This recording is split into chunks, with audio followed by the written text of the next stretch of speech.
I bark on a song. Fuck off. You shake a pretty mean cake, Batman. I'm about to waste my fucking money on the M&M Funko.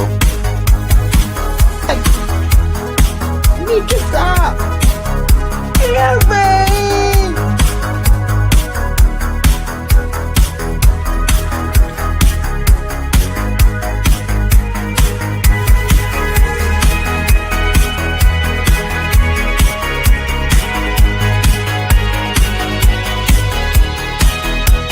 That's you, Manuel. What are we going to do? Sorry I'm late. Bring me that horizon. Afraid I got lost on the path of life. You gotta go, you gotta go. Welcome to the show, y'all. What's up, everybody? What's going on, fam? Hope everybody's Rolo having a wanted- wonderful week. So Rolo far. wanted to shout out Chris Yeah. and Law. Quick shout out for our boy Crimson Law. Did his first live stream, which I think went very well. That's sick, man. Good That's on sick. you, brother. Good on you. Everyone go and sub to Crimson Law. Yes, Crimson, it is very, very much so. All right, y'all. Well, without any further ado, ta-da! The fit, man. He's killing it. Look at that. Mm-hmm. Drip is on point. Yes, sir. Yes, sir. Yeah, I did see that, Crimson. Yeah. Uncle Kenobi, what's up, fam? What's up, Kenobi? So I wanted to change pace a little bit, and we can talk about Ahsoka for sure, but I actually wanted to talk aliens first because in Mexico they found aliens, apparently. I have an article pulled up here. Yeah, I only heard about this just like an hour ago. So Yeah. and usually I'm on top of this shit. I don't know if I'll be talking about it with Danya tonight. I think we're supposed to go on his channel later tonight. I would think so. All right. So alleged non-human alien corpses have been displayed to Mexican politicians at the country's Congress. The two small alleged alien corpses retrieved from Cusco, Peru, were presented in windowed boxes in Mexico City on Wednesday, stirring excitement within the UFO conspiracy theorist community. Well, here's a question. Stop right there for a second.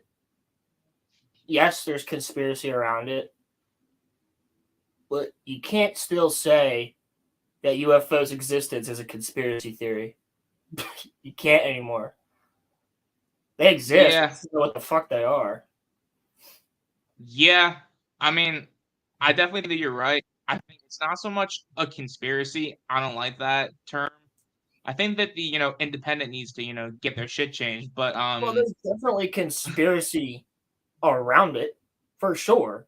Like, there's tons of conspiracies around it, but yeah, it's pure existence, or the pure existence of crafts that we don't understand, which, they still say UFO in a lot of these articles. They're actually UAPs now, unidentified aerial phenomenon, and I hate that. there's also, but that also refers to unidentified aquatic phenomenon too. So it's both. So I feel like that's kind of a better term. the event was spearheaded by journalist and UFOologist Jaime Musan, who testified under oath that the mummified specimens are not part of our terrestrial evolution, with almost a third of their DNA remaining unknown, reported the Mexican media. That's it. Oh, they actually have pictures of it here. By the self-claimed UFOs have not been proven, and Mr. Musan has previously been associated with claims of discoveries that have later been debunked. All right. Uncle Kenobi said, "I didn't know Damia was missing in Mexico." Crimson says, My mom always tells this story about how she saw a UFO when she was younger. It's kind of wild, and other people have corroborated it. Yeah, That is so wild. I've heard a similar story from around here. I did a project in high school. Actually, really quick segue. Or side note, our English teacher, Mattuine, what's up, bro? Matthew, what's up, brother? Dog, that's a fucking ET, yeah, bro.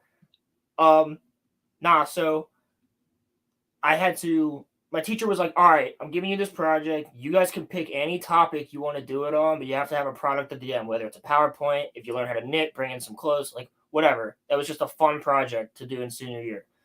So, some kids did. One girl did knitting. Bree did knitting, and I forget what Jake did fitness, and our other friend Jake did freaking psychedelics because that's who he is. And I did UFOs and stuff, right? But I had heard the story that one of our teachers had. Yep. Yeah. And I didn't even know him, but my friend did. So I asked my friend to ask him if I could come in and ask him questions. So I did on like his study hall, and I asked him a few questions, and he told me this story where he was younger, and it was in this area called Levittown, Pennsylvania. It used to be big steel mills and all this other shit. And really back in the day, yeah. Yeah. But it's a huge hotspot, right?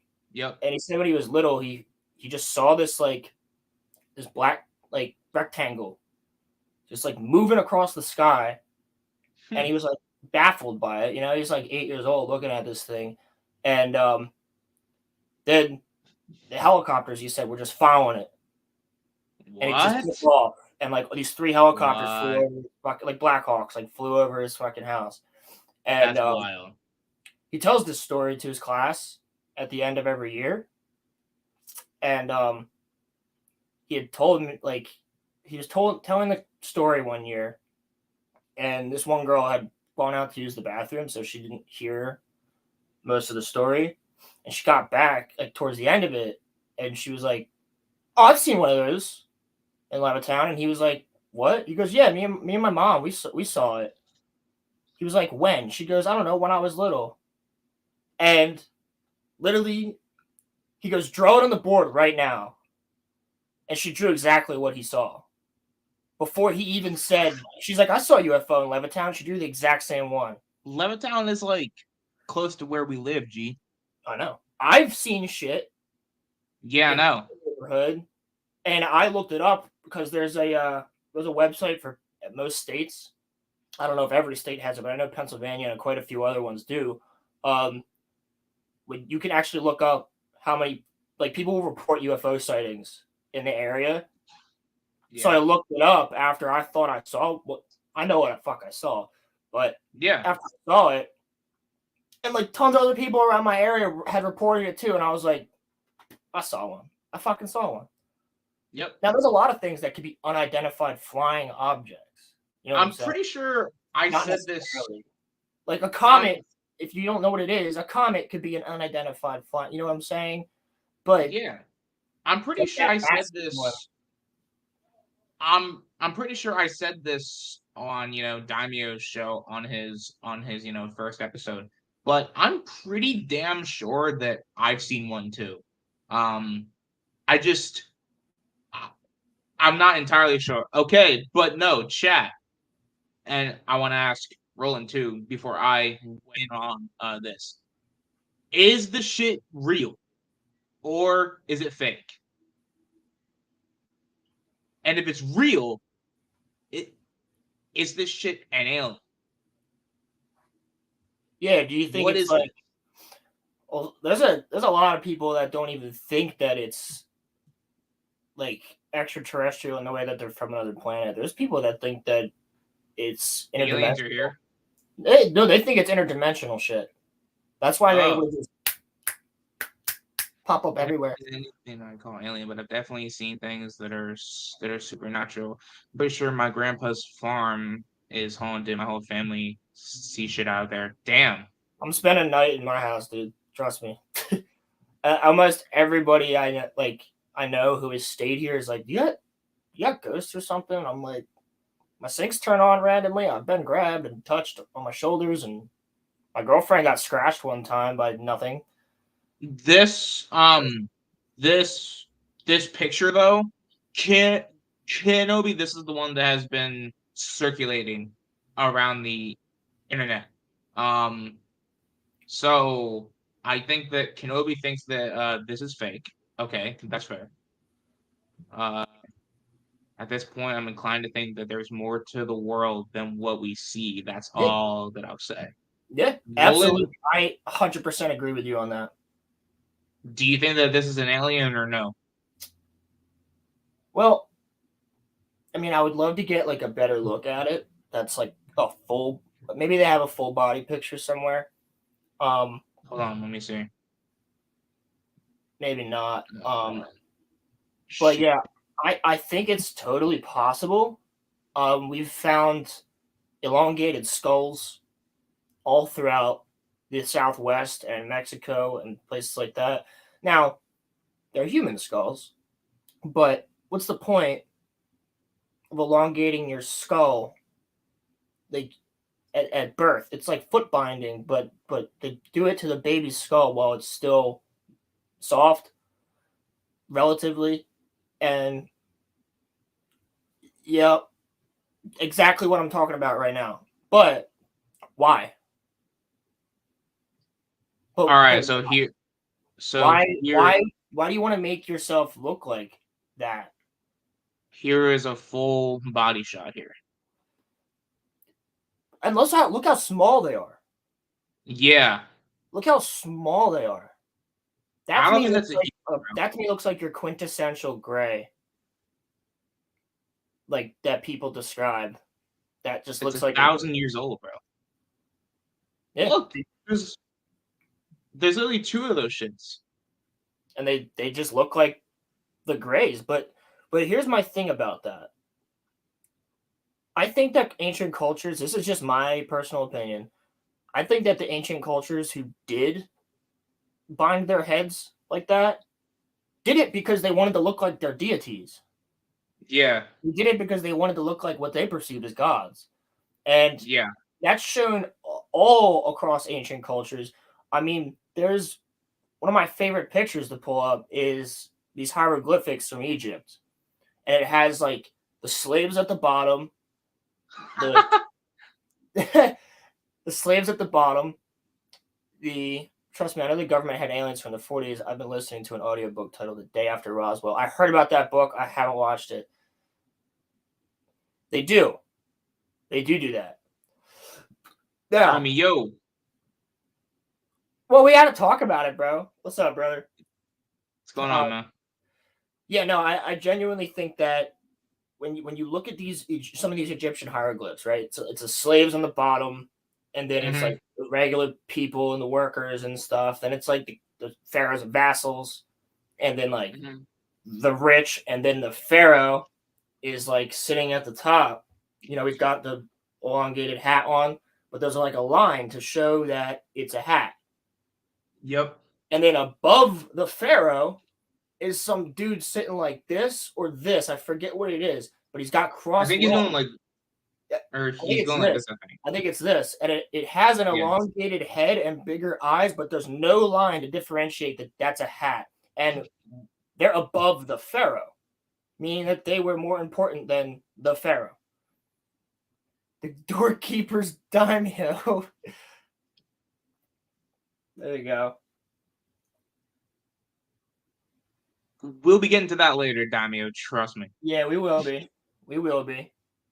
No, but I just find this interesting because is this the first time that there's like concrete evidence that they've shown to the public about this stuff? I mean, not the very. I mean,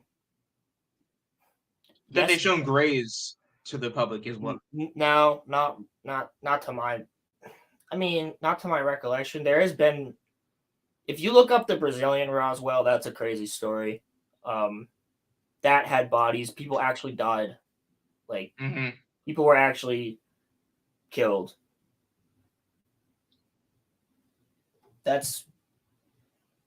Wait. Dami, you mean that's not concrete evidence? Yes, I thought so. That's what I'm saying. That's not concrete evidence in my opinion. Even if it is completely fucking real,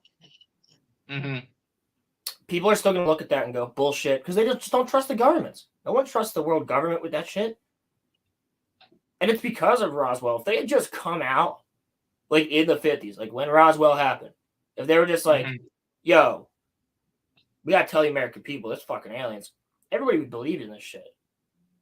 But it would cause some problems in the beginning. They call it that though. Vargina, I know, but they call it that. It's easier for me to say than, yo, if you guys know about Vargina, like, its nickname is Brazilian Roswell. But Yeah, that story's wild. People, I think that is more concrete evidence than this right here because we have like Matt Tuine said, I think earlier, it was either Matt Tuine or Uncle Kenobi said that, like people would elongate their skulls in ancient cultures all over the place. That's totally true. And the thing that gets me caught here a little bit is that they're only able to extract like a little bit of human DNA from it. They don't know the other DNA. Yeah, that's weird. It's pretty strange. That to me, the only thing I can think of would have to be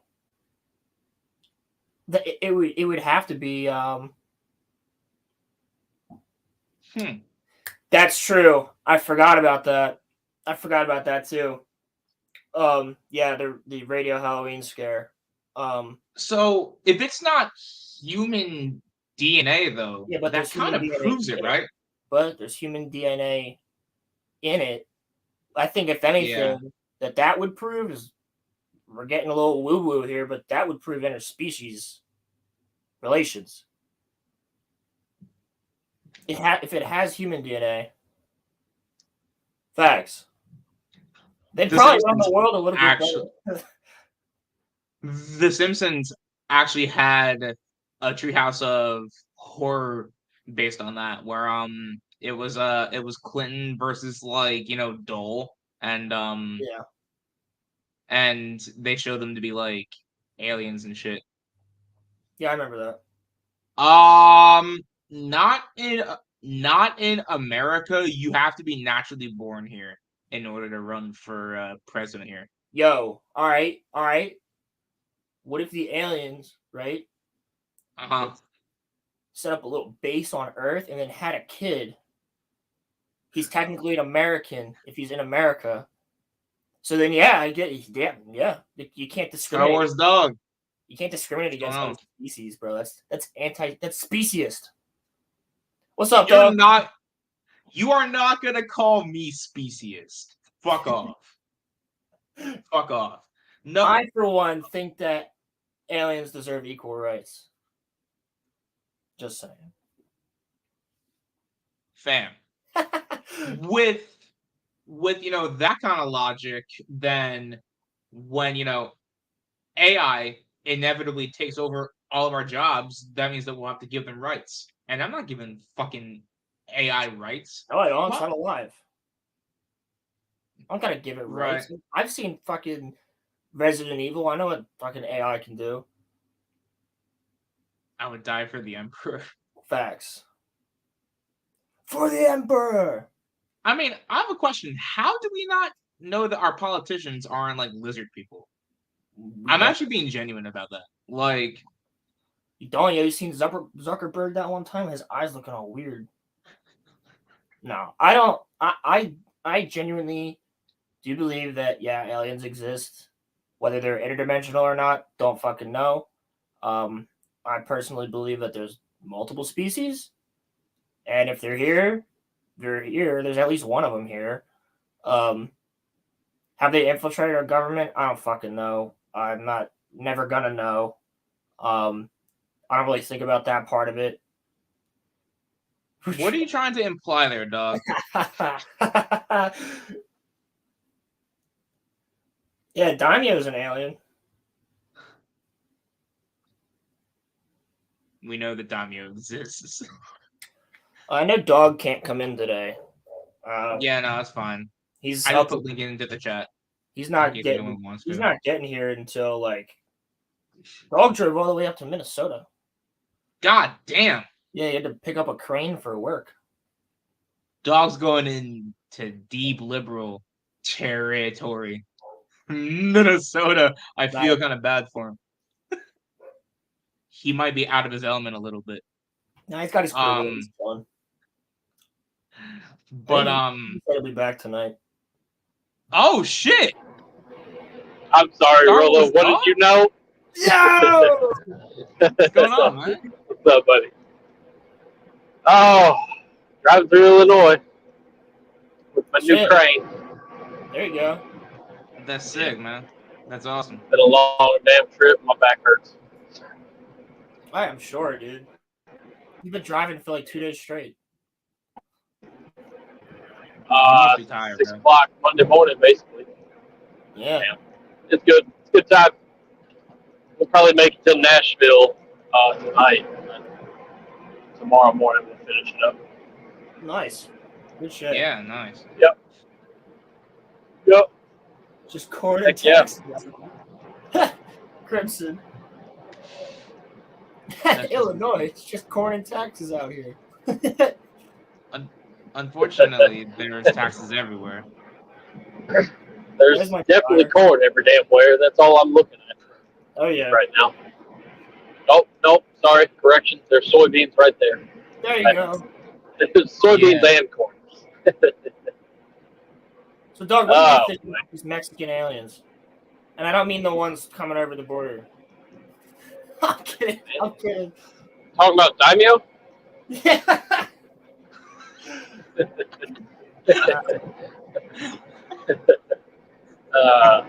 Now, what are you talking about? They discovered 2 alien bodies, and they showed them to the Mexican government in Mexico City. Says who? All over the news articles this morning. There's like actual pictures of them. I mean, I don't know anything about it. As much as I want it to be earth-shattering breaking news and all that, my skepticism radar is maxed out right now. That's what I'm thinking. I don't know. Unfortunately, I guess that's where aliens has got us right now. It's a good point. It'll be very hard to believe, even if it is, like, until people actually see it themselves. I don't know. Yeah, it's really strange. I think we have bodies. Yeah, we definitely have bodies. Just I don't know if these are them. You can't say definitely. So these are I will Kenobi. See you around, brother. Thanks for popping in.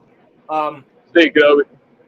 Yeah, I'm feeling that we do. I think a lot of different governments probably know about it and have bodies or whatever. But these ones were discovered in Cusco in Peru, and they're Emperor. Yeah, they're like maybe 3 feet tall, and they're mummified. And when they tried to extract DNA, they only found a small percentage of human DNA in it, and they don't know what the other DNA is. Well, even within our own DNA, there's a splice that doesn't match any other. Yeah, the missing. Any other. Wait a second. Like so through any species. So then, are we not fully humans then? Well, that's one of the trains of thoughts that you can go down. That we were basically petri dish created by potential visitors that messed around with apes or whatever highest form of ape that they messed with, and I don't know, shot us up with some kind of injection that over the next couple of millions of years of evolution, our brain size doubled in size. Yep. Yeah. Well, I think you bring up a really cool point there too, because there's also like with that missing link, I think it's like we literally jumped from being like Neanderthals to human, like weirdly fast. Yes and no. So the problem with ancestral history or evidence is that for bones and fossils to be preserved, Right. it's such a small chance anyway. So when we do find, like, we found 2 new species of humans Yeah. recently. Yeah, well, there's the one that we talked about in the Cave of Bones on Daime's channel, and then there's they're not like pygmies, but they're literally just hobbits, like straight up hobbits. Yeah. I don't know, man. I think to speak matter of factly about our evolution and say that we have a clear line or anything like that is stupid. Yeah. Because I mean, in 1,000 years or more, even 10,000 years, what's going to be left in the ground where we bury bodies? You know what I mean? Things decompose, and unless they're in the perfect environment, Yep. you don't find anything. Yeah, you have to be in a completely perfect environment. And Matsuin says, until I see a living one exposed and confirmed by the world, I'll remain doubtful. I get behind that, because no matter what, I'm always going to be doubtful until you show me something very, very, very tangible. And it's not just. I kind of want to see one like living and breathing. That's kind of what I have to see. I also subscribe more and more to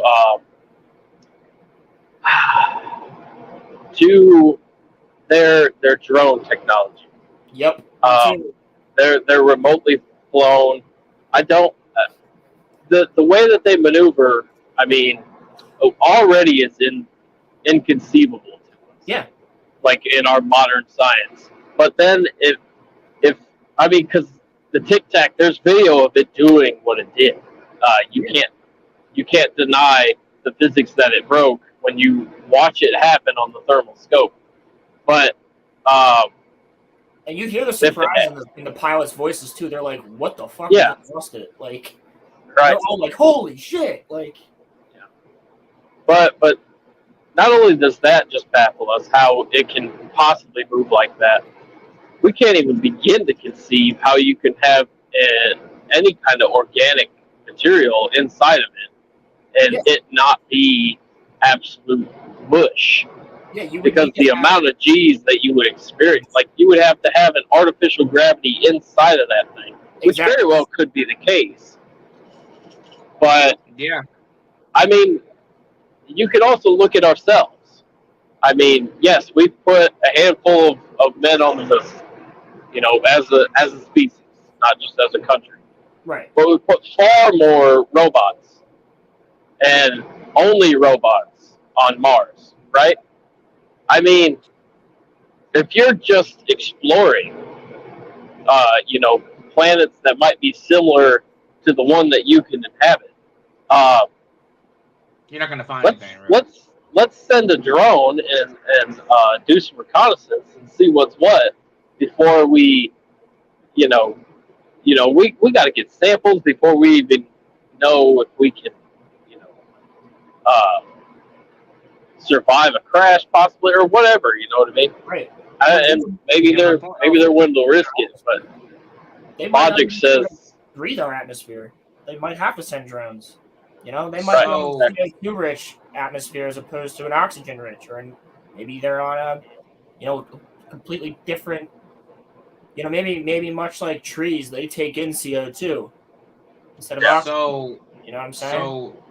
So there's something that just to break down to first of all, I will read Damio's thing. The theory is these objects are creating their own gravity, which is what Bob Lazar was saying with element 115, that he refuses to confirm or deny if he has any. See, I think he does. I think he still has a little piece of 115 with him somewhere. But Who? Bob Lazar. Bob Lazar? Yeah. I mean, I think he probably took like a tiny rock of 115 or something. But For what I understand is they tested it, and it, like, however they did it, it self-destructed basically, or whatever. Yeah. Like it broke down. It's unstable. Well, the cool thing about that is Bob is talking about this element 115 for a long time, right? Describing all its traits and things like that. Then we actually discover an element 115 in, I think, the late 90s or the early 2000s that literally is exactly what he described. Yeah. So I can believe it. So there's a couple of points that I want to speak to. First, when you both said your theories about like the start of humans, I might sound generic, but I buy into the Adam and Eve thing, where like God like created Adam and Eve, and then like humans went from like that that point. So we're all incest babies? Well, that would explain all the retards in the world. That's so, true. Yes. But then to like the second point though, about the UFOs and shit. I think that like I'm kind of with like both of you. I think that there is healthy amounts of skepticism, and you guys are talking to someone who used to think that like Slenderman videos were like real, but like now I think when we were like 11 years old, we probably all did. Well, but like I'm saying, you're talking about a guy who thinks Skinwalker Ranch is completely valid and real. So, you're talking to a dude who believes in Bigfoot. All right, so come on. But like, I'm saying that I believe. Go ahead. I didn't mean to jump in. I'm saying that I don't necessarily think that like there are aliens out there, but I do think that there's something. There's like definitely something out there. Stone ape theory, then alien intelligence intervention with apes. That's also a good theory as well. Wait. What did he say?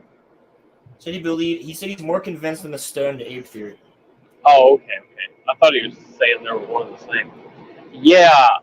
I put a lot more into that personally. Yeah. Yep. Skinwalker Ranch is definitely valid in my opinion. I agree with you, Crimson. There's too much stuff going on there. The government tried to buy it from the private owner, and they wouldn't sell it. The government has been caught trying to survey, and they get kicked out. It's private property, even from the government. It's owned by. It used to be owned by Bob Bigelow, and then he sold it. And I forget the name of the guy who owns it now. But yeah, there's too much stuff going on, and in that one area, and I think they just recently discovered another location that has similar anomalies. I can't remember what it's called though.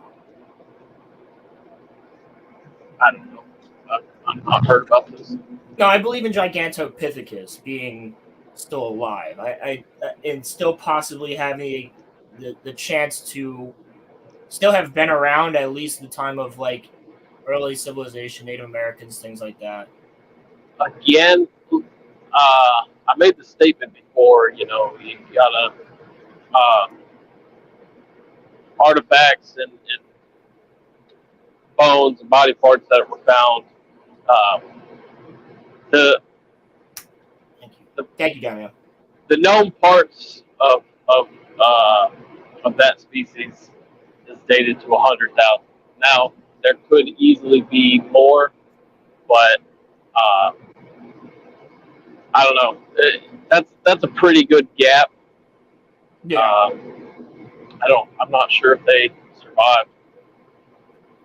Well, if they're Not smart sure. enough to stay away from humans that well, then I find it really.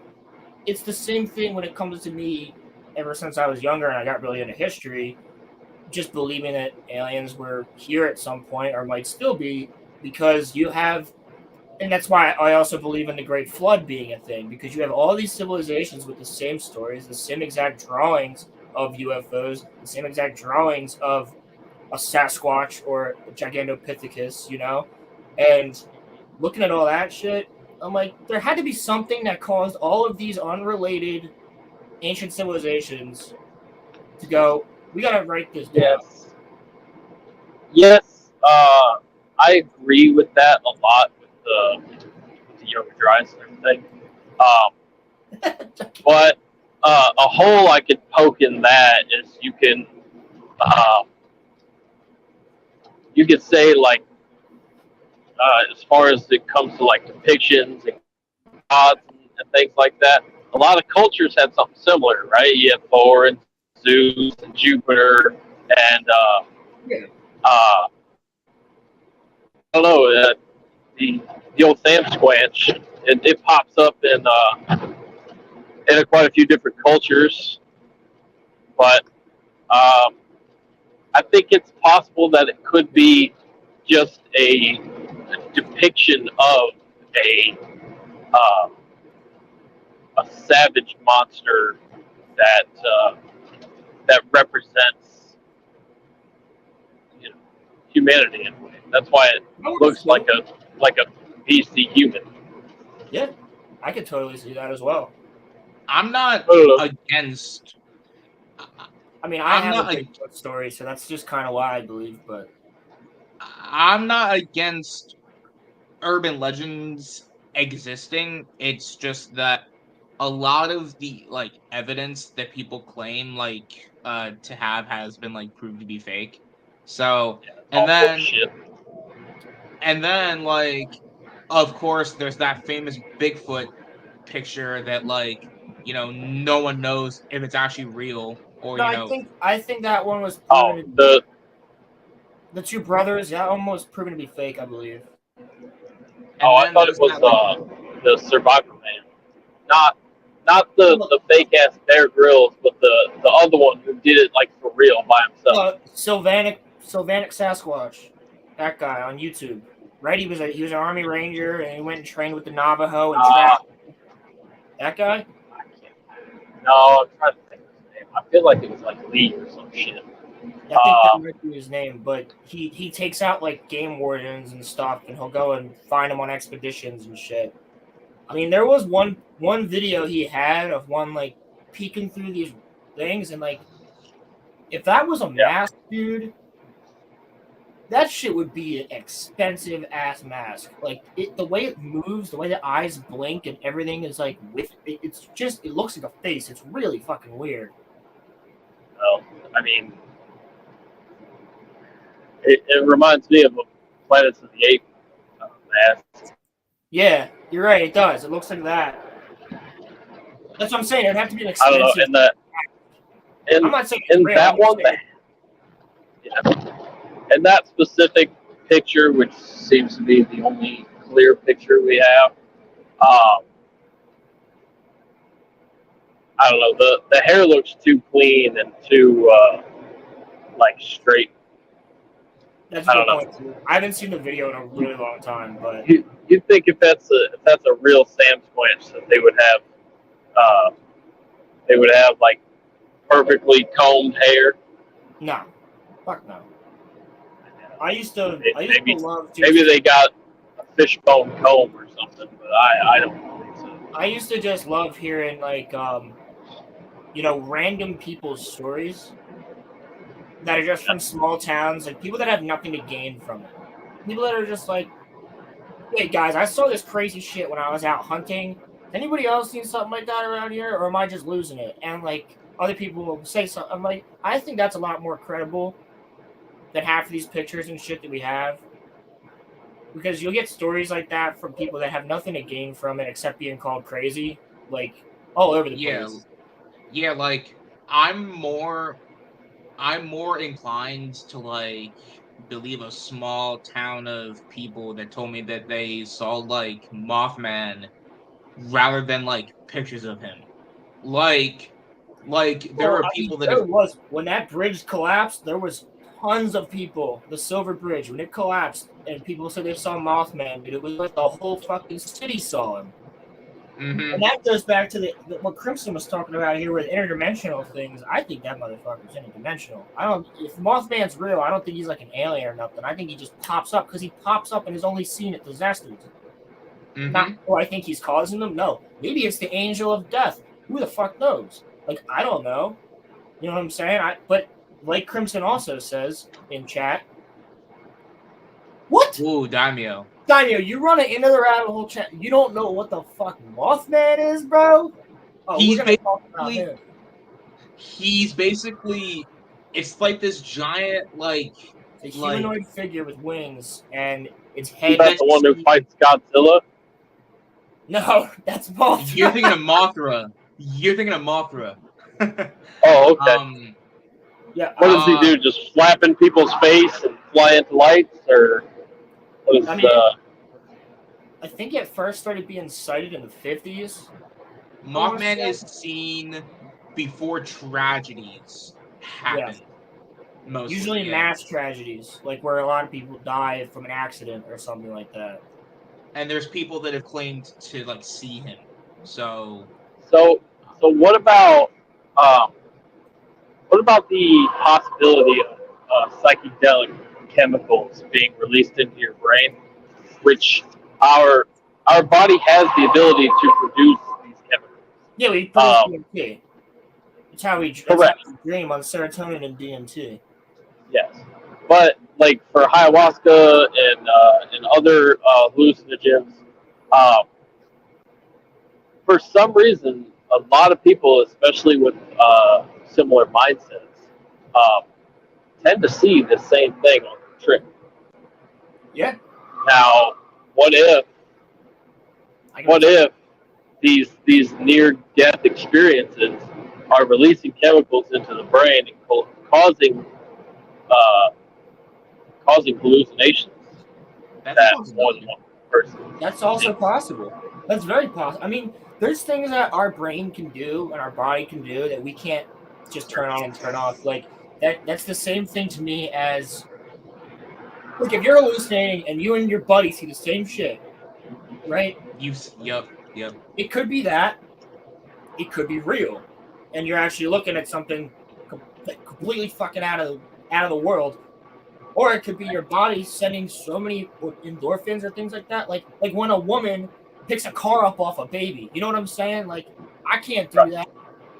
But, like, the adrenaline in your body just goes, whoa, and you just do it. Like, that type of shit. We could also manifest things, too. Like, I use the example when I'm hunting that, you know, when it's nice and daylight and the corn has been cut, but there's like a bundle of stalks across the field sitting next to the tree line, right?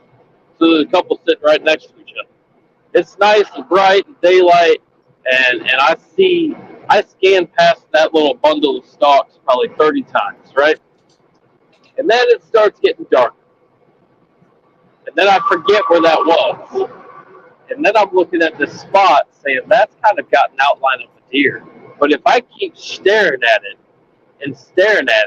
I will start to truly convince myself that's a fucking deer, and it did move. It's the same damn corn that I looked at 2 hours ago. Right. But my mind starts. Now I combat that by if I do think there's something there, I'll slowly scan away, focus on other things, and then scan across it. And if I pick it up again, because if I don't pick it up again, then it probably wasn't what I thought it was at first when I was staring. So, actually, yeah, I also want to. I think our brains can do that kind of thing, and it can also. I was listening Joe Rogan earlier. He was bringing up that possibly people could be linked to your brain dumping chemicals in while you're dreaming.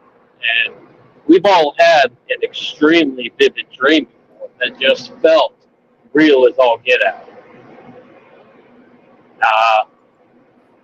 Yeah. Crimson, that's fucking Perhaps, wild. perhaps these are, mental manifestations of memories, but it didn't actually happen. So back up there, Crimson says, when you start looking into physics, there's a lot of theory that requires the existence of higher dimensions would work, but would explain massive gaps in our knowledge of the universe, and I totally agree with that. And Tatooine also said, yeah, the red-headed giants of North America back in the 1800s, they were mentioned quite a bit, and Gatekeeper's Daimyo brings that back up with, I've gone down the rabbit hole about that. Apparently, a SEAL team in Afghanistan, which, yes, I've read this story. There's actual military reports on this. They got wiped out. They lost, I think, 4. I see ghosts. My house is fucking haunted, trust me. It is. But yeah, they got 2 rows of teeth and 12 toes of fingers, apparently. But this thing came out of a cave when they were on patrol with. Well, no, I believe the story goes the SEAL team was called in to this local town in Afghanistan because they were getting terrorized by what they called a monster that lived in a cave. Whatever. The Marines are like, the SEAls are like, yeah, okay, sure, we'll go take a look at it. We got you guys. Don't just. This is weird. Whatever. Not believing one bit of it, right? So they go up. They're fully armed to the teeth. They're ready to go. Apparently, when they got to the cave, I think they said it was like 10 feet tall or some shit. This fucking big-ass dude came out with a spear. And they said it was inhumanly fast. And the spear was already through one of the SEALs. Like, one dude's dead. Right? I think they lost 4 dudes, but they eventually gunned it down with fucking ARs and killed its ass. But yeah, that's a really weird story that came out of that, and that's only from 20 years ago. So that's real?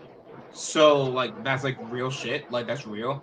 That's a real military report, and some of the SEAls are still alive. What was it? What was that shit? Giant, bro. Another species of human. Wonder if there's a Sean Ryan episode with them, or with one of the dudes. I heard this. Yeah, you ever listen to Sean Ryan? No, I don't. No, he's got some really good guests that dabble in these kind of topics. And, he's a good listener. That's what it was. Daimyo, thank you. They were going because the one team went MIA. 6 people died. 12 feet tall? Yeah, 12 feet tall. The tallest, and I believe it is a Nephilim. I could see that could totally be one of the Nephilim. The tallest recorded human in history is like 8'9". So if it's 12 feet tall, that's got to be like beyond a human.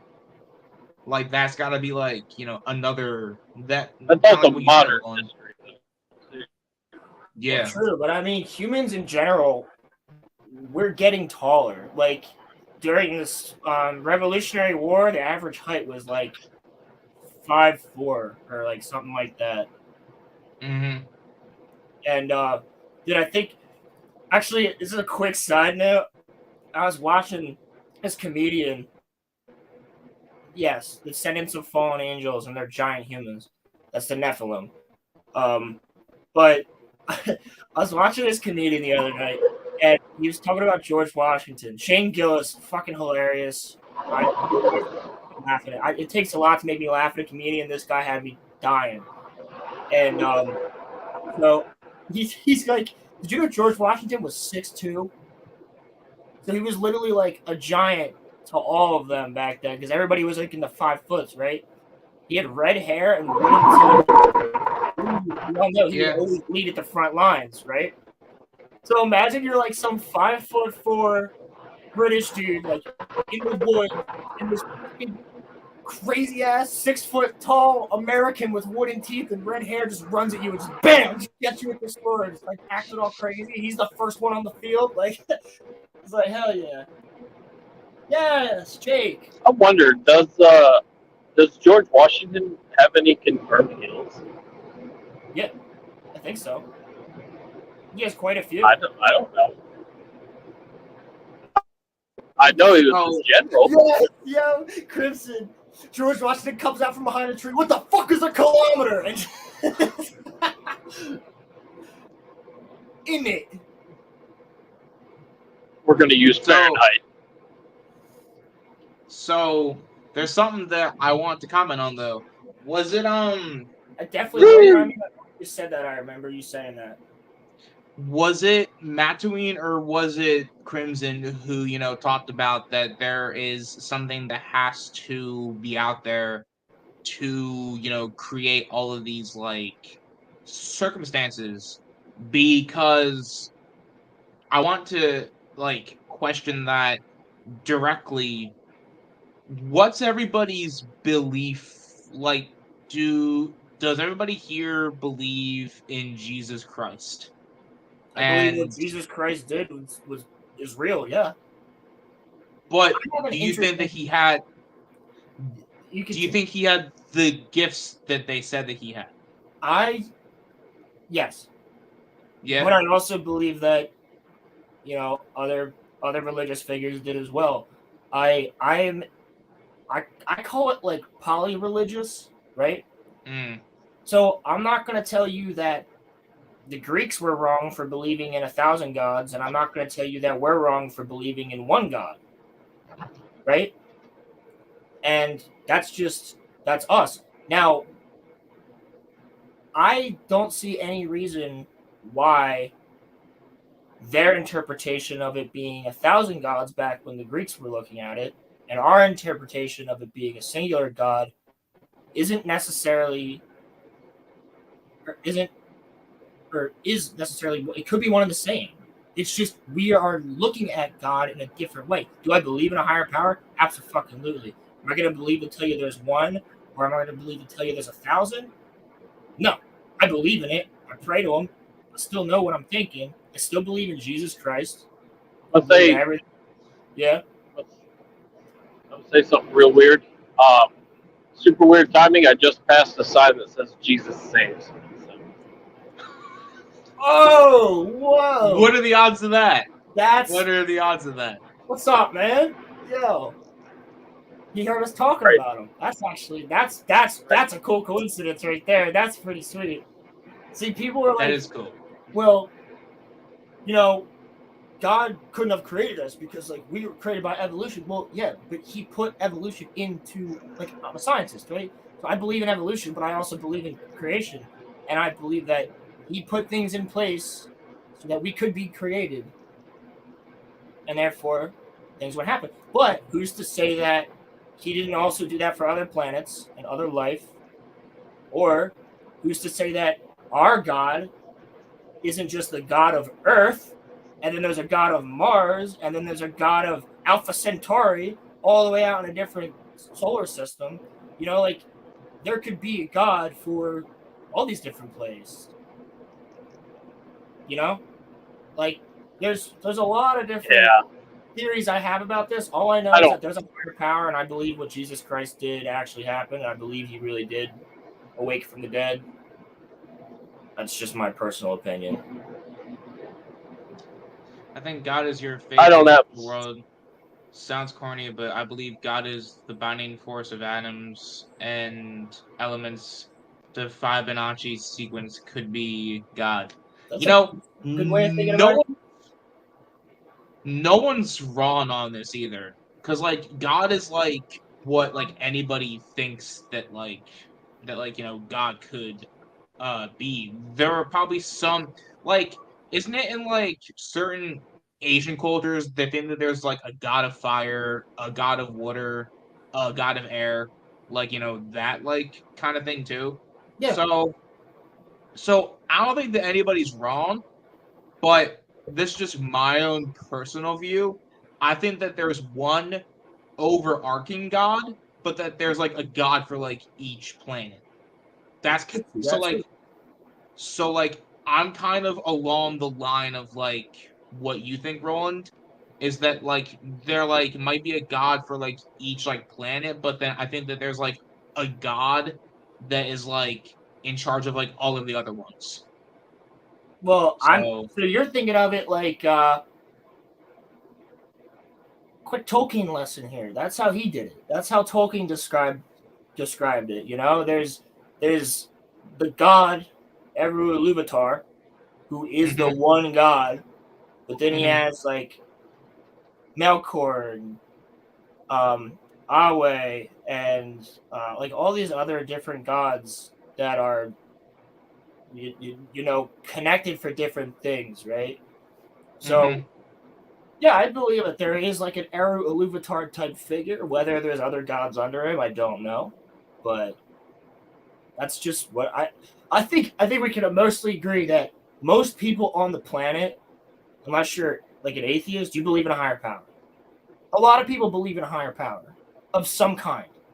Whether you believe it's a sentient god or not, it exists. Whether you believe it's the fucking force or not, I think a lot of people can get behind the fact that, yeah, there's something more than us. I wish we were, though. that'd be cool. Okay. I wish we were there, Damia. Living in the I think what you just said there is kind of lines up with what I believe. Your last statement there, that I think people need to believe in something. People need reason. People need really something to fear, something to uphold them to something. I don't personally believe in any of it. I think in 1,000 years, and the rest of religions will be looked at just like the Greeks and the Romans. But yeah. I think people just our consciousness needs to make sense, and that's people's answer. And then, you know, other unexplainable things that make no sense to people, like evolution. It's chalked up to, you know, creation from the heavens and from God. I don't know. I can't get behind it. I see the value in it. I respect that. I don't argue with people. I don't think people should think like I do, and I don't appreciate others trying to make me think like they do. Yeah, exactly. That's the one thing. That's why I don't go to, basically, I'm Christian in the way that I did my confirmation when I was little. And after that, I haven't gone to church unless it's for a funeral. And I just believe what I believe. Not necessarily that I pray all the time. No. Like, have I in that time? Yes, at times. But at the same time, I'm like, it's more of a fuck it can't hurt. You know, there's a lot of good, like a lot of bad shit going on right now. Might as well give it a try. You know what I'm saying? And I'm more so. And there's so many like subcategories just to Christianity. There's so many, like, I don't know. It's in the Bible's written by man, and I don't know. It's a whole line of telephone, that old game where, you know, maybe something historically did happen, and to me, obviously, Moses didn't live 900 years. Moses was not Yoda. One, did they actually know what a fucking year was in the desert back then? I don't think so. Yeah, I don't think so either. I mean, they studied the stars, so maybe they could keep track of time like that. But I don't know. Like I said, stories get exaggerated over time when they get passed down the line. Oh, very true. I do think, though, too, that like time, the what like our concept of time has changed throughout like history and stuff too. The the way that we acknowledge the concept of time might have been different in like, the days of like the Romans compared to now. Yeah. Like it's He very more well likely was what, like 50? Yeah. Yeah. I mean, the life expectancy only 200 years ago. You are very lucky to make it past 55. Yeah. 300 years ago, you were lucky to make it to 30. Mm-hmm. Potentially, yeah. I mean, Yeah. If you I were an guess it elder, depends that's on how your you was area. expected. Yeah, Now what's depends on the your area and your diet. Yeah. Now what's the life expectancy? 81 or 82, I think. Like if you live like a healthy Yeah. life. On average, something like that. Yeah. Yeah. I don't know. But Oh, yeah, right. Tanya brings up a good point. We're summoning Caleb right now. The more and more we talk about this. I don't Yeah. care. Well, I don't know. well, Also, I got one other thing, and I'll be done with it. But I think there's an easy line to be drawn between religion and war and positions of power. Yes, sir. So I don't know, that screams a lot of hypocrisy as well. So, that would be my last part. I just don't. Here's like my thing. I got nothing against people that go to church. A lot of my family does. Not my direct family, but like a lot of people I know do.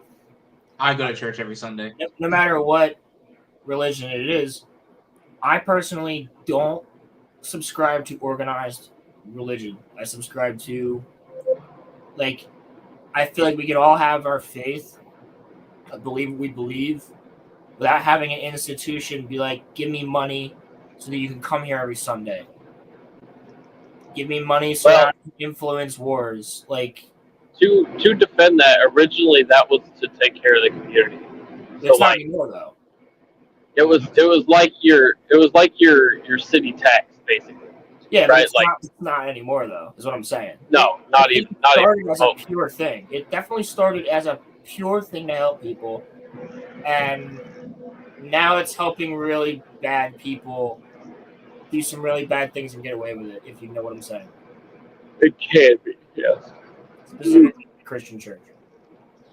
I'll say to my final point on this topic, I go to church, but I don't necessarily like the people, or I don't like the people in charge of the church, but I just go because it's part of my faith, and like I just choose to practice it.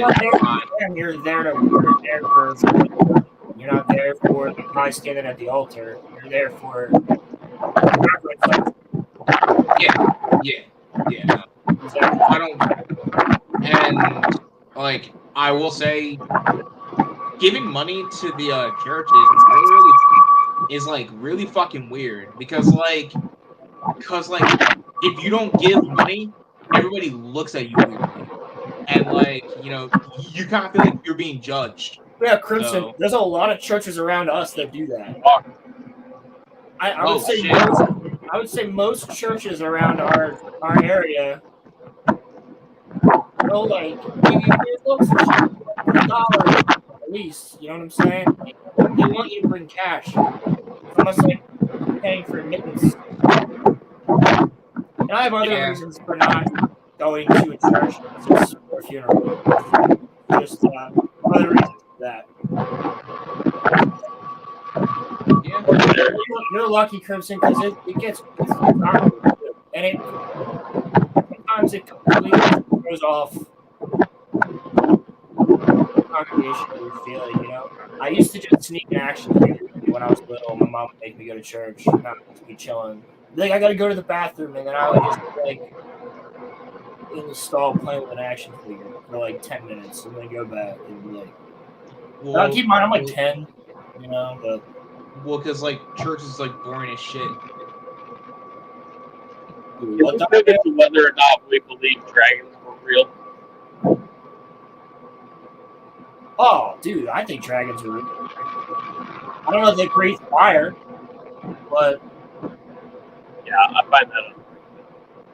But I think the reason why fossils haven't really been found is if they were flightless, or flight. No, if they if had they were lizards that could fly, they would be a hollow wing. yeah. Bone, cartilage. That would be extremely difficult to fossilize. And I don't think it was that long ago that they might have existed. I mean, I'm talking 20,000 years, maybe. Yeah, and I think that when there's, I know I've mentioned this before. I don't know if it was on the RoloRome cast or not. Yeah, I don't know if dog can't make it tonight though. I know we're getting into other stuff. We just wanted to talk about the aliens, and we always end up doing this. Yes, Daniel, I know we're doing a stream like this later, but we'll get a lot more into it than we're doing now. We're just bullshitting. But yeah, when it comes to like dragons, I guess I just believe that when there's a natural disaster, right, a massive cataclysm or a natural disaster, what survives most? Flying animals, birds, flying reptiles, possibly anything that could have gotten out of there. So when the meteor hit Earth and wiped out the dinosaurs, the ones that could have gotten away were either in the deep ocean, creatures in the deep ocean, or flying because they could get up and leave, get up and leave, and get up and leave, find a cave, get up and leave. You know what I'm saying? And Are we talking snakeheads again? no, I'm talking I'm talking like if an ancient human saw a pterodactyl or some sort of flying dinosaur that was somehow still on the world somewhere, I could believe it. I'd be like, yeah, that's a fucking dragon. Like, Yeah, you would think that's a dragon. And when it that comes to the goes back Chinese, to us. it throws me off. Chinese dragon throws me off because it doesn't even have wings. But what I'm thinking is that could be, Water. a gigantic, what do they call it? Titanoboa. Titanoboa existed in the during the Ice Age. So that could be their depiction of Titanoboa, which existed over, towards the tropics over there and whatnot. And those things are massive.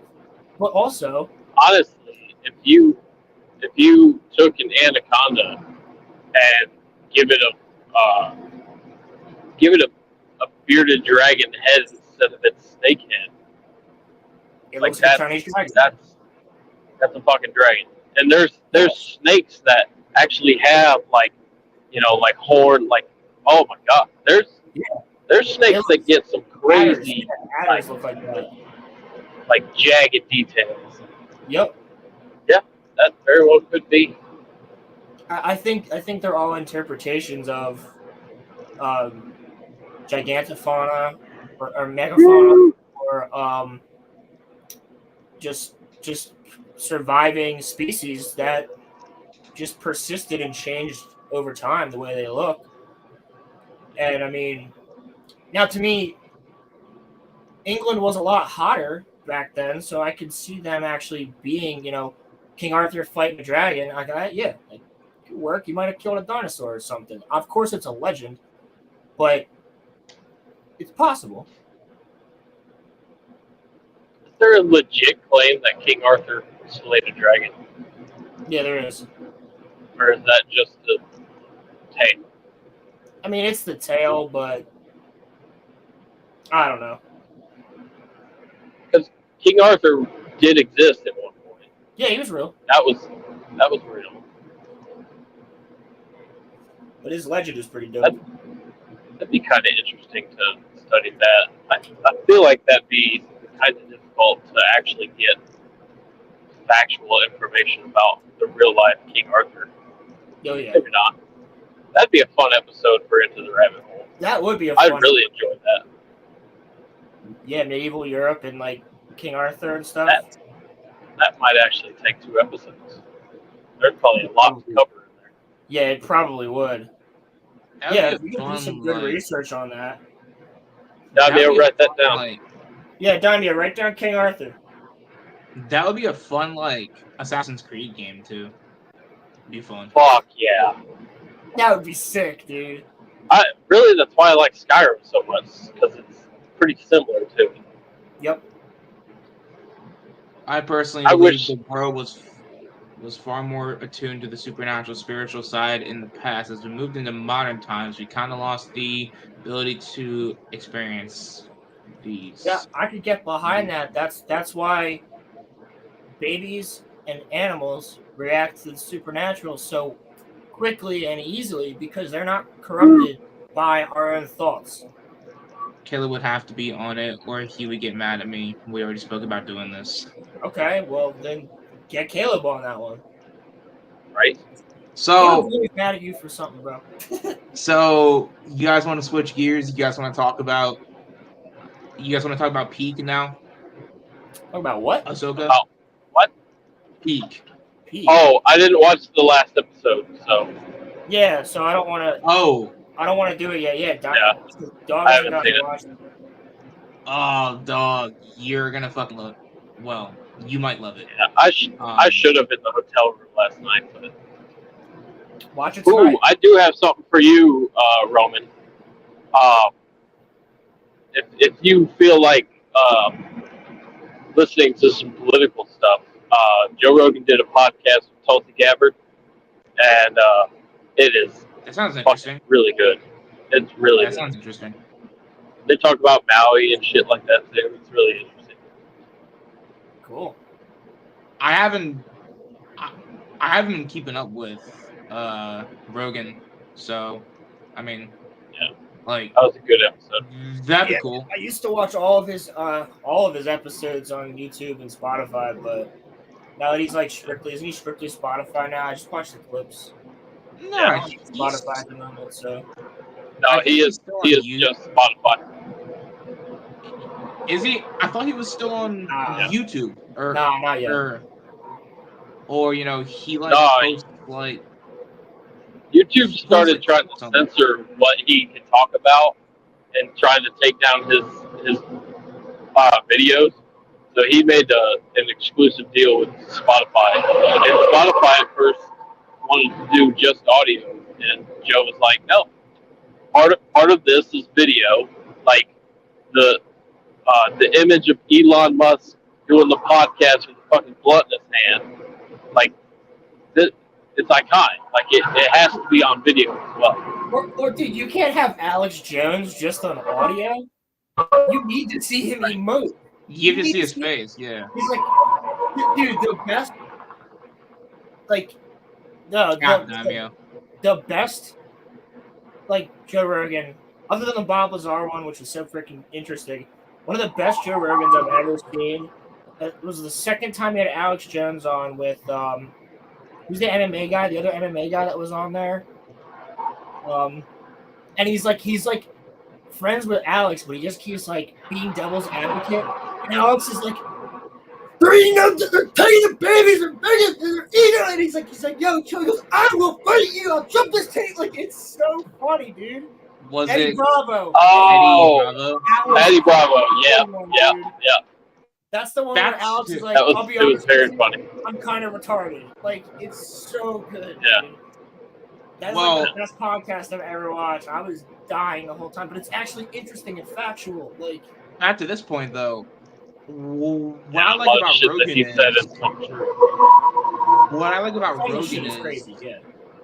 is that Rogan's always willing to listen to any of his guests' views, and he doesn't call them wrong. He kind of tries to soak things up, and he tries to listen to like He doesn't. Yeah. He doesn't bait people in direction. Nope. He yeah. presents a question and lets them talk. And if they talk themselves into a hole and make themselves look stupid, so be it. But he doesn't pry or dig toward him. Now he doesn't let people get away with foolish statements. So question like, what do you mean by that? Or like, where do you have that? You know, it's just simple questions. He's a really good. To Crimson's point, or there too. Yeah, he's a really great interviewer. I think that he might be one of. That's why he's got the most popular podcast on the planet, because he just is good at what he does, and he's really good. Also, it's not an interview; it's a conversation. Yeah. He's not. I think that's why it's so popular, because it's like listening in on, two people talking from across the hall that you're not really supposed to be in that conversation. Yeah, but like, it's not a big to do. It's not a whole scripted questions. Some people have bullet points that they want to talk about, but it feels real. It's just a natural flowing conversation. I'm not trying to get you. I'm not trying to slander you. We're just trying to talk about whatever the hell is going on there. Exactly. The David Cho one was also a really good one. The Asian dude with like the blonde hair, long blonde hair. He went and lived. I think he went to South America or Africa and lived there when he was like 18 with like a tribe. It was Africa, but is that the episode where he had red face paint on? Or the other one? I don't know. Oh, probably my favorite. Probably my favorite Rogan episodes were either the Kanye West one or the Thanks, man. Congo. It's the Congo. It was either the Kanye West one or I liked the one where he had Tim. It wasn't Tim Pool. It was Tim Dillon. And Tim Dillon's fucking hilarious with it. And like, I really liked that one. But no, I mean, I got nothing against Rogan. I think he's a genuine dude. I don't always agree with him, but I don't get mad at him because I don't think that he's grifting. No, he's not. Not at all, dude. So that's why I have a lot of respect for him, because I can tell that he's willing to listen to anybody's view. So like that's why I like him. Is for that sense. He's like That's why I think you'll enjoy this episode. I'm recommending to you because it's maybe it'll help get your mind right. Yeah, I mean, Crimson just keeps coming up with the banger points today. It's hard to be mad at Rogan when he just likes to talk about things. And that's it. He doesn't really bring politics into it unless he lets them bring it in. He lets them bring it in most of the time. You know what I'm saying? Like, if he's interviewing somebody who's political, he'll ask them one question and then let them make their point, and then he'll bring it in like, well, okay, if you made that point, what do you feel about this one? And stuff like that. Yeah. He's never really showing his full-on point except for a couple times. We know he's conservative, things like that, but he doesn't put that front facing forward. Is he though? He doesn't claim conservative. He has a lot of conservative values, but he also has a lot of progressive values. I wouldn't even say liberal values, but progressive values that. I was gonna say, I'm pretty sure if I'm not mistaken, I think Rogan endorsed Bernie Sanders back in 2020. Didn't he interview Bernie Sanders? Yeah. Yeah. So. Yeah. I think he also had on Yang too. Yeah, Daimyo, to your point, that say that to all the leftist psychos calling him right wing. If those psychos watch this podcast, they'd call Roman right wing, dude. I don't think so. You should see. I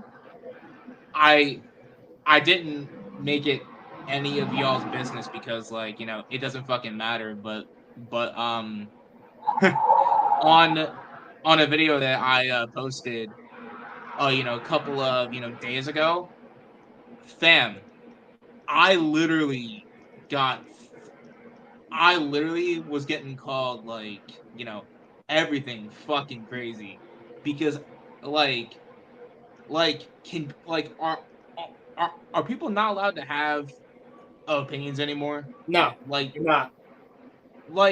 That's like, and I try my hardest to not shame people for having, you know, opinions when it comes to stuff that they claim to be facts. If it's not factual, I'll point that shit out. But if I say something that I think, I shouldn't be judged for saying that. That's just my own personal point of But view. that's just the internet, bro. Like, Yeah, you know, you're gonna that's get what I get for getting in this game. That's what I get for getting in this game. I mean, honestly, that's what we say all the time in the podcast. Like, again, it always goes back to something as simple as we don't like the sequel trilogy. If you do, cool. We don't. I like this guy because I like Adam Driver, and my grandmother bought me that blanket. That's about it. You know what I'm saying? Like, Yeah. So, Damio, these are the people that are so fucking insane that even if Roman had one view that did not align with them, he's conservative, far right, racist, homophobic, everything under the sun. It doesn't matter if he has 90% of their same views. One view different, fuck you, you're out of the cult. Yeah, like, it is a cult. Well, It's a cult. yeah, like, this shouldn't be surprising nor discouraging. I mean, if you're already encountering it on this little level, and you know, perhaps you blow up in the near future, it'll be magnified tenfold. Like, this is how things are. This is how people have lost the ability to communicate. Like how we can have a disagreement about some kind of political topic or whatever. We can talk to each other respectfully, and yeah, we can also lead the conversation. I can think that's a completely moronic point of view, and you can think the same thing, but we can have respectful discourse. I think. yeah, I think, but on that, I think what's damaged that is that there's such ridiculously absurd viewpoints now. Like, it's not just Leave that up, Roman. it's not just a point of view. Like, it's a point of mental stability and clarity to some of these arguments. Yep. Like, they're not even rooted in reality. They're absolutely just out of your mind. Like, you have better luck arguing with the truth. Like, there's no logic being presented, and it's driven people nuts. It's driven people nuts, and we can no longer evidence. I could give them statistical evidence done by world governments, done by the fucking whatever, the most highest credible thing. I could give them evidence of it, and they'll go, "Well, that's not true. That's not proven. What? You're far right. You know, like, as soon as you see one thing, like right here, what Crimson just said. I spent all my time talking about cartoons, manga, comics, and the most hate I got was for saying that Avatar: The Last Airbender wasn't woke, and that's why it's one of the goats.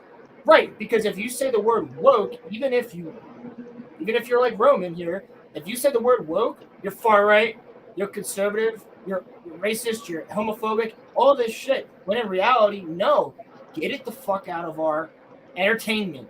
And that's what we talked about last week. But too many people are stands nowadays. They attach their entire personality to something and freak out when you criticize it. Fucking facts, Crimson. And like, that's why people are fucking crazy. And they're so loud. There's not as many of them as we think there are, but they're so fucking loud. And they're in the right institutions right now. and they're in places to purposely try and influence things, like black. I Well, also that's like it Hollywood. too. We have places that blatantly lie to us, and we have people not only the people that lie to us like Russian collusion and shit, but also lie to us. You know, about all sorts. But we also have. I'll use Trump and Trump haters as an example. We also have people that are so driven mad that they can, in the same breath, say, "Yes, I don't trust the elections, and I think the election was stolen by Biden and the Democrats and the media." But who cares because it's better than having Trump? That person is insane. Yeah. Yeah, that person doesn't even know their own ideology. Krypton says the reason left-wing woke entertainment gets blasted is the same reason the Christian movie genre sucks. It's too attached to an ideology and not good art. And that's what people want. At the end of the day, people want good art. And the reason I think some of these people are so insane is because they don't want it to be art anymore. They want it to be reality. They want you to constantly watch what they think. They want everybody, whether it's in schools, it's in colleges, it's in our entertainment, it's in fucking sports, and they want you to be forced to think the way they think. And if you don't, you're an enemy to them. Simple as that. There's not enough people that in these positions that are like Roman or myself or Dog who can agree to disagree on something and still make good content. You know, like we had some of the same, we have had some of the same gripes over Ahsoka that some of these people would call us all fucking, all the names under the sun just because we feel the same way about certain things on Ahsoka. Yeah, but like, you know what I'm saying? It's anybody. They want to force you into thinking their way in their ideology, and it's not going to work. You're never going to make me think that way. Well, here's like another thing too, is that I also am not for. There was something that happened a few years back. I think it was 2015 or 2016. Thanks, Chris. Ben Shapiro wanted to go and speak on a college campus, and there were like a bunch of people that were trying to stop him from being able to speak on this campus, right? And so what happened was, and this was cool, and he was actually running for president when this happened. Bernie Sanders actually said, like, if you believe in a true or in actual freedom of speech, you should want to let Ben speak at this college, because everyone should be able to say their own views without being judged for it. So that's something that I have adhered to. There are people that I think are fucking crazy, but you should be able to say whatever you want to say. Now, if I think that you're wrong, hey, listen, I'll say it, but I still think you should have the right to say it. And you can say it, but we should also have the right to dismiss your nonsense. Right. Yeah. But that's what they don't want. That's what they don't want. Yeah. They want you to sit down, get on your fucking knees, and tickle their nuts so that you can fucking listen to them. They don't. They do not give a shit about what we think. What we really care about, our values. Because you know what? I watch a ton of anime. I read a lot of manga. There is some gay characters in that shit sometimes. Does it bother me? Not at all. But when you're blatantly throwing, like Starfield, fucking forcing me into something that has nothing to do with the game and is never brought up in the game whatsoever, yet you make me beginning, I can understand why people like others, I'm just so sick of this shit. Because it's not even needed. It's not even, it doesn't have anything to do with the game. It's only there to make you up and make you do that. If you're gonna have the choice of pronouns, you should also have the thing that says, I don't want to answer this question. I want to meet my character. Too. It's appeasing the crazy fucks. Yes, you're because appeasing that's what they are. Like I said, they're appeasing the loud minority of crazies. They're a loud minority. It's literally just the social justice. Primarily, they're on Twitter. That's it. It's in style. It's in style to be gay. It's in style to be trans. It's what's trendy right now. Exactly. Listen, and for the people that believe, I can't believe I'm going down this path right now. But I guess we've touched all different no topics anyway. So here we go. If you believe that gay men and women are born gay and born with a drive to be attracted to the same sex, then why is it that it seems like the gay community has exploded by like 5-fold recently? Yeah. There's more gay people than there ever was. I don't personally believe in porn. I do think it's a choice. I think life makes people into that. Whether it's being an awkward kid or whatever you might be. But I don't know. I don't know for sure. I'm not going to sit here and tell you that there's evidence that no.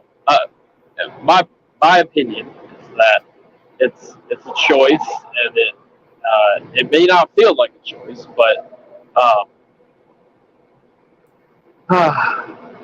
yeah, it's a choice, and I think it kind of proved my point that now it's in style to be gay and to be trans and to be part of that community, but it's also in style to be a victim. So there's something to be said for that too. So I could get behind you on that. I just what I'm saying here is I don't think necessarily you were born that way. I think it happens when you're in puberty, right? When you hit a certain age and your hormones start to change, your hormones might change a certain way that are different than others, and that might cause you to feel that way, right? Or maybe it is. I don't know. I'm not gay. And do I care if you are? I could give a shit. I'm still going to like you whether you are or you aren't. It doesn't matter. If you're a good person, that's my morals. I need to go back. I'm not. Oh, shit. It's a fucking joke. Okay. Okay, Damio. 80s gay was cool, though, Crimson. 80s gay. Cool. Damio's addressing dog here. He says, dog. Damio just deleted all of Wade's chats, dude. Dog, my cousin's gay. We have always known he was from when he was a little boy. He was always like this, and he was raised before all of this LGBT movement stuff. I mean, yeah, that's totally possible, too. I think every single person's aptitude for that is different, right? I feel like some people might not figure it out till they're 16. Some people might figure it out when they're a young kid, Like, it just depends. It depends on the human biology. It depends on how your hormones are specifically. It depends on how your brain works specifically. But to get back I also don't know Damio's little cousin's situation, his household, but I might add that perhaps the single mom epidemic that's happened throughout this country for raising young men may have a contributing factor to it. Yeah. And without a strong male, in your life, that might be a possibility. Now, it very well could be likely that Daimyo's cousin had a completely normal mother and father. Well, normal, and they had their agenda, I guess. But Yeah. I don't know. See, at the end of the It's day, just a thought. Like I said, I don't know. Maybe people are. Who knows? But it. I don't know. I mean, at It the end seems of like the a day, choice to me. I think my point is, let young people figure it out on their own. Don't be like, well, my son wants to wear, high heels. Like when I was 3 years old, and my dad was showing me freaking, White Snake and Dio music videos and all this other shit, and they all have these high ass boots on, and I was like 3. I'm like, Mom, can I try it? Yeah, they had a heel on them, but I felt like I was a rock star wearing a woman's shoe. You know what I'm saying? Because I'm a little kid, and I'm like, I want to look like Dio up there on stage singing next to a dragon with leather on and shit. I mean, when I was a kid, when to your point, Roland, when I was a kid, my mom tells me, and I don't really have a whole lot of memory of this, but my mother told me that I was a very feminine child, apparently, but that I kind of like grew out of it over time. But like, No. I mean, you did. You grew up with a single mother, though, so that might have to do with, again, dog's point. Yeah. Yep.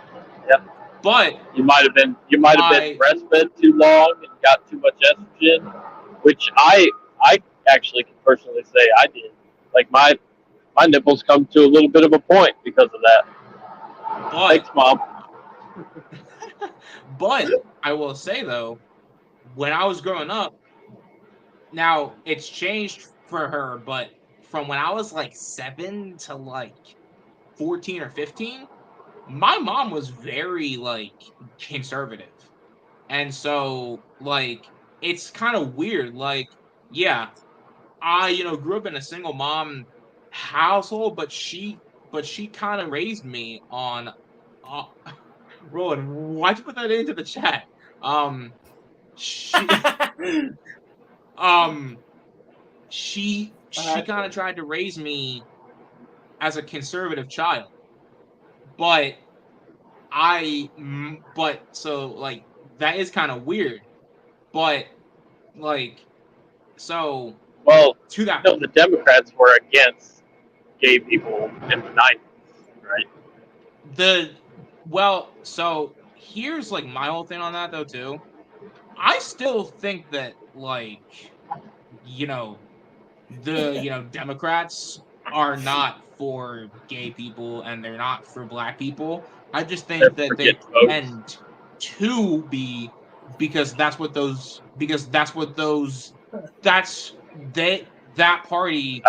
think the majority is. Yeah. So like Prince and I are having fun in chat. Yeah.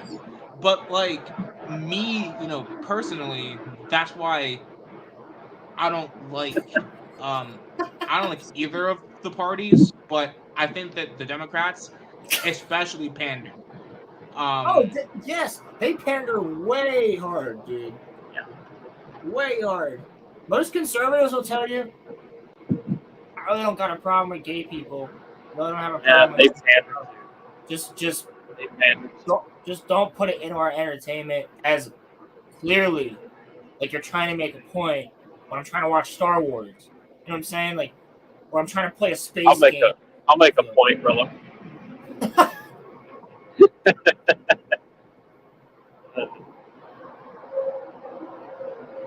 What did Damio say? Flamboyantly gay. Yeah. Yeah. I have 2 gay uncles that are conservative. Wait, y'all got to read it to me. I'm driving.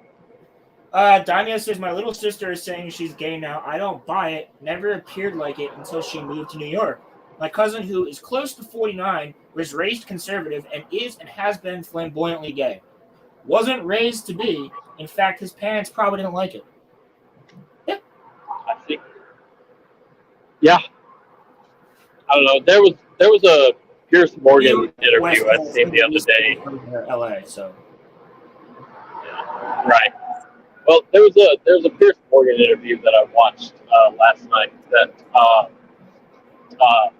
this lady was telling him how her 8-year-old daughter has now decided to become a boy and transition, and they were going to be looking into hormonal treatments. Oh no! Because they sat down and had a conversation about what she wants to be and what pronouns. Pierce Morgan's like, now you might find this crazy, but when my daughter was 8, the biggest problem was whether or not she was going to watch Peppa Pig or fucking Mickey Mouse House. She didn't even remotely know about whether she was a boy or a girl. Do we not think perhaps you are the one that has made her come to this decision? Right. I agree. I wholeheartedly agree. That brings me back to my point. I just let kids figure it out on their own. I will say, take care of them. You instill them with good values, and if you raise your child right and they're good, they're a good person, whatever, and you know, why should you care? It's still your child. You know what I'm saying?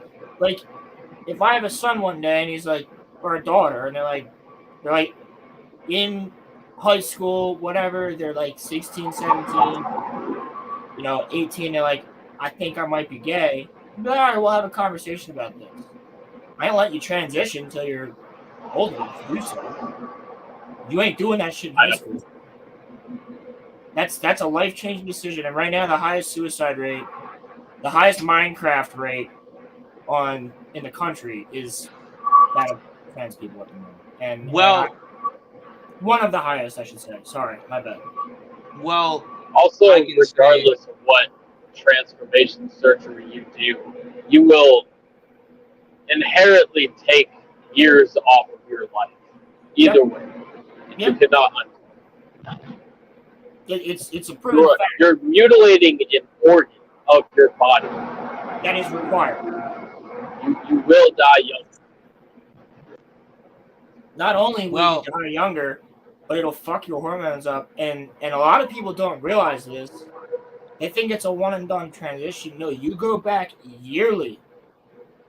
At least once. Yearly. Sometimes more. I think there is a staggering. That doctor is written in bank. There's no reason for that doctor, if they're not a good doctor, they're just going to tell you, that's the right decision, because I'm going to have you for a customer for the rest of your fucking life. And you're going to be making me money for the rest of your life. And a lot of money at that. I will say, though, too. And I agree, Jamio, 100%. There is some states taking kids away from their parents because the doctor will say, well, this 12-year-old wants to transition and their parents won't let them. So the state will literally take them away from their family and let them do it. There's parents being arrested at parent-teacher conferences for speaking out against this. It's being arrested by the state. That's insane to me. So what? They don't want us to have the final say in what our 12-year-old does? No. The government gets that final say? Fuck you. They're the captain now. Fuck you. If you're a good parent, not abusive, and your kid is well taken care of, there should be no reason that child gets taken away from you. Because you know what? I think they should. When I was 14, I wanted to do all this different shit that I don't want to fucking do now. I think child services should call on people trying to make their kids vegan as well. When I was 5 or 6 years old, I would wake up in the morning, or probably 4, I would wake up in the morning and tell my mom what dinosaur I was today. You know what I'm saying? Like, the neighborhood cat. And then tomorrow I'd be a Spinosaurus, and the day after that I'd be a fucking Brachiosaur. You know what I'm saying? matter. They're kids. They're gonna say all this other shit. Like, well, I also I'm 22. I still don't know what the fuck I'm doing. If I made a life decision like that at 16, I'm sorry. To me, that's just wrong. It's wrong to allow your child to do something like that.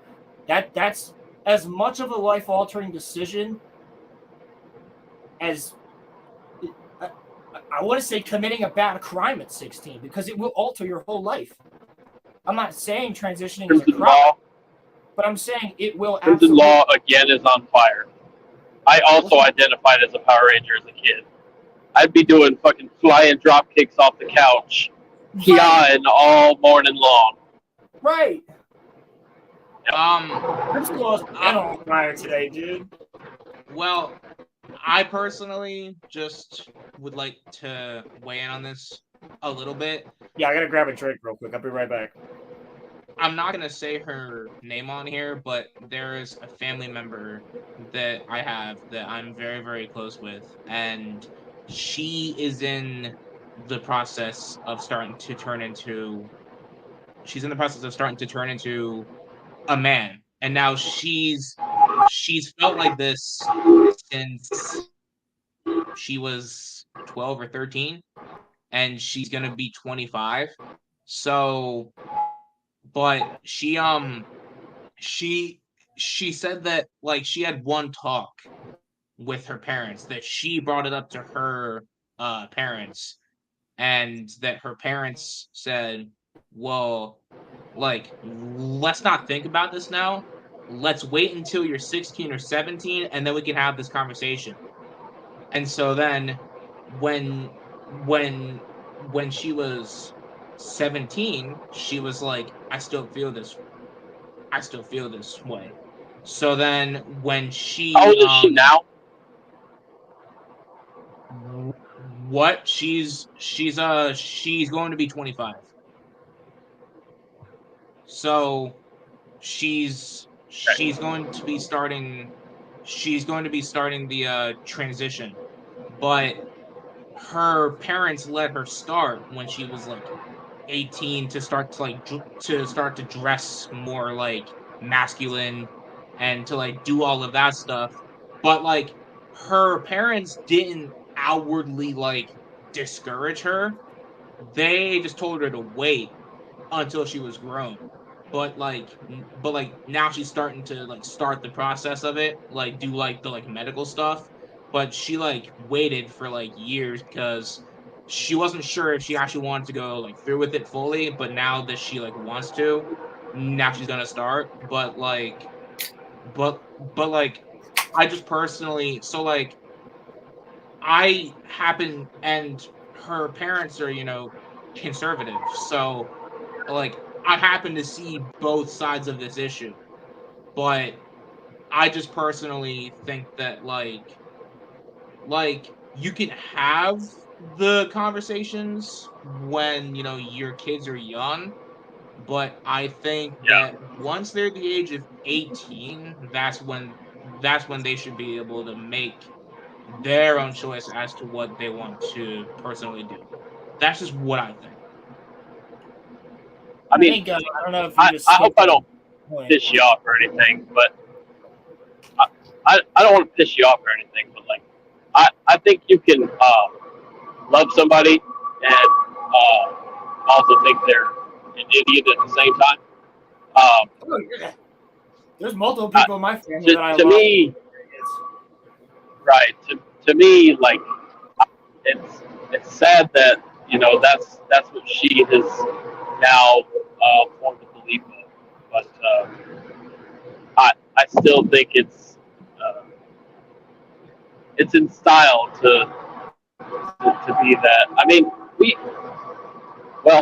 I grew up a little bit earlier before y'all, but like we had town girls, and I can think of one in particular that was like we were like, oh, for sure, she out here carpet bunching, but hell, she's now, I've seen her not too long on Facebook. She's now like extremely feminine and extremely like Like you would never have guessed, like through high school, she was the Tommiest of tomboys. Yeah, that's one of my best friends. But she's like the closest thing I have to a sister. And when she was younger, she dressed like a dude. but She was see, like huge fucking Star Wars societal fan. changes. Yep. And now she's been with her boyfriend for like, I don't know. She's more than straight. She's been with her boyfriend, dresses feminine. She's been with him for like 5 years. And like now, if she were around today, right? If she were around today, she would be told that she's going to be trans or she's going to be lesbian, and not told to come up with it on her own. Crimson, She would you? it's a,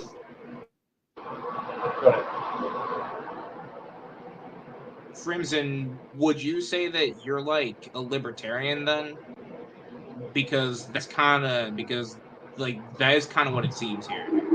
Like you just don't give a shit as long as they're like, grown-ups, which is actually what like my whole thing is. I agree with that right there, Crimson. So long as you're not trying to push your ideology onto children and encourage them to do things. My dog is trying to get in my way. But majority of that community is doing that. So that I agree, Crimson. I'm the same way. Like I don't give a shit. Like if you're gonna go mutilate your own body, I mean, I guess that's population. But at the same time, the way that it shifted culture, and like I said, it's become like a social status to be a part of that, right? Like you're part of the group. You're part of the people that are on the right side of history. Like Part of the ship, part of the crew. I mean, No, you're right. it kind of makes it harder to just say, okay, you just do your thing over there, when it's not over there. It's everywhere now. It's on my fucking hood of my car. Like it's not over there. It's in front of everyone, and it's trying to make everybody What's up, behave Dylan? the same way, and demonize those that won't behave the same. That's what Yeah. Crimson, I like what Crimson just said. Leave me the fuck alone. I'll leave you the fuck alone. It will be cool. That's basically like, and that's so hard now with social media, Crimson. You really can't do that anymore, which fucking sucks because that's how it was when we were younger. It's like, oh, you got a view? Whatever. You ain't bothering me. You know what I'm saying? Like, the world is so politicized now, especially in this day and age, because so many kids, legitimate kids, like 14, 15-year-olds, think that they're fucking social justice warriors. But in the reality, they haven't even made a fucking dime yet at a real job. You get what I'm saying? Like, these kids don't know how life fucking is. They're not even out of high school yet. They're not even in senior year yet, and they're trying to tell 40-year-olds how to fucking think. Like, get off your fucking righteous high horse. To be fair, when we were younger as well. Yeah, but we didn't have this ability they have now. And I think if I'm a parent, I'm curtailing that shit quick. I just think that social media is toxic as a whole. Like it's like toxic as hell. Like yeah. It there are people definitely who gets toxic when one side censors the other, which is what happened. That's actually true. Nobody's got a right to anybody else's respect. That's a good point. Yeah, Respect is I believe I was given. I believe I was taught that was earned. Yeah. Respect is earned. Yep. Yeah, man. Why y'all want to have such real conversations? Yeah, right. No, I mean, I'm not going to sit here, right, when there's stand up. some person that's like, respect me, But then, because I tell you I don't like a certain thing they did in a Star Wars episode, I'm instantaneously a far-right racist homophobe. Like, okay, well, in that case, you got my respect. Zero respect from me. Because you don't even want to hear my point of the argument. So therefore, zero respect is given. I'm not going to fucking respect your bullshit if you don't even want to respect my point first. If you ask me for my opinion and I give you my opinion, you instantly tell me you're wrong or well, that's racist or you're homophobic or you're anti this, you're anti that, when in reality I just said, well, I support Gina Carano, for instance. Well, fuck you. Quite frankly. Well, I kind of feel the same way when I get told that I'm a commie and that I should die because I Yeah, but support you know going to us the three are West. fun. Like, you know we're joking. There's a Yeah, difference. yeah. Somebody else actually said that to you and meant it. It's a little different. Like, we just do it. Just fuck around. I mean, people. Calm down, Tommy. Calm down. That's why voting is important. Yep. That's what? Now, I done told you you got to read it. Right. Unfortunately, these are just ideologies, says Damiel. That's why voting is important. There are unfortunately only two parties. Only one of them right now is for freedom, in my opinion. And honestly, I can't disagree. In my personal opinion, I can't disagree because there's one side that's so overtly indulged in their own ideologies, which aren't even their own. They're pandering to these ideologies, like Roman said earlier. And yeah, I wouldn't say it's exactly freedom either, because I don't trust the government, and convincing a good majority, or not even a majority, a good percentage of the country that you guys are for freedom could backfire on us as the citizens too, because I I just personally don't trust motherfuckers as far as I can throw them. I personally don't really think that either party's really for what you would call like freedom. I think that both parties are I think that both parties are like trying to stop us from having like what like actual freedom is, but that's just me. So Dylan Sean Hall says this is all a part of the plan, my fan. We've seen this before with racism, That's what I'm saying, politics, Bill. That's what I've been saying, bro. rich versus poor, and now this gender war, divide and conquer, distracting, confused. Then the peeps in power never lose. So what I'll say on this point, I didn't get to articulate this really well last week, but what I want to say on this point is actually to Dylan's point, is that me personally, yes, the social shit matters, but I more am for trying to ensure that everybody can have a bright economic future. That's what I care. That is what I care for most. And I say that we all put the social shit aside and that we fight over that later, and that we all defeat the oligarchy.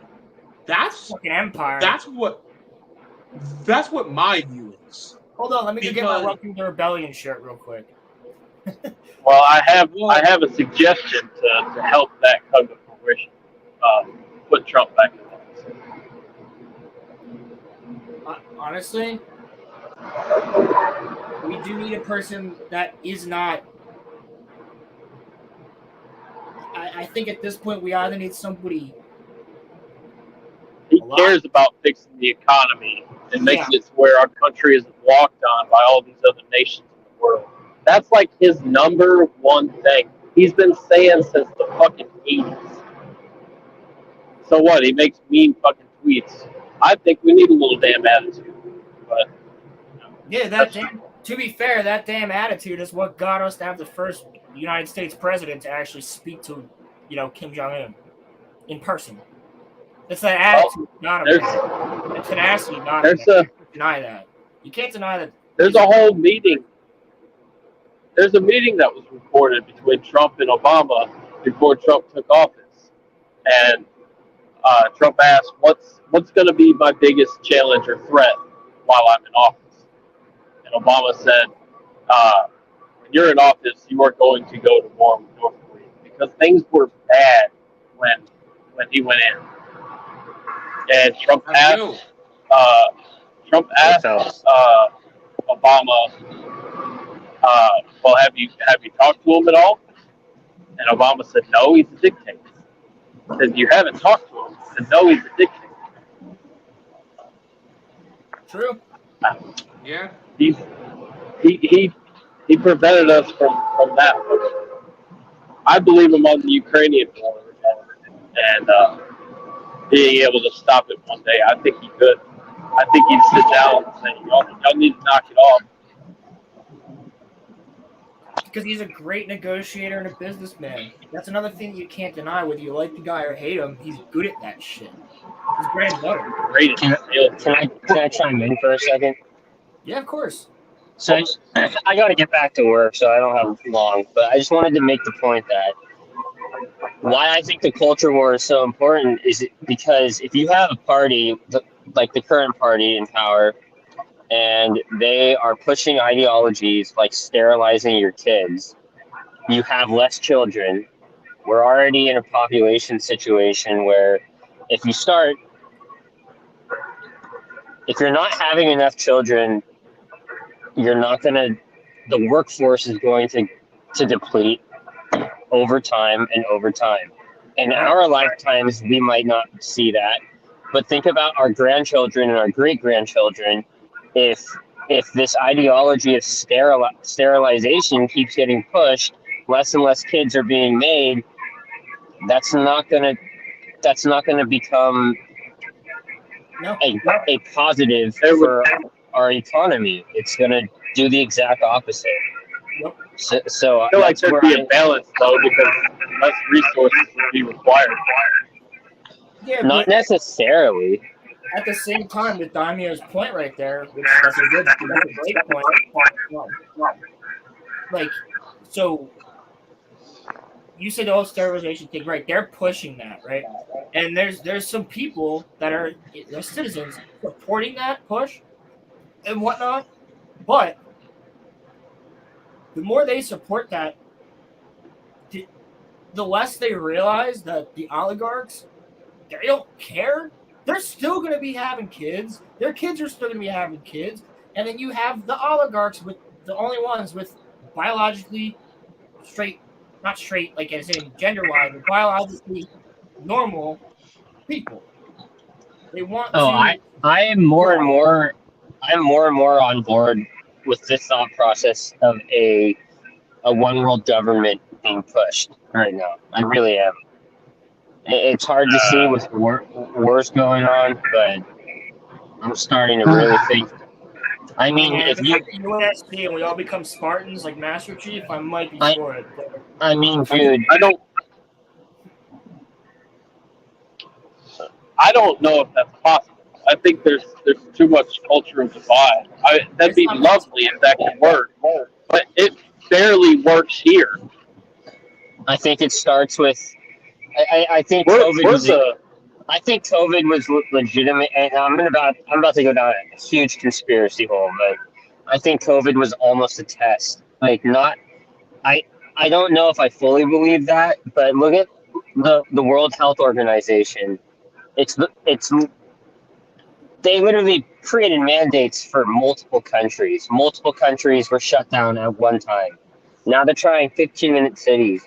Places like China as well also has this digital tracking of currency and social status, which the banks here now are starting to try and implement. All your currency is digital, so that's the first step, is getting multiple countries on board with the same type of platform, and then you connect them. And you do have globalists like Schwab, who fund a lot of this stuff in multiple different countries. And to us, it looks like we're all in division and separated by different states, but we're seeing ideologies being pushed through multiple countries at the same time right now. And the lockdowns were a perfect example of that. And I understand it was a pandemic, but I mean, look at how much information was hidden from us, told that we were crazy for thinking that this was a man-made leaked sickness, and then or virus, and then we find out months later it was leaked from a lab. We were told we were conspiracy theorists, and all this stuff turned out to be true. That was racist to say that. Yeah, exactly. I don't know. I think America is the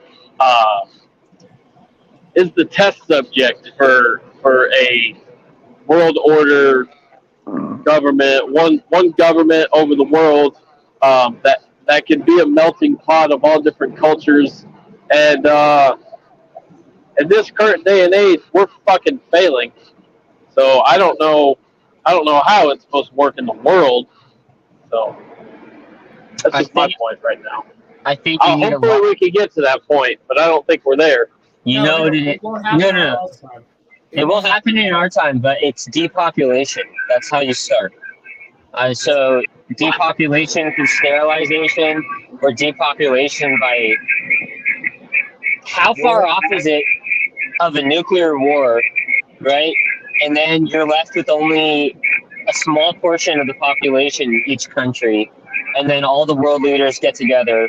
Like we already have. I mean, look at NATO. Like NATO's essentially like a world government already, and they're growing and growing and growing. I mean, this is where that like story, a lot of these thought processes come from. Like for my bro, can you turn down that music in the background? Holy shit! I'm not playing any music. Sounds like it when you're talking. No, I have no music playing.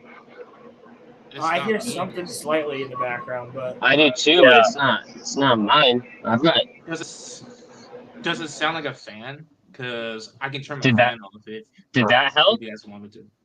yeah, that helped. Oh, that was my AC probably. It's fucking hot out here. Well, yeah, you're in California. You're probably fucking melting. It's hot in Pennsylvania right now. But yeah, I mean, that's really the only point I wanted to make. I gotta get back to work, guys. No, dude, for sure. All right. All right, later. Yeah, All right, later, Rolo. I'll see you later tonight. All right, buddy. Peace. I'll see you. Deuces, brother. Thanks for hopping on.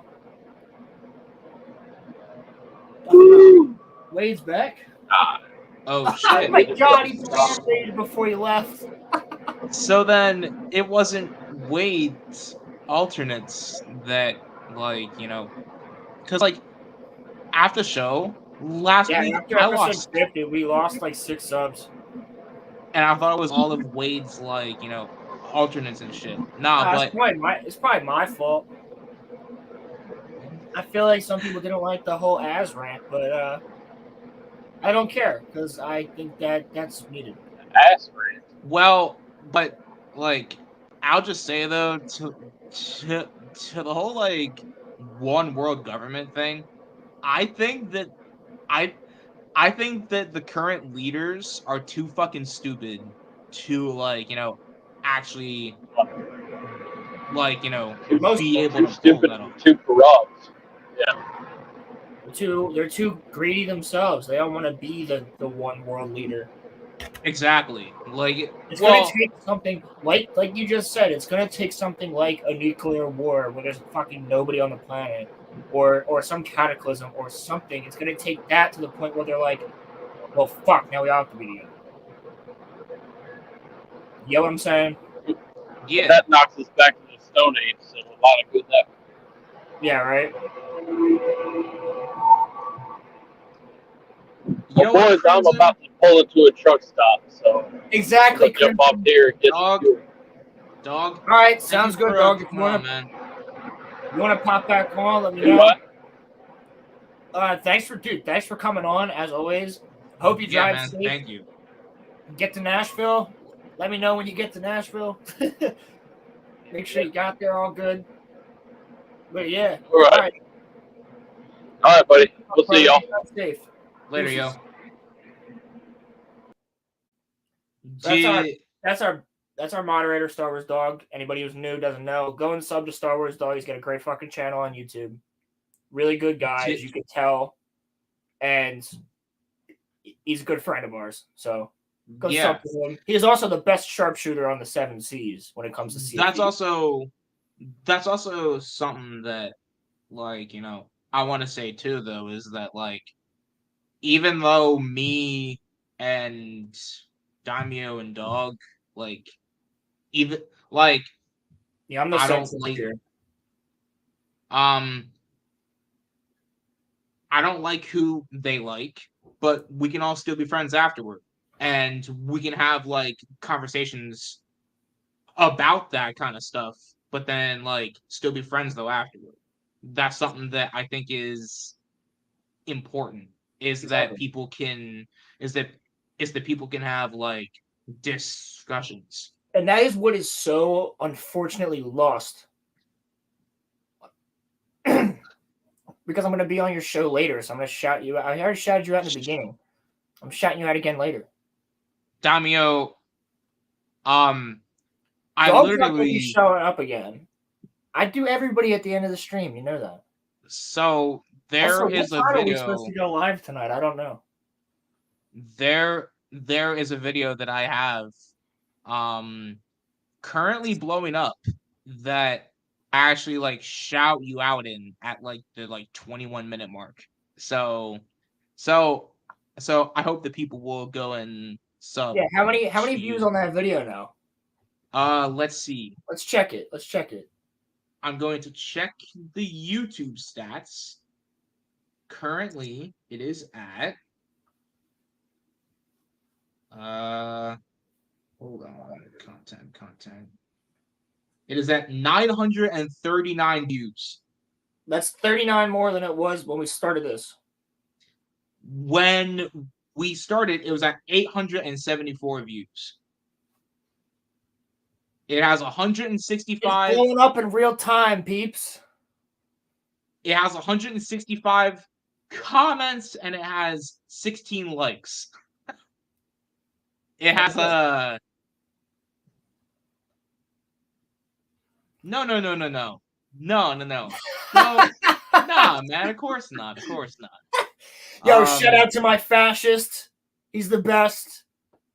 He's the greatest fascist. He's so cool. He'll bring the biggest regime. It'll be the biggest regime the world has ever seen. Daimyo's Gatekeepers. The best fascist ever. I actually called you a good friend. That's what I said. Because I'm not a douchebag.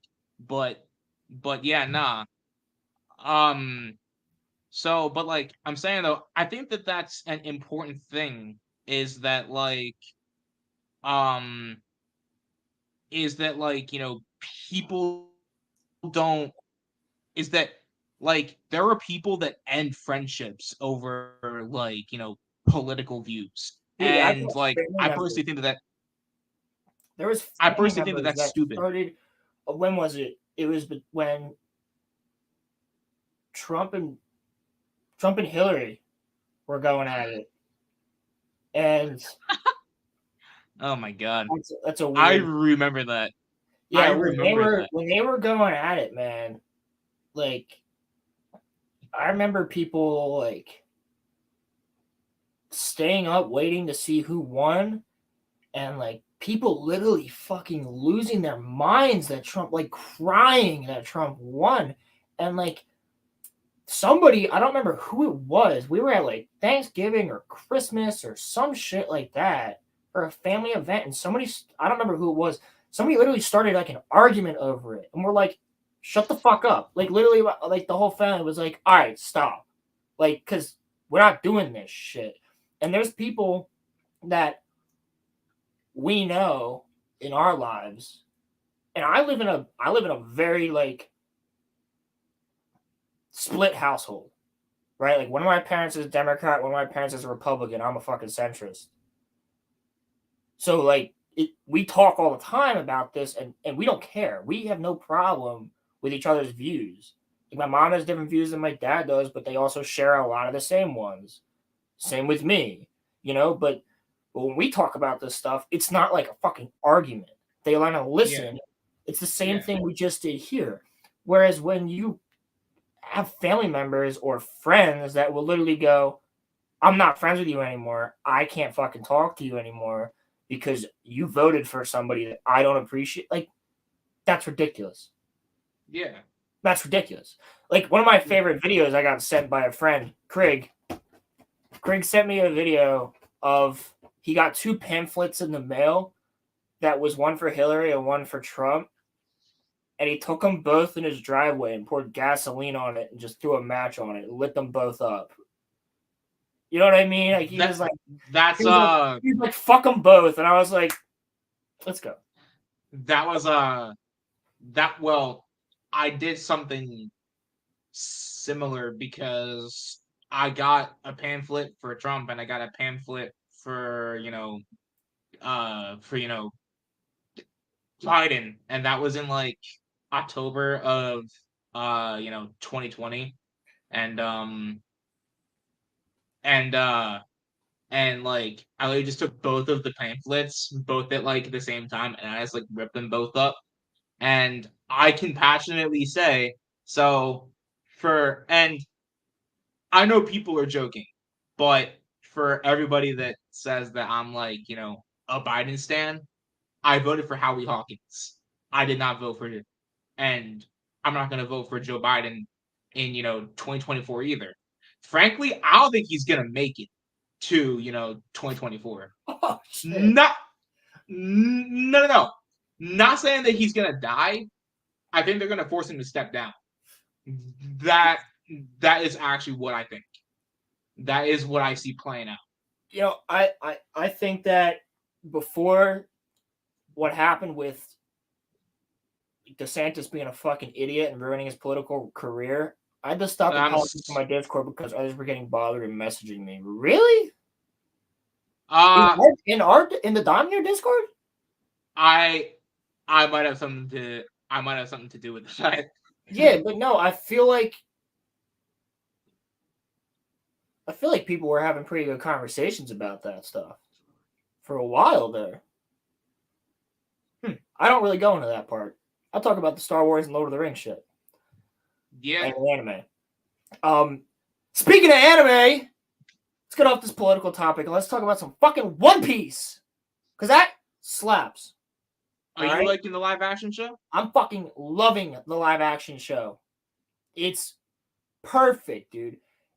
And here's the thing. I had no desire to watch this. I have only watched the first 10 episodes of One Piece and then episodes here and there throughout the years. So, and I know the general gist. I know who Kaido is. I know the Wano arc. I know all the admirals. I know Blackbeard. I know all that shit, right? Again, I know who the main characters are. Luffy, Zoro, Sanji, Usopp, Nami, Big Mom, Kobe. I know all those people, right? Garp. Yeah, I don't blame you, Crimson. I don't blame you because that's what made me just be like, fuck the government. I'm tired of your shit. Nah, bro.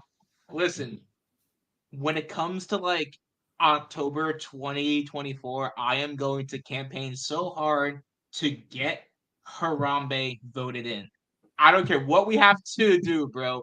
I do not give a shit. We will, because honestly, it can't get much worse. It cannot get much worse. I signed a petition to put a statue of Master Chief on the White House grounds. There's an actual petition for that. I signed it. It's on what's the one? Not GoFundMe. What the fuck is it called for petitions? And if like you hit a certain amount, I gotta do it or something. Like, yeah, I do Nah, that. But not here, well, no, sorry. There is just one more thing I do want to say.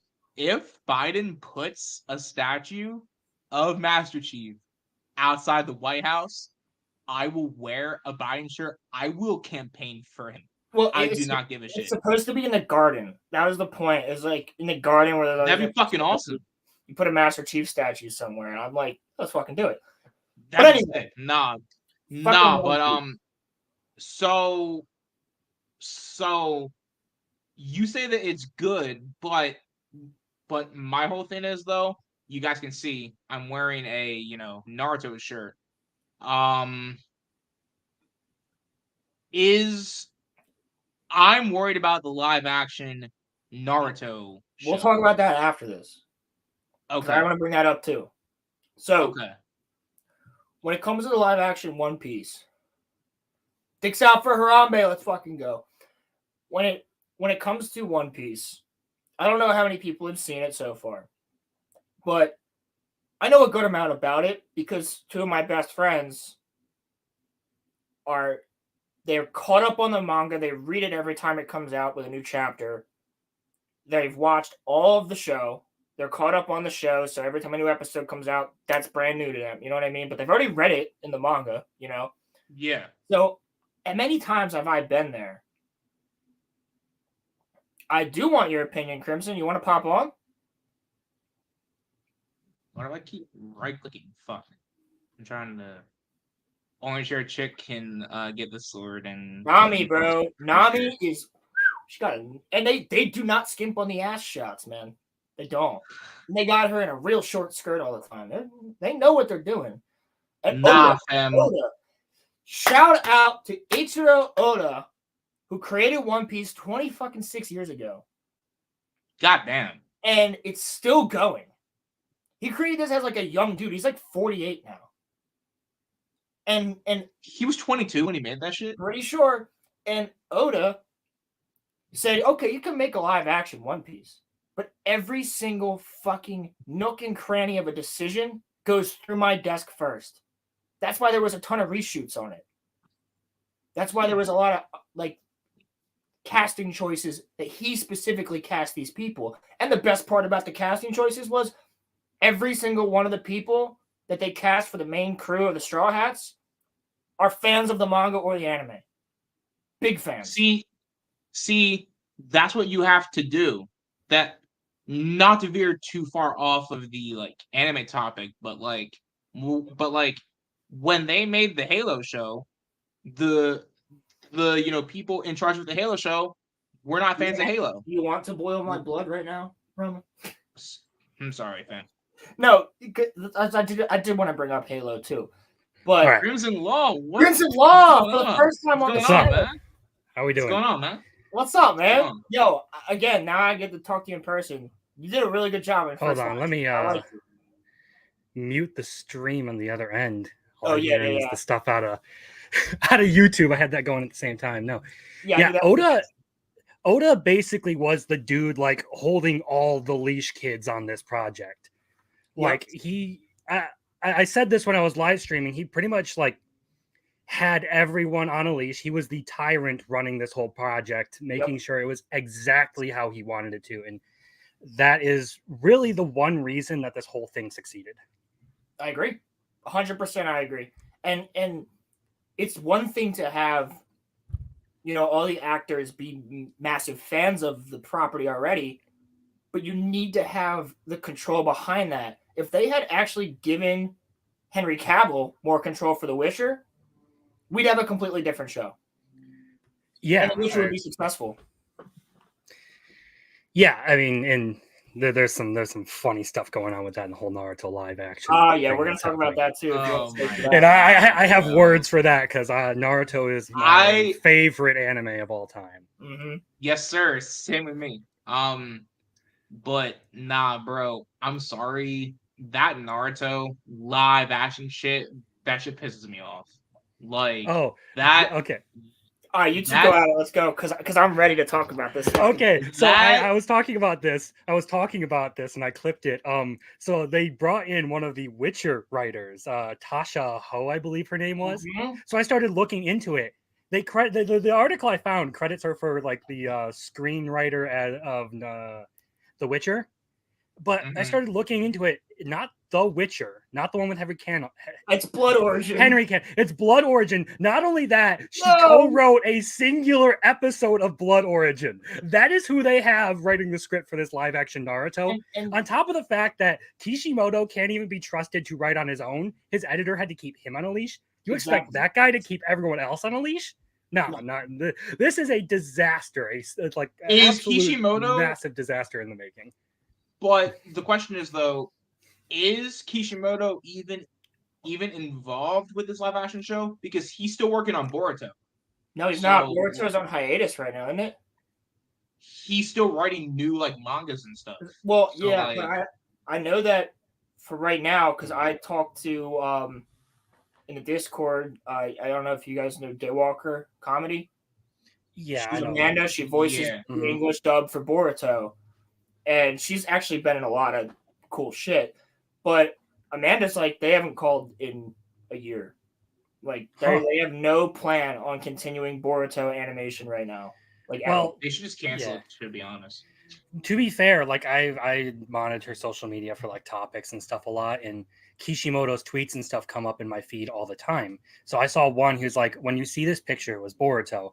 What is one word that you think describes this? And I was looking through the comments, and the most common answers were shit, overhated, and mid. I can't disagree, because what's the reason I watched Boruto? As a manga, I agree with that, actually. One Piece is an incredible manga. Anime, though, Naruto is better than Bleach. It's better than One Piece. Bleach is my favorite. But I can also admit, Naruto as an anime wise, better. But Bleach, I think Naruto's. I grew up with it. Big three. I just barely watched One Piece when I was younger. I think that Naruto. Now, you guys are talking to like a super big Dragon Ball fan too, but I think Naruto is the greatest anime of all time. But I'm also I do think Attack on Titan slowly is starting to like creep up on it though too. Because you haven't watched all of Attack on Titan yet. What season are you on? I'm now on season 2. I'm now on season 2, part 3, episode 4, part A. Season 4, the finale, the final. Okay, it's finally over. Is about to come out in like a month, I think, 2 months. That's what they should title it. Season 4. It's finally over. Finally over, right? And people are gonna be mad, dude. Anime onlys are gonna be mad about like the ending. I heard the ending in the manga made people like. Yeah, and then they came up with the same chapter, but they changed the ending. And now people are saying he's probably going to change the ending again for the anime, but I don't know. Look, just stick with the original ending, whether people like it or not, because the whole reason you're adapting the manga into an anime is because people liked the manga. Again, it's one of the reasons why you don't see a lot of these like live action Netflix adaptations succeed. It's because they fail in adapting what people like out of the manga into it. It's in name only, like with exactly. Cowboy Bebop, Death Note, the whole like life turner thing. One, I never even saw that Death Note one. Don't, because it's terrible. And even wait a second. When was there a Death Note live action show? That was the first one that Netflix did, I think. What? Yeah, that one of Full Metal Alchemist, and they're both shit. And Full Metal is one of the best anime I've ever seen. Oh, okay. Yeah, it's Full Metal. Like, it's hard to screw up some of these like really good, but somehow we in the West manage to find a way to botch these things. Yeah, well, they're gonna find a way. IGN said, right, Crimson? When IGN posted about One Piece, they gave it a 6 out of 10 because it was too close to the source material. Oh yeah, I forgot about that. That's a thing. Too close to the source material, so it's bad. Like, I feel like they're gonna fuck Naruto up. Like, they're like, gonna give him black hair. They're gonna make him edgy, and they're just gonna. Sakura's gonna be a lesbian. Well, no. So look, what I think that they're going to do, because let's be honest here, out of every Naruto character, who is the most talked about character? Sasuke. I think they're gonna turn Naruto into Sasuke. Not physically, but I think that they're gonna make him like Sasuke, and then make Sasuke more like Naruto. They're gonna try and make needs to happen. They're gonna try and make Naruto a little bit more edgy and all of that because that's what. But he literally is. The issue is too, like they're adapting probably like at the same time. It looks like they're doing the 4th Great Shinobi War, which if they did the war, well, judging by the posters, I mean, you can see Minato in the background, like the Infinite Tsukiyomi going on and all of that for the poster. I'm basing this on the poster. They're starting with Shippuden shit. Mm-hmm. Well, their costume designs they have on the poster are Shippuden stuff. You have Sasuke looking like he's like right out of the 4th Great Shinobi War. And they have Naruto in his Shippuden outfit. My issue is it looks like they might be doing, like I said, the 4th Great Shinobi War, which I love that arc, but what follows after it, the whole Kaguya thing, the moon demons, that's where Kishimoto pretty much shits the bed with the story. I agree. Madara should have been the final villain. Yep. Like, and if we didn't have Kishimoto on his own, we wouldn't have Boruto. That's all I will say. That's true. No moon demons, no Boruto. But people begged for him to be brought back onto the show, and then now we have what we have now. So it's like, what? People say Boruto gets better when the editor comes back, but I disagree. I think it's better because they killed Boruto. Yeah. Dude, honestly, my thing that the only reason I think most of us watched Boruto in the first place, you're watching it because you want to see Naruto and Sasuke and Sakura and everybody else as adults. And I will say, Boruto gave Sakura a really good fight. When she fought the guy who was like a fake Uchiha. Yeah, that was a pretty good fight. No, Boruto has some like fantastically animated and choreographed fights, like Naruto and Sasuke versus Momoshiki. Oh, it's so good. Barry on Naruto versus Jigen, where he just absolutely rocks Jigen. Yeah. Dude, so that's the thing. Like, and I liked that little weird arc with Inoki. There's something about Boruto though. And what's it? Who's Orochimaru's kid? Mitsuki. His name is Mitsuki. Yeah. I'm more interested in Mitsuki than I am with Boruto or Sarada. So fuck off.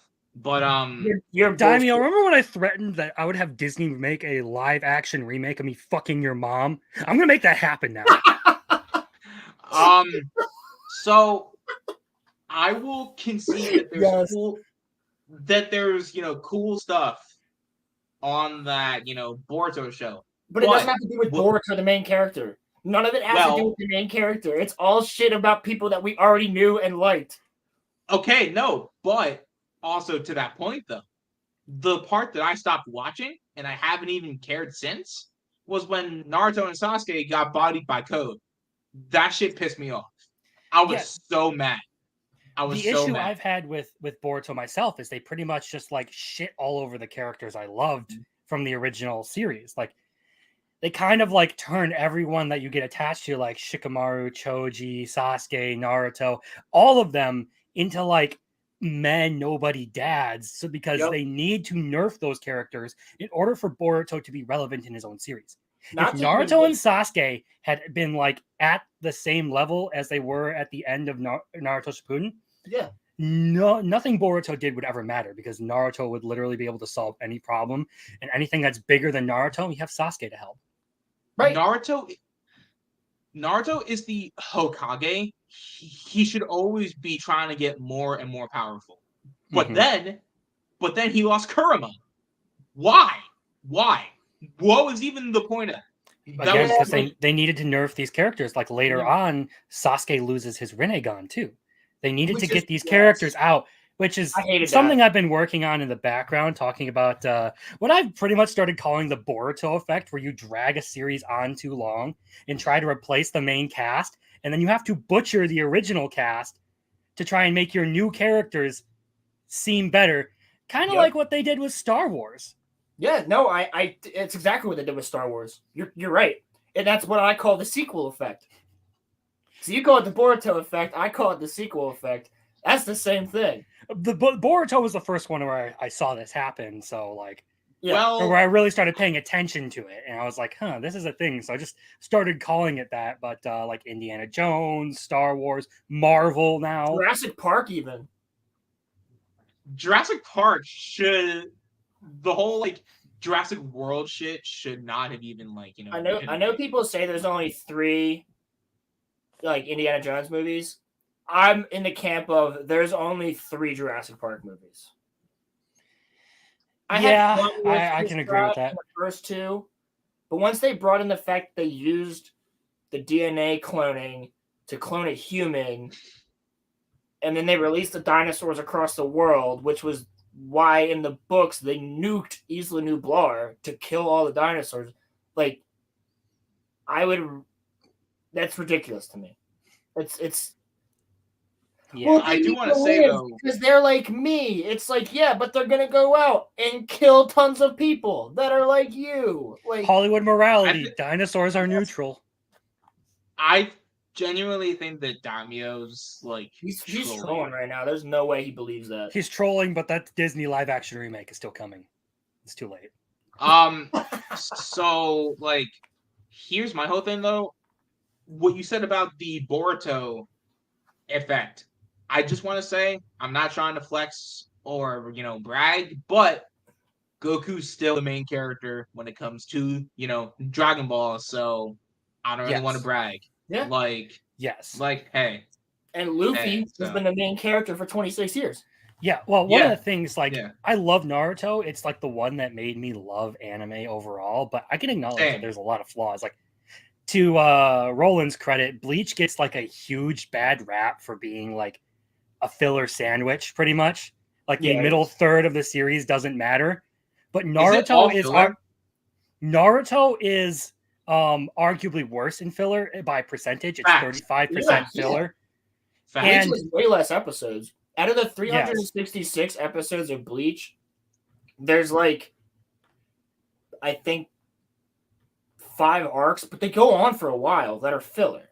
But people say the Bount arc is filler. It's not, because later on in the show he mentions the Bounts and mentions all this stuff. Like, it felt like filler at the time, but it's not, because he mentions them in the Iran-car, and he has a vision when he's fighting Ukiura. He has a vision of Katia being like, "Oh, you can't win against me," whatever. And like, it's almost like what we just saw, Crimson. I don't know if you watched, like a Rebels with Ahsoka and Vader fighting. It's almost like that, where Vader's trying to tell her, like, yeah, I'm gonna still kick your ass, like, you can't beat me, whatever.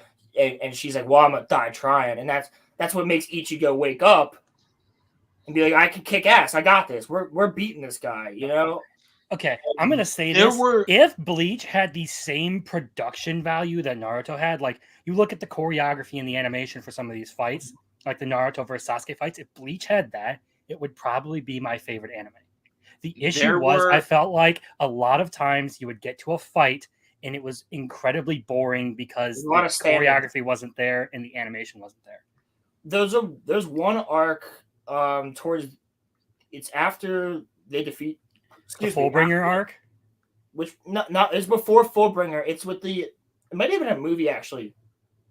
Memories of Nobody, I think. I don't think I watched that one. That's where, like, there's this dude who used to be a head scientist under like Kuratsuchi or Urahara or something, like in the research and development, and he split his soul, but the one version of his soul is a girl who's like a teenage girl, and then the other version is him, but he's like decrepit and shit. And I think I've seen clips of this, actually. Yeah, and he like, his fight with Ichigo is so sick because Ichigo slices his blade and breaks it, and his blade, like, you see it shatter, and you're following one of the shatters, and it cuts his face, and his hand's back here, and he grabs the fucking piece of his blade and jumps. It's so well animated, and then Ichigo just bodies him. But like it was a really well animated fight, as well as the very beginning of the Hellblade, Bleach Hellblade or something, when it's showing him fight Ukiura and he's in the hollow form and he just stomps on his head and like boom, like dude, there were some like genuinely hype moments in Bleach. I'll give it that. Yeah, but like Bleach has the best hype song other than like Naruto's like dun dun dun dun dun dun. But like Ichigo's got the "Now baby now you feel like mine." That's actually on my playlist. I love that song. That shit is so I love that song. Nah. The one from Blood War. Naruto's Sadness and Sorrow might be the most moving anime song ever. That shit does not ever fail to make me cry. Nah, but to Crimson's point though, the fourth great Shinobi War has like 30 canon episodes and like 200 filler ones. And half of them are flashbacks to Sasuke and Itachi. Yeah. So like I love Naruto, but why was there so much filler?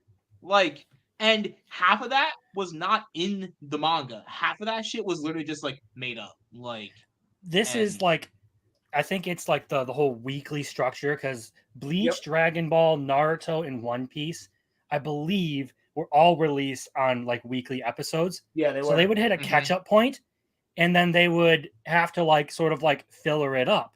Now, what One Piece did that really annoys me is you get to like Dressrosa, you get half episodes. Half of it is recaps. Half of it is the actual episode, which is kind of why I dropped One Piece somewhere around. Get this bot out of here. Not you. Get this fucking bot out of here. It's a Twitch chat. Hi, I want to offer promotion of your channel. Viewers follow. Go type .com. You don't even spell .com right, you stupid ass bot. The person is lower. Get out of here. Then AI is gonna take over the writing scene. Yeah, dude, this the AI quality is guaranteed to be the best. Auto on, incredibly flexible, convenient order management panel. Everything is in your hands. Turn it on, off, customize. Fam, I run my own channel. What are you talking about? Go to doghype dot spelled space DOT space COM. You know you're starting to make it big when the bots start showing up. That's actually a good point, guys. We're doing all right if bots are showing up on our channel. Like, I remember when I first started watching Weebs and Waifus streams, they would get like the porn bots in there sometimes. Yeah, I used to have to ban them. Where do they come from, though?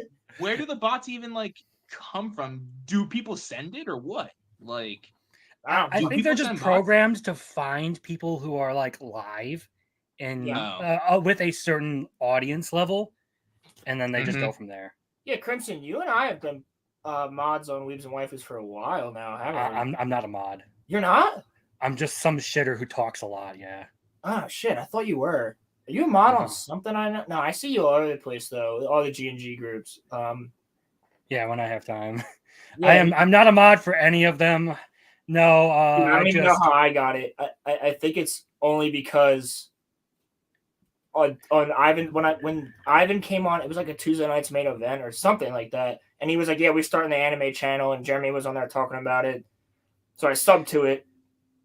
I think you weren't modded right away, were you? Yeah, like he said you got modded like halfway through their run, because I think the first stream I ever showed up to was the one where he started like naming mods, and I saw you got one because he'd seen you all over the place. Yeah, he was like, he goes, Sean. That was when Nagrad now was still just Sean Landrigan. That was like his original name on there, and it was like me and him, and he's like, Sean and Rowan, I see you guys all the time, so I'm just gonna make you mods. And we were both like, what? And he was like, yeah, you're mods now. We're like, okay, cool. I haven't been able to make it to a stream in a little bit though. It's kind of sucks. So I'm hoping Sean's taking care of it for me. Yeah, Sean. I think I see Blabs and Can Man show up in there, but Blabs really never does anything. Oh, Can Man's with me too. Can Man's everywhere, man. And Firefox. Oh yeah, Firefox. Yeah. I haven't seen Ivan going live as much as of late. Like he used to be every Thursday. They do the Body Pillow Talk, and he was in the middle of moving, so he didn't do the drumming stream for a couple weeks. Is he back to drumming again? And he also spent some time with family in Mexico for I think like 2 or 3 weeks, something like that. So he was in Daimyo country, huh? Yeah. So yeah, he hasn't done a drumming stream. He did one last week, but I missed it. He's been doing them fairly often. He does them like way late at night sometimes. Yeah, sometimes they're really random. Like it's not. It used to be like between 12 and 1 o'clock on a Sunday, and now it's like you might get one on a Tuesday night randomly or a Wednesday. Yeah, like I'll be up like just doing stuff in bed at like 12, and all of a sudden I'll like switch over to my YouTube tab to kill something. I see he's live playing Yu-Gi-Oh or drumming or something. Yeah, he's been playing a lot of cards, a lot of card games, like online card games like Yu-Gi-Oh and stuff. Yeah, Ivan's good peeps, man. I would love to do a Weebs and Waifus meetup at some point. That would be really fucking cool. If we could get everybody down to like Anime Matsuri or something. If I could get a break from work, fuck me. Yeah, right. Eventually, dude. Eventually, someday, there will be a RoloRome cast meetup. That will happen. I just hope that we can get like big enough to even like warrant having like a meetup. I mean, like, we're doing pretty good now. I mean, considering that when we first started going live, we were at 139 subs. Now we're at 180 subs. I don't want to take a whole lot of credit, but that is, and listen, that's still small, but that's a lot bigger than I ever thought that my channel would ever get. So no one watches my gaming videos, but hey, that's fine. Hey man, I post reviews that get like 0 attention, and I talk about like some muscle girl art from the Superman cartoon, and all of a sudden my shit gets blown up for no reason. Yeah, not everybody's fucking it. Dude, like I'll talk about Batman, and it'll get like 7 views. I literally just make like I literally will make like a political video, 1,000 views. That shit's weird. It's like YouTube chooses to put certain things into the algorithm, and then there's certain things that they choose to not put into it too. It's like really, really weird. It's like really weird. Like, yeah, I did a string of Ruby videos talking about like I did a whole review of the Ruby series and my problems with it. I did some commentary on season 1 and 2 though. Season 1 through 3, fantastic. Fucking best fantastic, right? Okay. Mm-hmm. Jean Arc, best character in the series. I'm not even going to have any arguments. And that's when, I can't believe I'm forgetting his name. That's before he died. And Miles took over. The creator. Monty? Before Monty died? Monty. It was right after Monty died that the show changed. It just wasn't the same at all, and it sucked. No, but like I covered the Ruby stuff. I covered the Ruby Justice League Part 2, which makes no sense because you're putting Ruby characters in the DC universe, and Superman could body an entire army of Grimm. Yeah, absolutely. Superman, Green Lantern, Flash, Wonder Woman, they all body everyone in yeah. But Ruby's great. Wow. I love the first couple seasons of Ruby, and I think it was a mistake for them to kill what's his name, the villain with the cane? Torchwick. It was such a crime to kill Torchwick the way they did, and like he should have been around for much longer. While you're here, Crimson, and since we're kind of still on the anime topic, Roland has had a take for many, many years. He thinks that he thinks that Ben 10 can beat Goku in a fight. And I think that this is accurate. No, it's Okay. not. Here's the issue. The Omnitrix automatically scans Goku in at his top power level. So whatever Goku can max out as, Ben 10 has that. That is why this fight doesn't work. That's why it's one of those things where you're pairing someone against a power that just absolutely fucks them. It's why Batman versus Spider-Man doesn't work, because Spider-Man's powers are like a direct counter to everything Batman does. Yeah. So not even just the Omnitrix, him turning into Alien X, he could go back in time before Goku was even born and delete his great-great-grandfather from existing. See, here's the issue with that, though, is Alien X hardly ever does shit, so it's so unreliable. Why would you even ever resort to Alien X? Because it's Goku. You need your most powerful. But that whole time that Ben is talking to Alien X, it's like a millisecond. Don't they spend an entire episode where he's Alien X trying to convince them to do something? And they're running from the bad guys because Alien X won't do shit? But it all I disagree with the Alien X thing. Though. The issue is Goku's an alien. Ben 10 can stand him. All of a sudden, Ben's a more powerful version of a Saiyan than Goku ever was. I never thought of that either. I just thought the Alien X route. But yeah, no, that's fucking... See, Ben 10 bodies, bro. Ben 10 bodies him. That's not even fair to Goku, in my opinion. Nah, man. Bro, just argued. We bro, you're just about this. That Ben 10 could beat anime characters. To your Batman versus Spider-Man argument, I would actually make the point that I think they would tie, actually. Well, here's the issue. Batman's whole thing is stealth, right? Stealth and martial arts. How do you compete with someone who, one, has a spidey sense, can pretty much sense every surprise attack that would give Batman an advantage coming? Mm-hmm. We're assuming no prep time because basically Spider-Man, Peter Parker, is kind of the same intelligence level as Batman. If you give them the same amount of time to get ready for a fight, they're both going to get ready equally. So it's not like Batman's going to have an advantage based off of prep time. I also think, though, that yes, Chris, did you watch G&G this morning? No, last night TMNT. Oh, I saw it.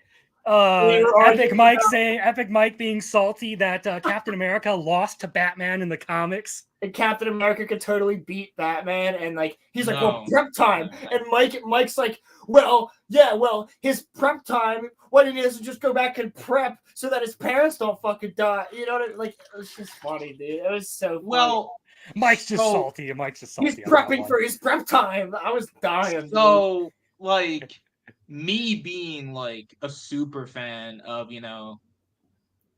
Batman, I will say that if he doesn't have prep time, he's not going to win 70% of his fights because he doesn't have any powers.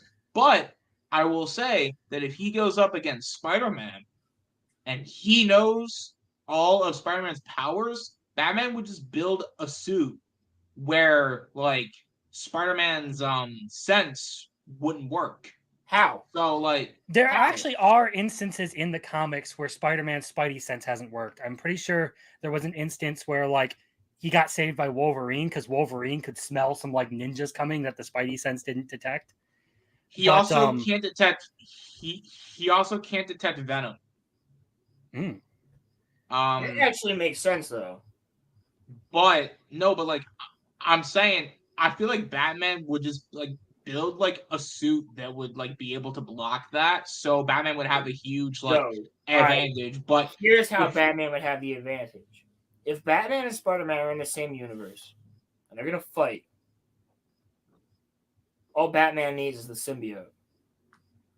Oh my God, he would fuck it up with if Batman had a symbiote, he would dominate Spider-Man. Absolutely. The issue is straight up Batman versus straight up Spider-Man. Spider-Man has powers that are just not a good matchup for Batman.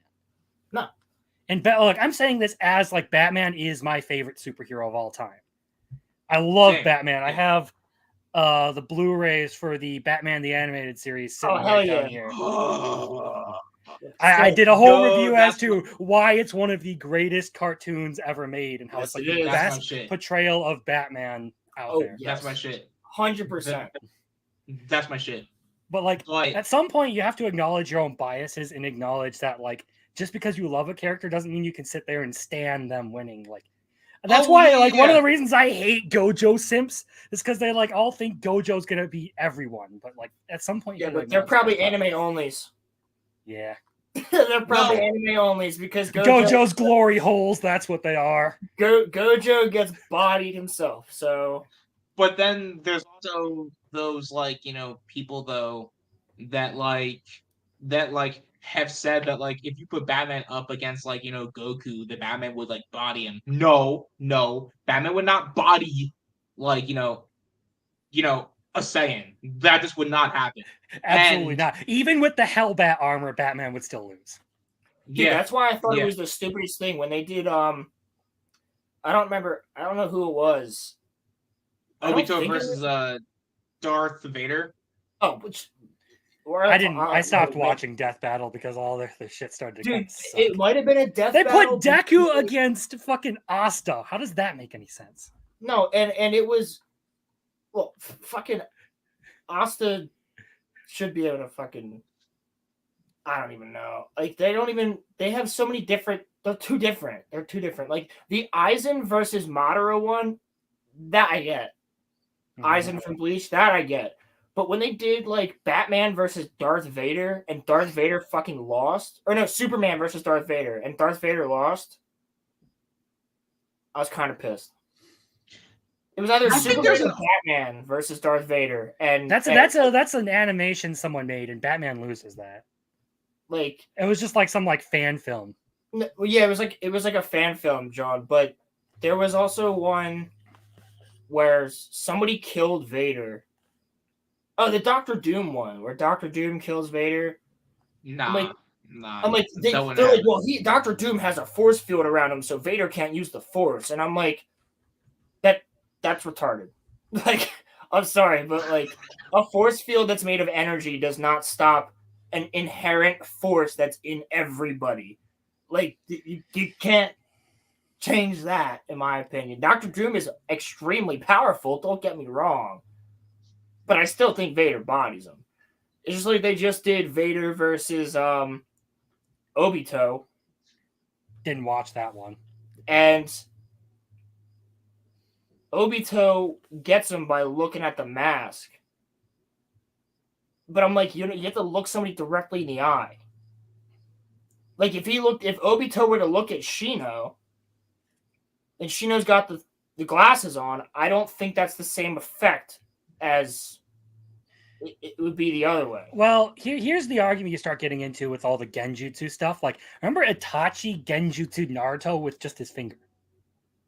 That's true. So it's all about perception. If Darth Vader is looking into Obito's eyes when he activates the Mangekyo Sharingan and he does the Tsukiyomi, he could get Darth Vader with that. The issue is who's mentally stronger. Who's mentally stronger? Vader's mentally stronger. Yeah, so I don't think Obito.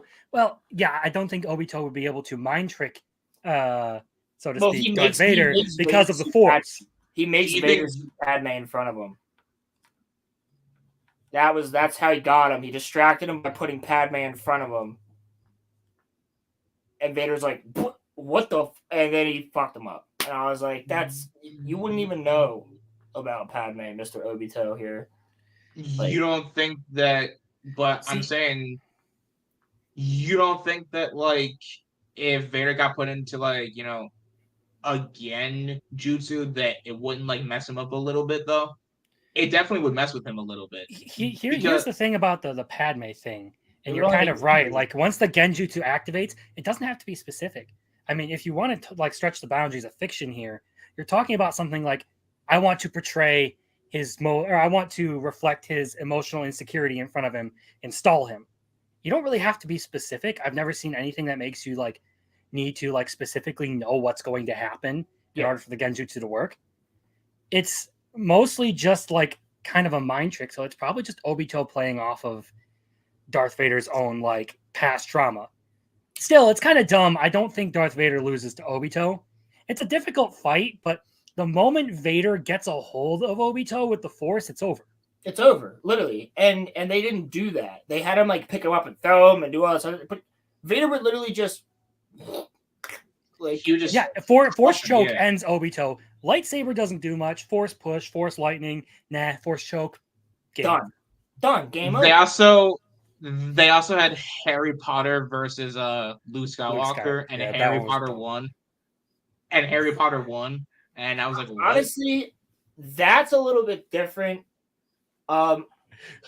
I could see that going that way because Harry Potter could literally just like I don't think a lightsaber is going to be blocking Avada Kedavra, to be honest with you. But Luke could reflect it back though. The one that gets me, the fight that people have brought up multiple times is Dumbledore versus Gandalf.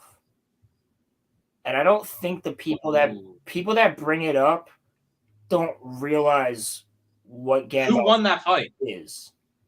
People always say Dumbledore, but you don't realize what Gandalf actually is. I was about to say Gandalf is so much more powerful than Dumbledore. Dumbledore is like the wise wizard, but Gandalf is like something like completely different. Like he dies and then comes back as Gandalf the White. He's not even human. He's literally just an angel.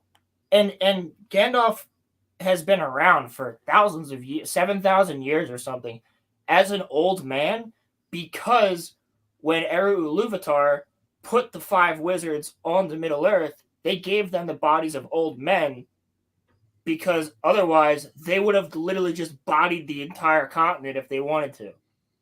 Like, because that's why they gave them one drawback, which was having them have old men bodies, more feeble, as opposed to if they were young, they could literally just snap their fingers and wipe out a whole fucking city if they wanted to. Like, so, and not even that, Gandalf is a literal angel. Dumbledore dies. He don't come back. Yeah, I would say the enemies that Gandalf fought and triumphed over were like way more intense than anything Dumbledore ever had to go up against. Yeah, Balrog. Yeah, the fucking Balrog. And I'm not even that like well versed in Lord of the Rings. Like I've read the books. I loved them. I thought they were great. And my opinion is that that Lord of the Rings is the single greatest piece of fiction written in the English language ever. Agreed. I think the two of us agree with you on that one. Lord of the Rings is, in my opinion, Lord of the Rings is the best trilogy of all time. Movie and book. Star Wars is my favorite saga. My mom. Lord of the Rings is the best cohesive trilogy ever written. My mom would read me The Hobbit before I would go to sleep. It's good mom right there. Wow, your mom sounds incredibly based. Yeah, right. Yeah. My mom took my Pikachu doll and burned it in a fire. So what? Yeah. So my mom, like, I grew up in a really like Christian home, so my mom was never really a fan of Pokemon. So finally, she gave me the Pokemon birthday. I got a Pikachu doll for like my 4th birthday or something. I don't even remember it. That's how short of a time I had with this, because apparently I told her that the Pikachu doll wanted me to kill her. So she took it and she burnt it. And I was never allowed to touch Pokemon until I was 12 again. Or until I was 12. And that was like Gen 4 and some of the best Pokemon games I've played. Did you see that the Pokemon anime that they finally wrapped up? That they finally gave Ash his final arc and all of that stuff now? I only ever really played the games. I never kept up with the TCG or the anime. I did keep up with the news enough to know that yes, he did finally get his big win, and it was it was like the end of his story, and they're moving on to a new protagonist. So Ash can finally age. The curse has been lifted. Yeah, see, for me, I would catch episodes here and there, and I would like VCR record like the movie when it was on Cartoon Network for like it'd be like, don't forget, Friday at 7:00 we're gonna have Naruto Pokemon movie. Pokemon movie, my bad. Yeah. But that's basically all I did. like with Pokemon. I never had a DS, never played the games really. I've played them with people. They got my friend's house and played on their stuff, but my biggest introduction to Pokemon was the show and playing Smash. Yeah, no, I was like huge on Heart Gold, Soul Silver, my favorite Pokemon games I've played. Platinum was another one, and then I played all the way Gen 5, 6, 7. I think 7 was Sword and Shield, right? Or was that X and Y? So either way, I'm sure somebody in chat will tell us, but yeah. I have had a DS for the last 11 years. Mine is a Pokemon one. Ooh. It's actually really cool. I have two. I have my old original Nintendo DS that's missing the stylus and the Game Boy cartridge cover. Yeah. And I have a 2DS XL, which I got for playing the new Sun and Moon games. Nice. Yeah, I heard Sun and Moon were pretty fun. Yeah, I still game on here. I just wish that I could I just wish that I could make videos on here, because I would play the Pokemon games and I would do it for the channel and stuff. It'd be fun. Get an emulator. On my old computer, I used to have an emulator for that kind of stuff. Yeah, get an emulator. Is that legal? No, there is one game on the DS that I absolutely have a nostalgia trip every time I see in my little DS bag, and it's Metroid Prime Hunter. Oh, yeah. I've never played a Metroid game. I've only ever watched people play it. It's the only Metroid game I've ever played, and it was because and I would hang out with my cousins. We'd all bring our DSs, and we'd all join in on a game of Metroid Prime Hunters, and we just it was basically our version of Call of Duty when we were 10. Hell yeah! It was so much fun, and of course there was the one cousin who's a tryhard and always good at everything he does, who's spending all his time learning everything he can about the game. I was my cousin when it came to Halo. I'd be playing Halo, shoot shit. All of a sudden, I'm getting trick shotted by a fuel rod that just bounced off 4 different fucking walls and hit me. I'm like, bro, he's super bouncing. He'll run into a piece of glass and just go and snipe everybody on the fucking map and then fall down. When I was younger. Go ahead. When I was younger, my brother and we would play Spider-Man Friend. Your foe, dude. We play Spider-Man Friend or Foe, and we would always fight over who got to be Spider-Man. It would end in tears, but I would always just let him be Spider-Man, and then I would play as Venom. So. Well, dude, I was always cool with that game because I liked playing as the different characters. Rod that bounced off the wall. Fuel rod, you turd. Fuel rod cannon.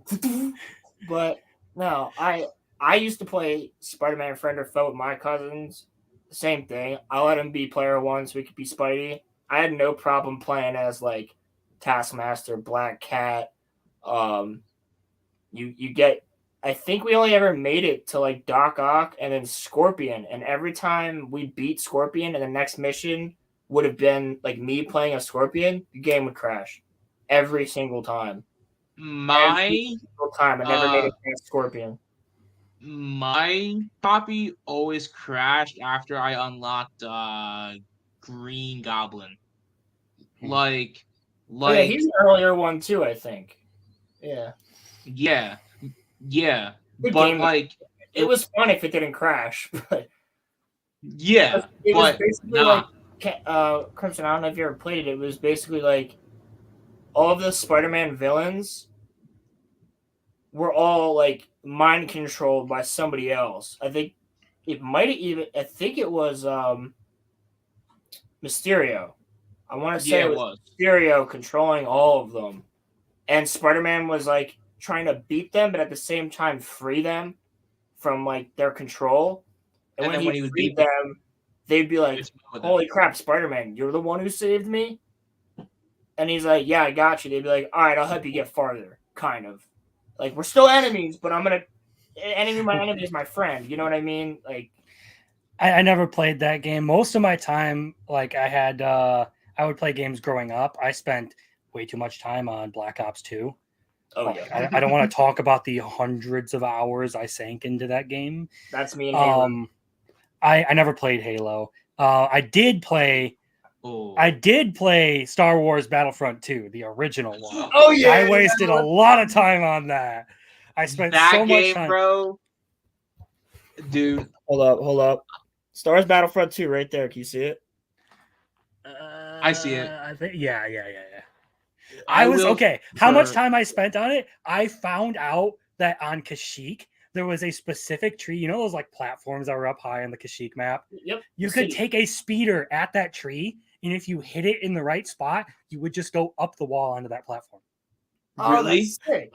You didn't. That's so badass. I would, as a sniper, take that take that speeder bike, get up there, and just spend the entire game picking everyone off. Somewhere where they couldn't hit me. Sick. Whenever I do the game's Galactic Conquest in that game, I always make sure to play as the light side armies, because whenever you go to Kashyyyk, the Wookiee will help you, and when you take the Wookiees down, it doesn't count. So you have army members that can still help you, and it doesn't count. So yeah, it was the same for Geonosis too. If you played as the Separatists, you would get the Geonosians that would help you like that, and on Endor with the Ewoks. Yeah, freaking annoying. That game was, and then there was on Hoth, there was the secret spot to get the Wampa, and you could be the Wampa. I didn't know about that one. You could run around as you could run if you killed it, you had to find it and kill it, if I remember correctly, and then it would give you that option of do you want to be a hero, and it would give you the Wampa, and you could just run around and just smack people. That's sick. How did I never know about this? And then I think on the Rebels on Tatooine, on one of the maps, you can get sand people. You can play as the Tuskens? You can play as the Tuskens in that game too. Yeah. That's badass. And That's Jawas. badass. Maybe the Tuskens were on the Empire side at the time, but it was Tuskens and Jawas were part of it. Ewoks were part of it. Wampa. Dare I say, Geonosians and Star Wars Battlefront 2 might be a top 5 game ever made. Game's so good. Dude, it was so much fun. You literally go through Order 66 and then turn into Anakin and just wipe out Jedi throughout the temple. That is insane. Yeah, it was one of those games right on the edge of the era where they stopped doing really good campaigns and started focusing on the multiplayer stuff. It came with a really good set of multiplayer options. You had a bunch of fun game modes, like the Ewok hunt. You had hero versus hero. You had the standard stuff. Galactic Conquest was fun. It came with a campaign. Space battles. It was always fun to take a gunship and land in an enemy hangar and just spend the rest of the game killing them before they could get in their ships. Yes. I don't know how games back then could run that, but games now can't. I don't think it's that they can't. I think it's that most of the time they want to push the boundaries of graphics and stuff. They're so focused on trying to make everything look like pristine graphics and all of that. And most of the time, I don't care about graphics as long as I get a good story. That's kind of my thing. Mm-hmm. I still go back and play Halo 1. One of my favorite games, Borderlands 2. I love the hell out of that. Yes, game. Dude. I actually have I just clicked on the wrong thing here. In the background here, I'm packing for a trip, but I got my Handsome Jack poster. Handsome Jack, that's sick, dude. That's awesome. It says attention, Hyperion always I forget exactly. Handsome Jack is always watching. That's what it said. It reminded me of the old Uncle Sam Wants You. I'm I saw it on the internet. Had to have it. Handsome Jack is one of the best characters of the early 2000s in video games. 100%. Here's a song for Mordecai's Stupid Bird. Yeah. I don't know. I named the horse after you. I don't know if you ever got into the Assassin's Creed games, but I feel like that's what happened to the Assassin's Creed games. They stopped caring about the story and like the history, and they just focused on trying to make it look good, and that's what happened to it. One of the things about the Assassin's Creed series is right around 4, Black Flag, like my favorite. That was like the first one I played. Me too, dude. Black Flag. So much fun. It's a great pirate game, but they stopped caring about like the actual story of Assassin's Creed. And then I played Syndicate after that. And Syndicate was basically just steampunk Batman. I didn't really enjoy it all that much. Because like you had 2 different characters you had to play as. One was literally run in and bludgeon everyone, and the other was be stealthy like a proper Assassin's Creed game.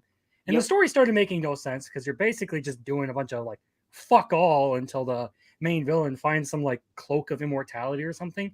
And then you basically just have to stab the shit out of him until he dies because he's immortal. Because that makes sense. At the end of the end of that mission, you got to switch back and forth between the brother and the sister, like back and forth as you're both fighting them.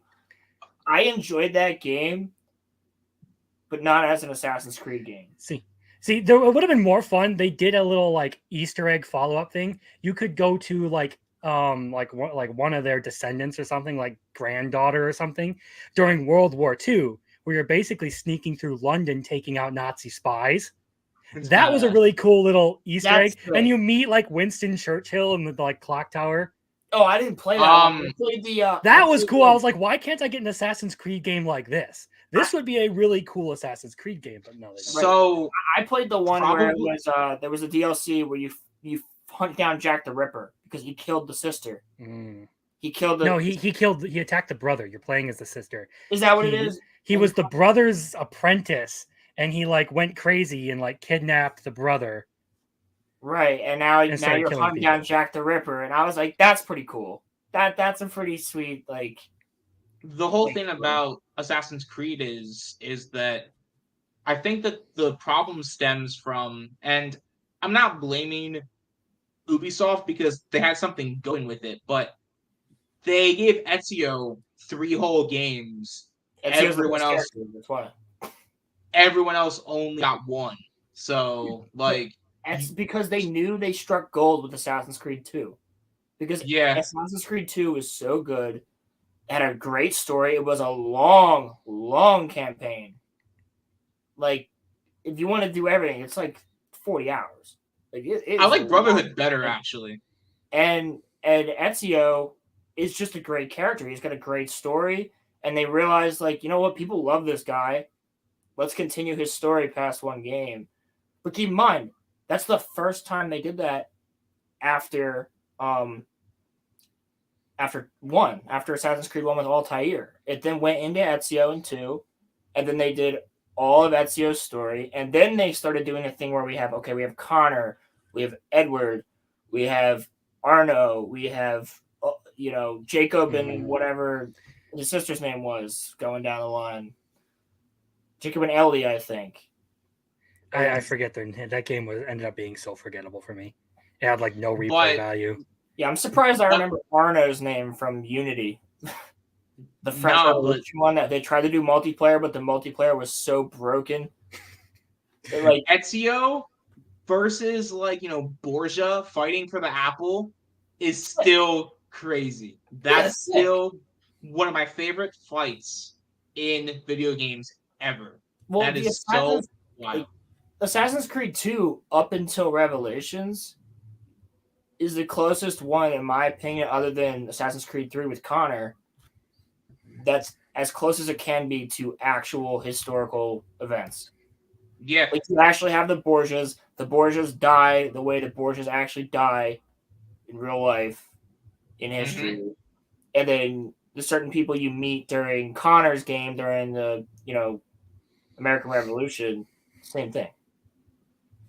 So. I mean, you get to hang out with Leonardo da Vinci. That's sick. That is so cool. You become best friends with him, and then he's like your buddy who makes you all of these different assassin like weapons and engineering feats that no one has.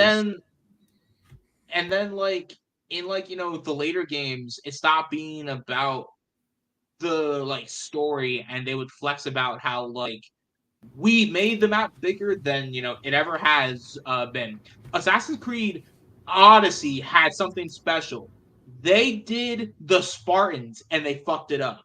How do you have Spartans and you don't make it cool? See, how's that possible? On like the map thing, like I don't so much care about like big maps. I just want something to do. Yeah. Like I don't want to I don't want to run halfway across the map and not encounter something else to do. That is like one of my big problems with a lot of these like open world games. And one of the things that I hear people complaining about Starfield a lot is that it's just like there's a lot of empty space. Oh yeah, 100%. I can attest to that. I'm like a level like 15 in that game or something like that. Yeah, I can attest to that 100%. There's the space combat is all right. Once you upgrade the fact that you're a good pilot, then you can actually do maneuvers and shit that are cool. There's some really cool things about Starfield, but there's also a lot of empty space about Starfield. Like, for instance, I landed on this moon, which literally just looks like our moon. So there's like just mining stuff on it in places, right? So I had to land for this mission, and it landed me like a mile away, and I'm just running across the moon. Now keep in mind I can jump, and I'm going like, but still, it took me like 5 minutes to run over to something without seeing anything but craters and actually see something, and that's, you would expect to at least see like something to pick up or something to mine. But like, if you're not looking around, you're going for this mission, you're just running. I think that's like why the whole time. And it's fun. Starfield's pretty cool. I have to admit, I don't hate the game. It's not better than Skyrim, but I don't hate the game. I'm enjoying it quite a bit, but I'm enjoying it more so for the fact that I'm recruiting a crew. Like I got like Space One Piece. Yeah, literally. It's Space One Piece, dude. I got like 6 random people in my crew. They brought back the Adoring Fan from Oblivion. So you can get the Adoring Fan now, and he'll just give you free shit. Like, you'll just walk up to him, he'll give you free shit. The ship customization, I have to say, is pretty cool. I think that, like, the happy, like, medium is, and I'm not just saying this because I'm a huge fan, but it's also just, I've noticed that, like, people say it, the Batman Arkham games have the perfect size maps where like they're not too big, they're not too small, and there's always something to like do in it, and you can never not have fun. And so if you make a map huge but there's nothing to like do in it, there's no point. No, here's one of the, like, I know a lot of people like to like shit on Skyrim because it's like a watered down version of Oblivion, but it was one of the games I played that really opened my eyes to like the open world stuff, because there was so much you could just stumble on. Like you can find a random cave that takes you down into the depths of the earth, and then all of a sudden you're fighting Falmer and Dwarf, and I know exactly what cave you're talking about. And all of a sudden, like, you're in the hottest mess, and then there's a dragon jumping off the chandelier up top, and like everything. You could like literally go down any number of rabbit holes in the game. That's why Skyrim, I feel, became so popular. Was because it was a big map with lots of things to do, and it also appealed to a lot of normies. And that's why it's the most modded game of all time. I also feel like I was 11 when I played that shit for the first time. And again, I wasn't allowed to because sorcery and witchcraft and pentagrams and all that. Oh yeah. That's also like, probably why I absolutely like Skyrim to this day. I will still go back and play it. And it's just, I mean, is it better with mods? Yeah, but I'll still play vanilla Skyrim today. If someone handed me a copy of vanilla Skyrim, which I own, but if someone was like, you can't play it with mods, beat Skyrim, I'd be like, no fucking problem. Let's go. Like, it's there's game. That's also probably, I know, a completely different game, but that's probably why people love Grand Theft Auto and the Red Dead games too. Because there's always like so much to do in those like maps, and it's like and it's like always fun, and you can never be like bored. So like even when there's no like big objectives, you still have something to dick around and do, right? Yeah, exactly. And I'll be back in 2 seconds. And, and like, I mean, I'm not gonna lie. When it comes to like Grand Theft Auto, I kind of try to always get my like wanted level up, and I just try to like see how long I can live while I'm like being wanted. And I'm gonna take on the entire city of Whiterun. Let me just call a storm in on everyone. That kind of stuff. Yeah.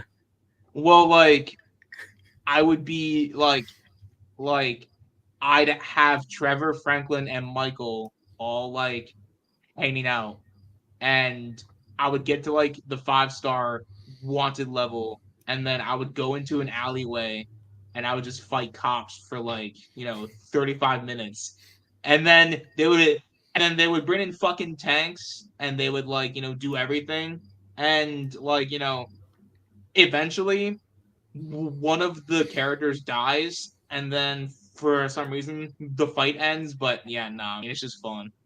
But like, I think that's the thing that I miss the most about that like I think games are lacking now is that they don't have a lot of fun open worlds, and that's why I hope pre-ordered it. I hope that Spider-Man 2 actually has a decent open world, because if it doesn't, especially with like the PS5 graphics, I think it's really gonna not do. I just hope that it does well. Yeah. That's all that I'll say. Yeah, I don't know, it's a lot of the open world games lately, and it's been a problem with like gaming that I've had, and I've stuck to like a few like games I really love. Like I play a lot of Borderlands because I probably played through Borderlands 2 like upwards of 50 times. Yeah. I have played the shit out of that game. And like I play Deep Rock Galactic with friends sometimes. It's just a fun game to chill and do nothing in, and all the time my brother is dropping C4 on us and trying to kill us. And then like if I really want to get my grind on, like, and it's not the most amazing game, but I do play a lot of Warframe.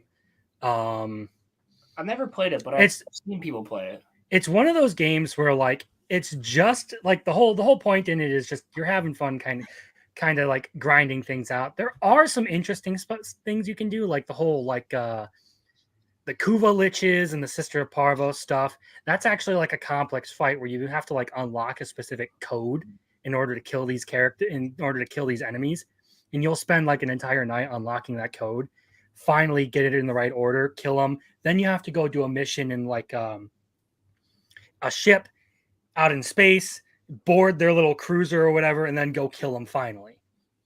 It's an interesting little bit of end game. It's nothing like seriously like complicated or whatnot, but there are some fun end game things about it. Still not the most amazing game out there, just kind of a like grindy, waste time, have fun chilling with friends kind of game. Right. Yeah, that's it. So I do want to switch gears here a little bit. Crimson, did you see the Ahsoka episode last night? I have not touched Star Wars since Book of Boba Fett. Oh, damn. Or sorry, was Book of Boba Fett or Kenobi? Which one came out last? Because I watched both of those. It would have been Kenobi. After Kenobi, I was just like, yeah. I can't fault you on that one, man. Yeah, man. I really can't. The one like redeeming quality in that show was like the very end. The fight looked cool, but the whole thing was just lore breaking to me. Yeah, the only I think the redeeming quality the most was just Ewan McGregor and Hayden's acting was still just a par. I mean, but that didn't feel like Obi-Wan to me, and that's my favorite character in Star Wars. So same. I was like, But I will say, if you haven't, I know you haven't watched Ahsoka. Did you watch Clone Wars? Actually, yes. In high school, like I was obsessed with Clone Wars. Like every week it would come out, I was watching Clone Wars. Awesome. So I implore you, I don't know if you've seen, I don't even know if you have Disney Plus, but you'll find the clips on Twitter, I guarantee it, or on YouTube at this point. just look up the Clone Wars flashbacks that were in last night's episode. Because they were done very well, and Hayden's acting, so good, man. Spot on. It was actually really sick.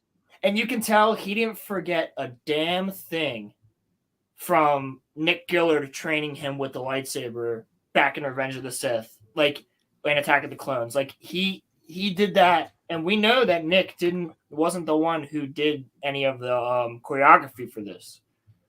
But Hayden straight up already was doing the moves, the lightsaber behind the back. Dude, that whole little sequence did a lot for this show. I'll tell you that. And it's all because of Hayden. And the little actress that played young Ahsoka, which was Gamora. The young Gamora actress. I find it hard to keep up with Star Wars at this point because, like, it was one of those things, like, I walked out of the theaters in denial after The Last Jedi. Me too. Like, I wanted to convince myself it was good, but there was something not sitting right with me. And it took me months to finally sort that shit out in my head. Yeah, I saw the movie 3 times before I figured out, like, I can't stand this. And, like, I've wanted to do a project, like, for my channel for a while where I just kind of, like, reconstruct the sequel trilogy, like what you could have done instead with, like, as few changes as possible. Like, trying to use the same characters, trying to use the same sort of storyline, like, how you could have fixed that, and everything you want to change pretty much happens in The Last Jedi. Like, yeah, I mean, that one, like, absolutely destroyed anything that was going to happen in Star Wars. So there's actually somebody doing that, right? Somebody's doing I think it's animated film about it's gonna be the true sequel trilogy. X-Wing on YouTube? I've heard you guys mention the name, and Yeah. I've never really checked it out. So X-Wing's a great guy. That's how I met Star Wars Dog, who was on here earlier, and Daimyo and a couple other people. But X-Wing is working on a project. I can say it now because the project's live. They're working on a project that's going to be 10, 11, and 12. It's going to include Rey, Finn, and Kylo and stuff like that, but it's going to be the true sequel trilogy where, they're trying to keep it in the canon, but it kind of reworks some things, to my knowledge. And there's going to be a certain Sith Lord that's not Sidious that we all know. That might be important. I think that what they're doing there, they're trying to do kind of what Theory's doing with his Vader trilogy that he's making, where it'll fit in, but it's its own story, and it kind of makes you feel better about what went down. Because I've talked to them behind the scenes about a lot of stuff in Discord chats and whatnot, and in voice chat, and they've told me some things that I'm not allowed to say. But I'm really digging the idea they've got going on. So this might sound blasphemous, and I know that when I said this the last time that I said it, that chat got mad at me for it, and Roland even kind of pushed back on me. But I actually am of the belief that Episode 9 is actually worse than Episode 8, and I think it's for the simple reason that everything that Episode 9 was literally just trying to retcon Episode 8, but them bringing Palpatine back was so unnecessary, and we don't get any sort of a justification for it. It was fun. If they had done it the Dark Empire way, it'd been great. The canon reason for why we find out that Palpatine comes back to life, and I'm not kidding you, is shown in Fortnite. You have to download a Fortnite pack and listen to Palpatine talk as to how he came back to life. He's literally voiced by Ian, and he's in the center of the map talking to like all of the players, saying how Palpatine came back to life. It's in Fortnite. They don't say how Palpatine came back to life in the actual movie. It's just dark science, cloning. What does that mean? What does that mean? So I am of the. They don't even know their own lore, man. They don't know their own lore. Okay, I hear your argument, and I respect it. But The Last Jedi is still the one that I hate the most. I respect that, but I think that Episode 9 is worse in terms of a movie, though. So, but like, to get back more on track with the whole Ahsoka thing, I never really I tried to watch The Mandalorian. All my friends talked about how great it was. I thought it was okay. It was interesting. I've always liked The Mandalorian, the Mandalorians. Didn't watch season 3. Didn't really stopped caring for all of the Disney stuff after watching Loki and Book of Boba Fett. And I returned for Obi-Wan Kenobi because it's my favorite character. And it was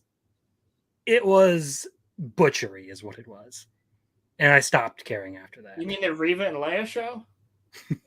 Yes, that one. Like the one where a bunch of adult men can't catch a 7-year-old child running through a forest. The one line. where they all die like bitches. The one where Obi-Wan stopped using the Force for some brain dead reason. Oh, that was the worst. That pissed me off more than anything because Yoda tells him, "You need to protect this child." Yeah, Leia's gonna be fine. She has an entire government protecting her on this planet, right? And she's unknown. She's just an adopted little kid, right? To them, no one's gonna bother Organa because he's a major player in the Senate. Luke's gonna go with 2 farmers, so you gotta stay there because Vader only thinks he has 1 kid. If Vader finds out that his kid is at his home, or his family's home, his brother's house, if he were to show up, you need to be ready. Wait, I thought Vader didn't even know that he had kids. Up until episode 5, Palpatine says he's the offspring of Anakin Skywalker. And that was the first Vader learns of it. He didn't, but the whole point was that if he found out before that, Yoda was if he ever finds out and comes looking for his son, you can't allow. You need to be trained. What's the last thing Yoda tells him? Speak to your old master. And Obi-Wan goes, Qui-Gon? And he's like, yeah, he'll be speaking to you from the netherworld of the Force. And then in Rebels, he's been sitting there in the desert, sort of training and meditating the whole time. That's why he bodies Maul in Rebels, right? Well, that's after the Kenobi show. But before that, why were you not trying to commune with Qui-Gon for the first 10 years that you're on the desert? That you're on Tatooine?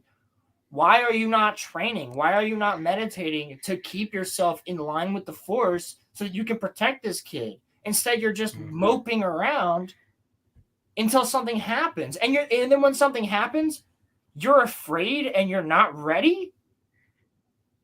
And of all things, it's Bail Organa who tips Reva off to the existence of Luke. Bail Organa, the guy who's kept his secret of aiding the Jedi during Order 66 hidden from everyone. Exactly, dude. This guy's supposed to be some genius politician who's doing things behind the scenes, and he's retarded enough to go out there and just be yeah, you know the kid on Tatooine? Yeah, well, I'm worried about him.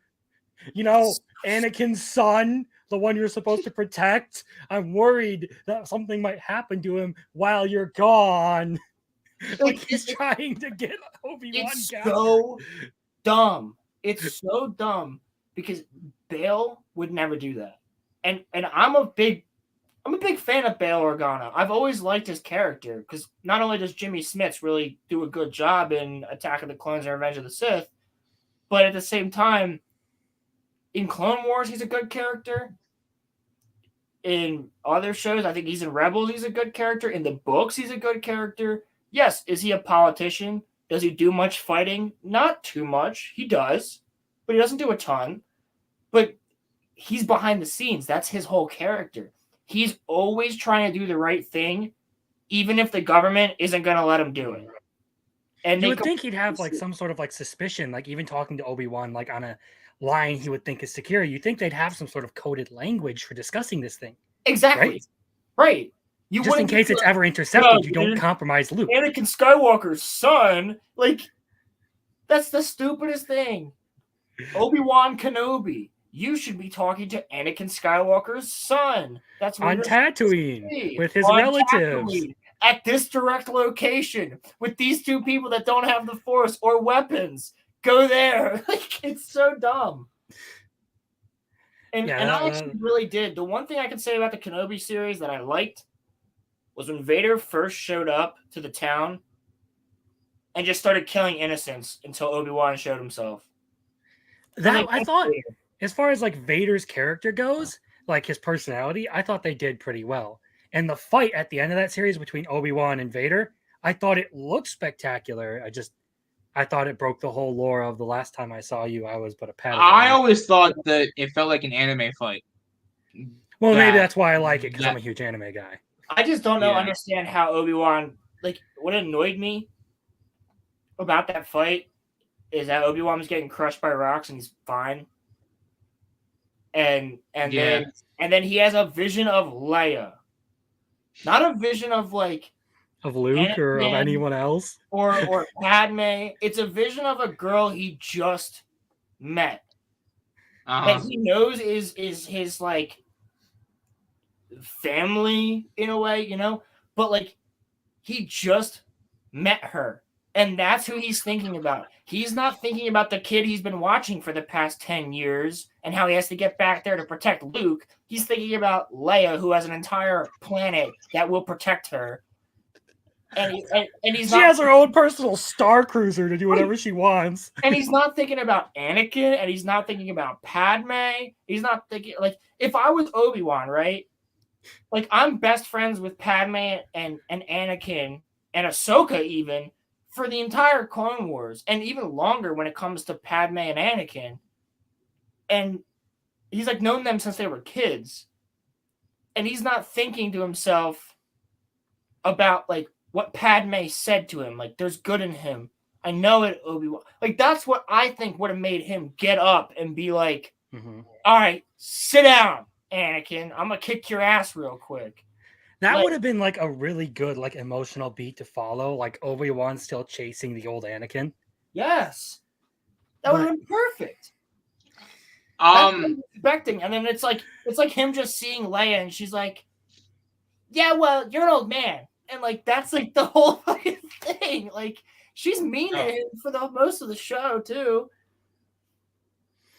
And the only reason she's in it is because they wanted to give context as to why she called Obi-Wan in A New Hope. And I'm like, you know what the context was? Her father mentioned it. Obi-Wan doesn't need to know him. She just needs to know that her father implicitly trusts him. Mm-hmm. Like, yeah, that show, man, I think that is the biggest. But that and the sequel trilogy, like, and The Last Jedi and Kenobi. I couldn't believe they did that with Kenobi, man. Again, I know he's your favorite character. He's my favorite character. And I wanted to like it. I just couldn't. It was so boring for, like, the middle part of it. Yeah. Yeah. And like the Purge troopers that are such a pain in the ass in Fallen Order are just nothing in this show.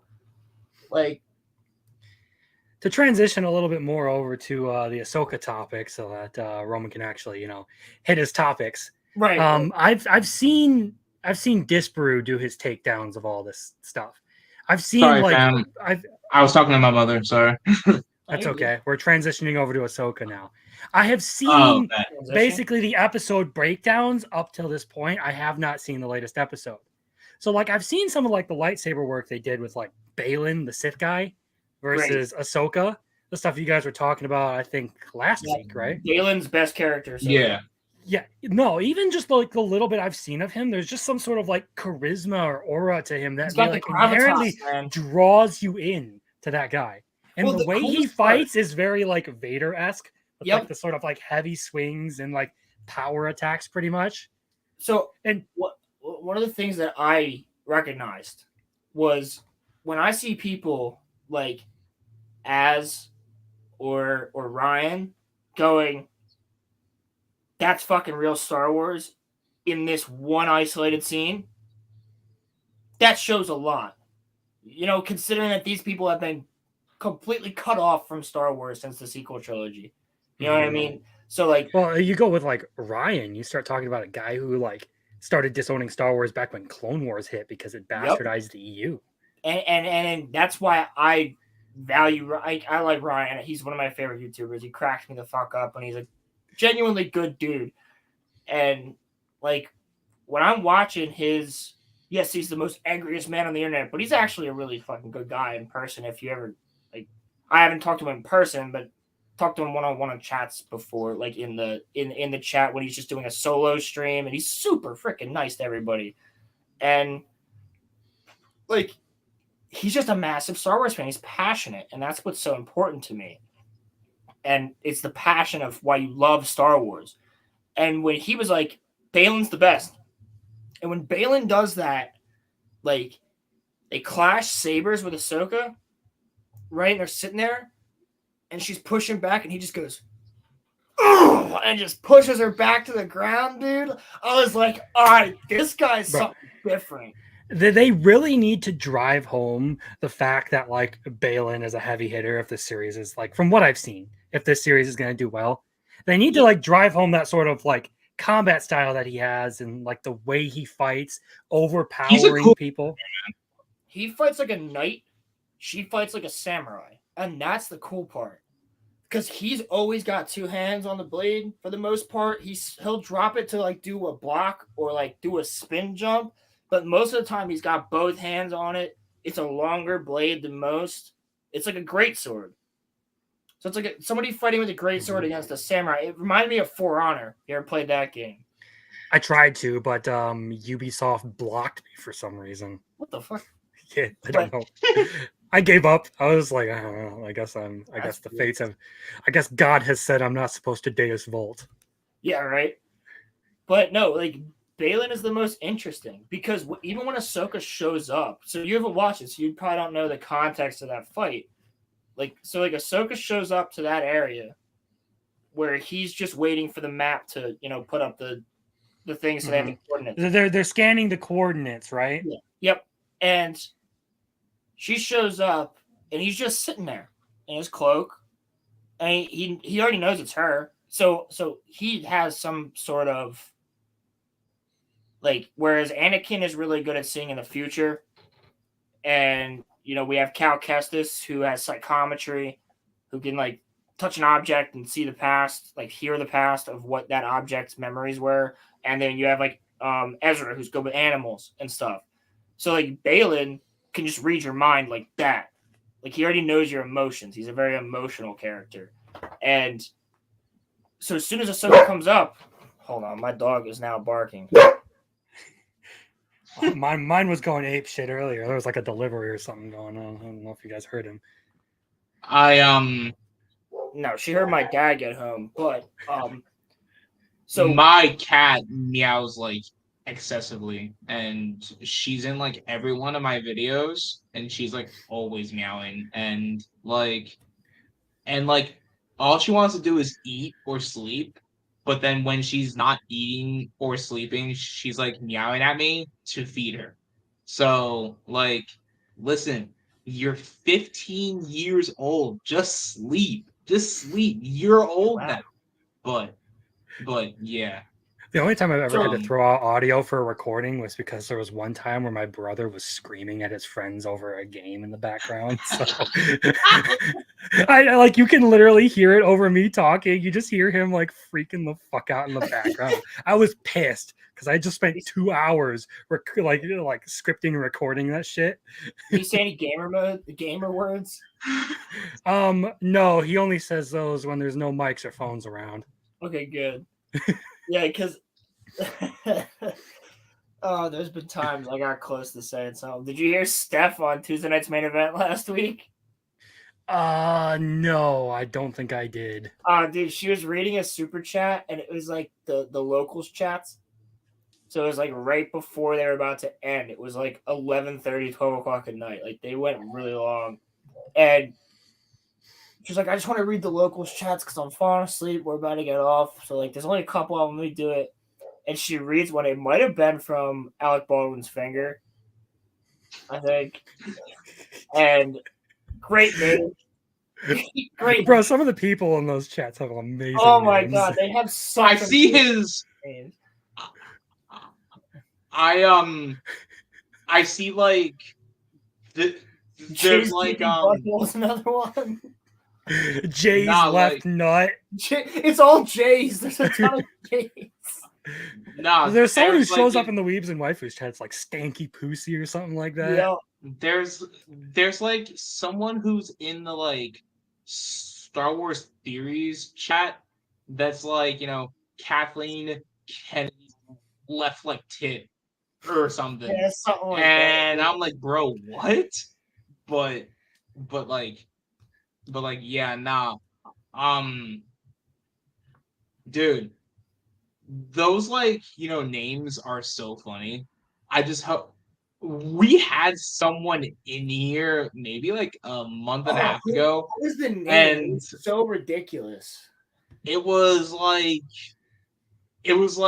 French lover or something. And like, you know, me and Roland were like, you know, trying to figure out whether he was one of our friends, because in real life, Roland and I have friends that constantly meme us. And so like we were trying to figure out whether it was one of our friends. It was a random. It was just a random memeing us. Like just a random meme. Like texting my friends, I'm like, I put in the Discord with all them in. I was like, who's memeing right now? They're like, none of us. I'm like, are you serious? Like, no, seriously. Like, and like they would tell us if they did. They would just like be joking about it. But like they were literally like, no idea what you're talking about. We're like, wow, we got an actual fucking meme lord in here. But yeah, when it comes to like that sort of thing with that like that group and stuff, you get the funniest freaking names. And I just lost where the fuck I was when I started that. Because we started talking we spiraled. We were talking about Ahsoka, Balin, something like reading minds and and then talking about Ryan and how Ryan said that Balin is actually the most interesting character, and I agree with that 100%. Because he survived Order 66. He tells Ahsoka he knows Anakin. And she's like, he tells her like, oh, I want to have I'm doing this for the greater good. And she goes, starting a new war is the greater good. He goes, I'm not starting a war. I don't want war, but Thrawn does. And she's like, and he goes, yeah, sometimes it's a necessary evil that leads to the greater good. And she just ignites her lightsaber. And Balin kind of like rolls his eyes and sighs. He's just kind of like trying to egg her on in that fight. Well, no, he's not even trying. It's not even a fight yet. He doesn't want to fight her. He's trying to tell her, like, I'm doing this for the greater good. You just don't get it. It's almost like he rolls his eyes in the way of like, you child, you don't understand. And like, I know something you don't. And he pulls a saber out and he just goes, inevitable. Is that guy's profile picture serious? Okay. His name is C. Kyle. Oh God! No, the reason it took me off is because he said, "Hi, old gentleman." I'm like, wait, what is his profile picture? Who is this fucking clown? Oh my God! That is some genius shit right there. Okay, all right. Oh, boys, the video, it hit 1K views. My second ever 1K view video.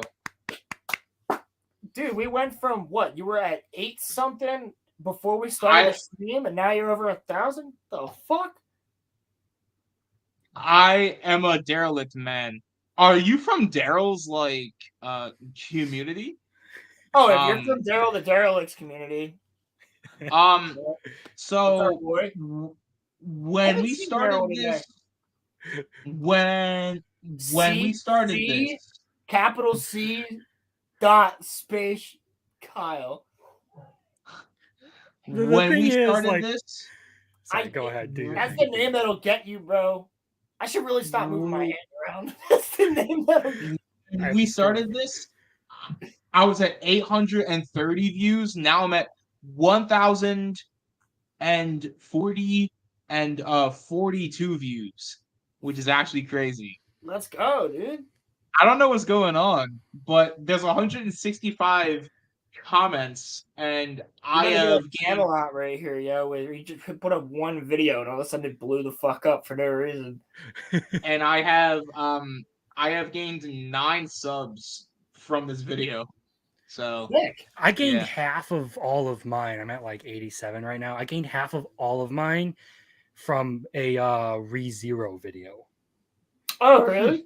Yes. That's I sick. shot from like 2 subscribers to like 40. But Roland, you mentioned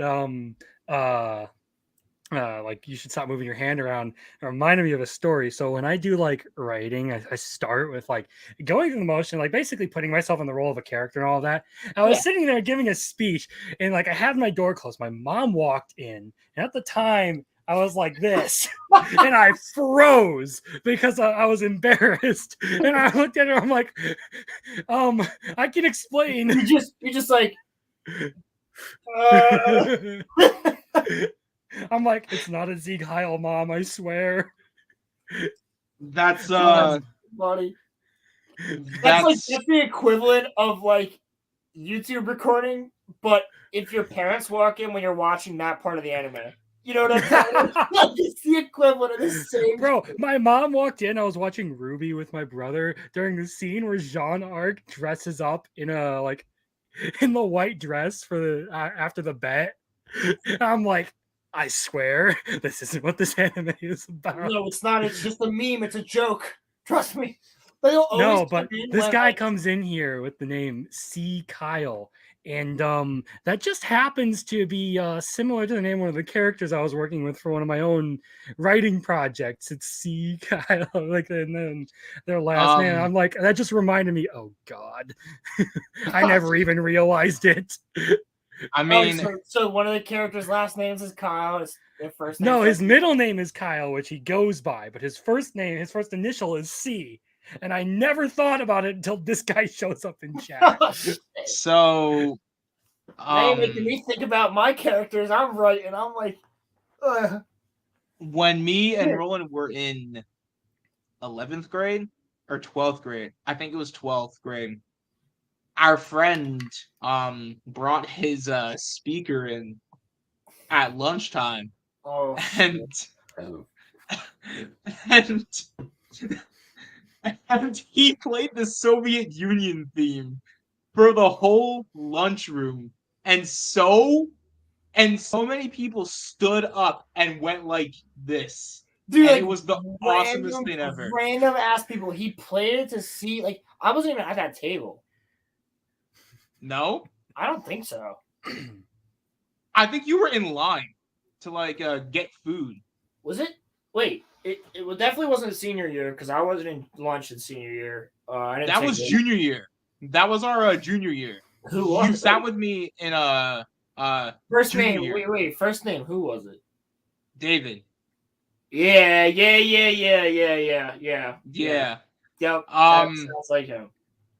We got away with the stupidest shit in lunch, bro, because we were friends with all the lunch aides just because we were like cool. We would get away with everything. We could just get away with like the most dumb shit. See, I couldn't do any of that shit in my school because I was homeschooled. So there you go. And people stood up and started saluting when we were playing the Soviet Union theme. See, I goofed off in school. I got a paddle to the ass. That's what I got. Yeah, like that. See, I would never be the one to like overtly goof off. Like if somebody was like, we're in the middle of lunch and someone's like, yo, PP, I'd be like, yo, PP, you know what I mean? Like that game, but like, but no one would ever know. But I never really goofed off as much in school unless I knew the teacher was like a cool teacher. Daryl. Yeah. Weird day, my friend. Is this Daryl's alternate account? I'm so confused. I'm so lost. I can see that being Daryl. Well, that wouldn't. Daryl's turning into weight on us. Daryl's hilarious, so I can see that. No, the one thing I'll never forget was middle school. We had this music teacher. Quite frankly, I know who you're talking about. Miss Robertson. And quite frankly, she was a bitch. She was mean to like everybody. And she put this thing together. And she was like overtly religious and like very, very Jewish. And she took all of the music classes. Is this gonna be another C. Kyle joke? No, it's not. She took all of the music classes and put them into the auditorium. I've heard this story so many times. The other two teachers were just like sitting there, and she's like giving us a speech about the Fiddler on the Roof, which is about Jews in Russia during the Soviet, whatever, something like that. I don't even fucking remember. And I just remember the first time they showed the Fiddler was like the main guy who walks out is like da da da da da da. He like walks out. And he just hears like, meow, meow, meow. And he's like, what? And he was like, meow, meow, meow, meow. And he's like, what the heck is that? And he looks up on his roof, and there's just this fancy ass dude sitting up there with a fiddle, just like going. And my friend next to me just goes, yo, it's the Jew on the roof. And like, and she's in the front of everybody, yo. She's in the very front of everybody. And the whole auditorium started cracking up. So I'm glad to see I'm not the only one who has a friend they have to keep a leash on when they're out in public. That's all of our friends, though, bro. That's all of our friends. Everybody in the auditorium is dying. And she stands up, she's like, Who said it? Who was the one who did that? Like the Full Metal Jacket Arlie. I mean, who the fuck said that? Yeah, right? But you have an entire audience of kids just dying, so you have no idea who the fuck he was. And dude, did they get away with it? Did they get away with it? Yeah, of course. Yeah. It's so good. Join me next time for this brilliant caper. It was just so funny. We're all sitting there quietly like, oh, this fucking sucks. And all you just hear is like, yo, it's the Jew on the roof. Like, I just lost it, dude. Because nobody wanted to be there. Nobody wanted to, like, watch this musical. Like, we all knew that she was a bitch. Like, it's just, oh, God. She was randomly nice to me for no reason, but I didn't, like, she was mean to me. The only like hilarious like story I have was from my college days. I took like a elective music class. It was just like the history of music or something. And the teacher was like the most chill guy to the point where he even gave us some of the answers to the tests while we were taking tests.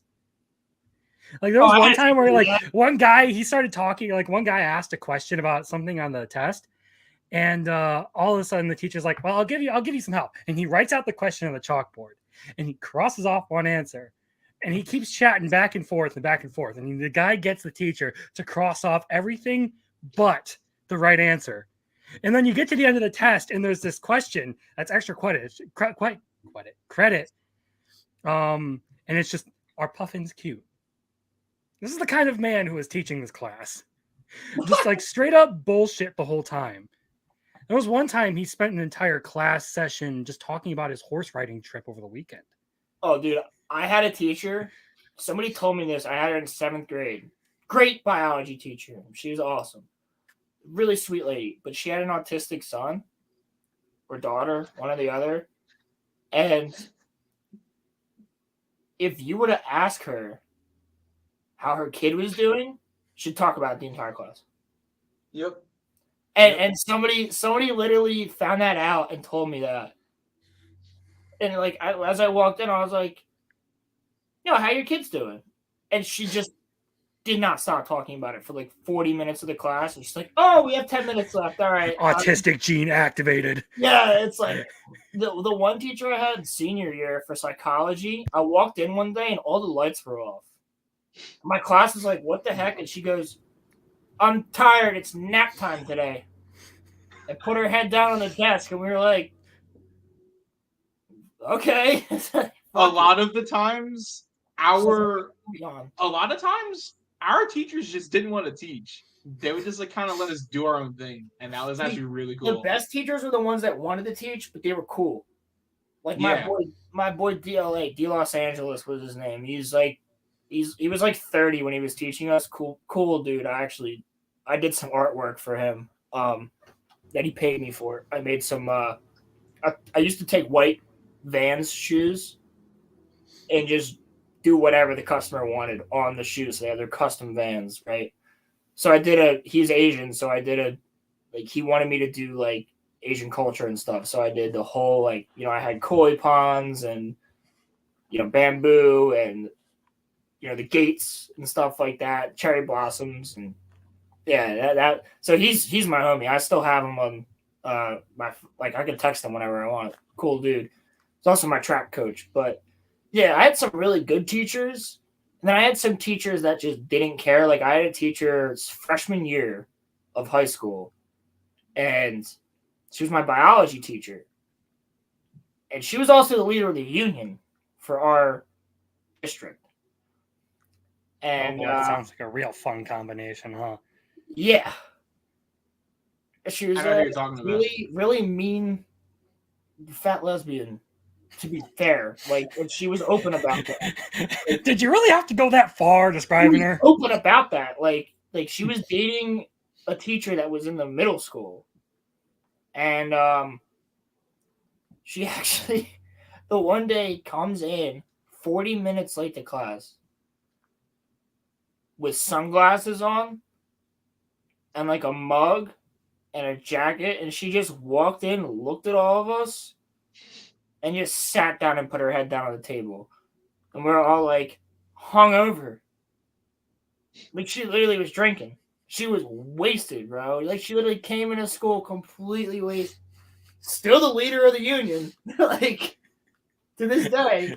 Like if you look up a picture of her, she is your quintessential Twitter SJW. Oh.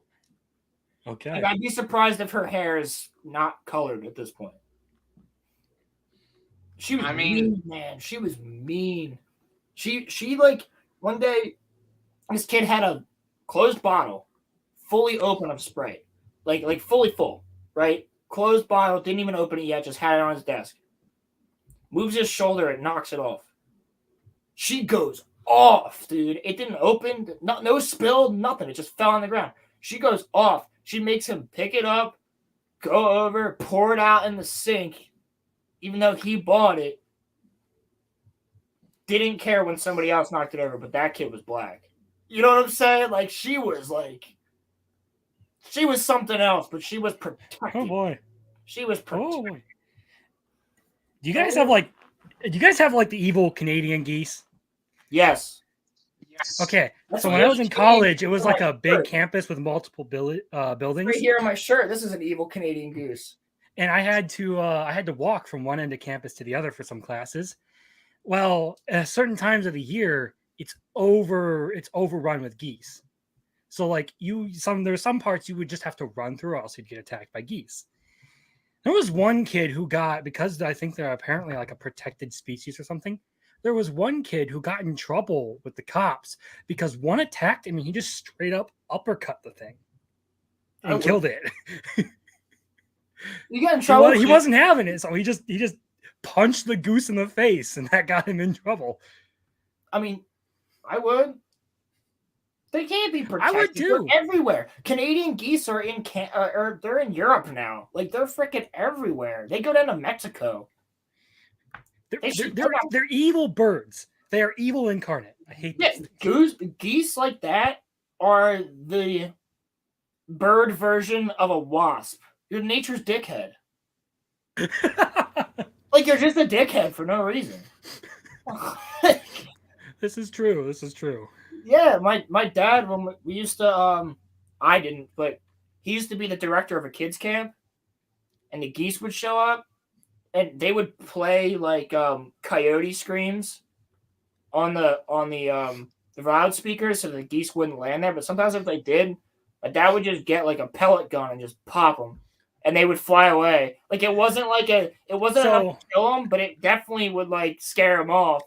We did work for a guy who did the same thing. We live in a lake community and we do a lot of like residential remodeling. So one of the guys we worked for, he was like a vice president or something. He had like a really high powered like airsoft M16 that he would use to sweep the beach on his property because he didn't like the geese, and you're not allowed to do anything about them because I don't know. But at the end of the job, like the guy's giving us out like gifts, and he gives my dad a version of that airsoft gun, just like straight up. So that was that's sick.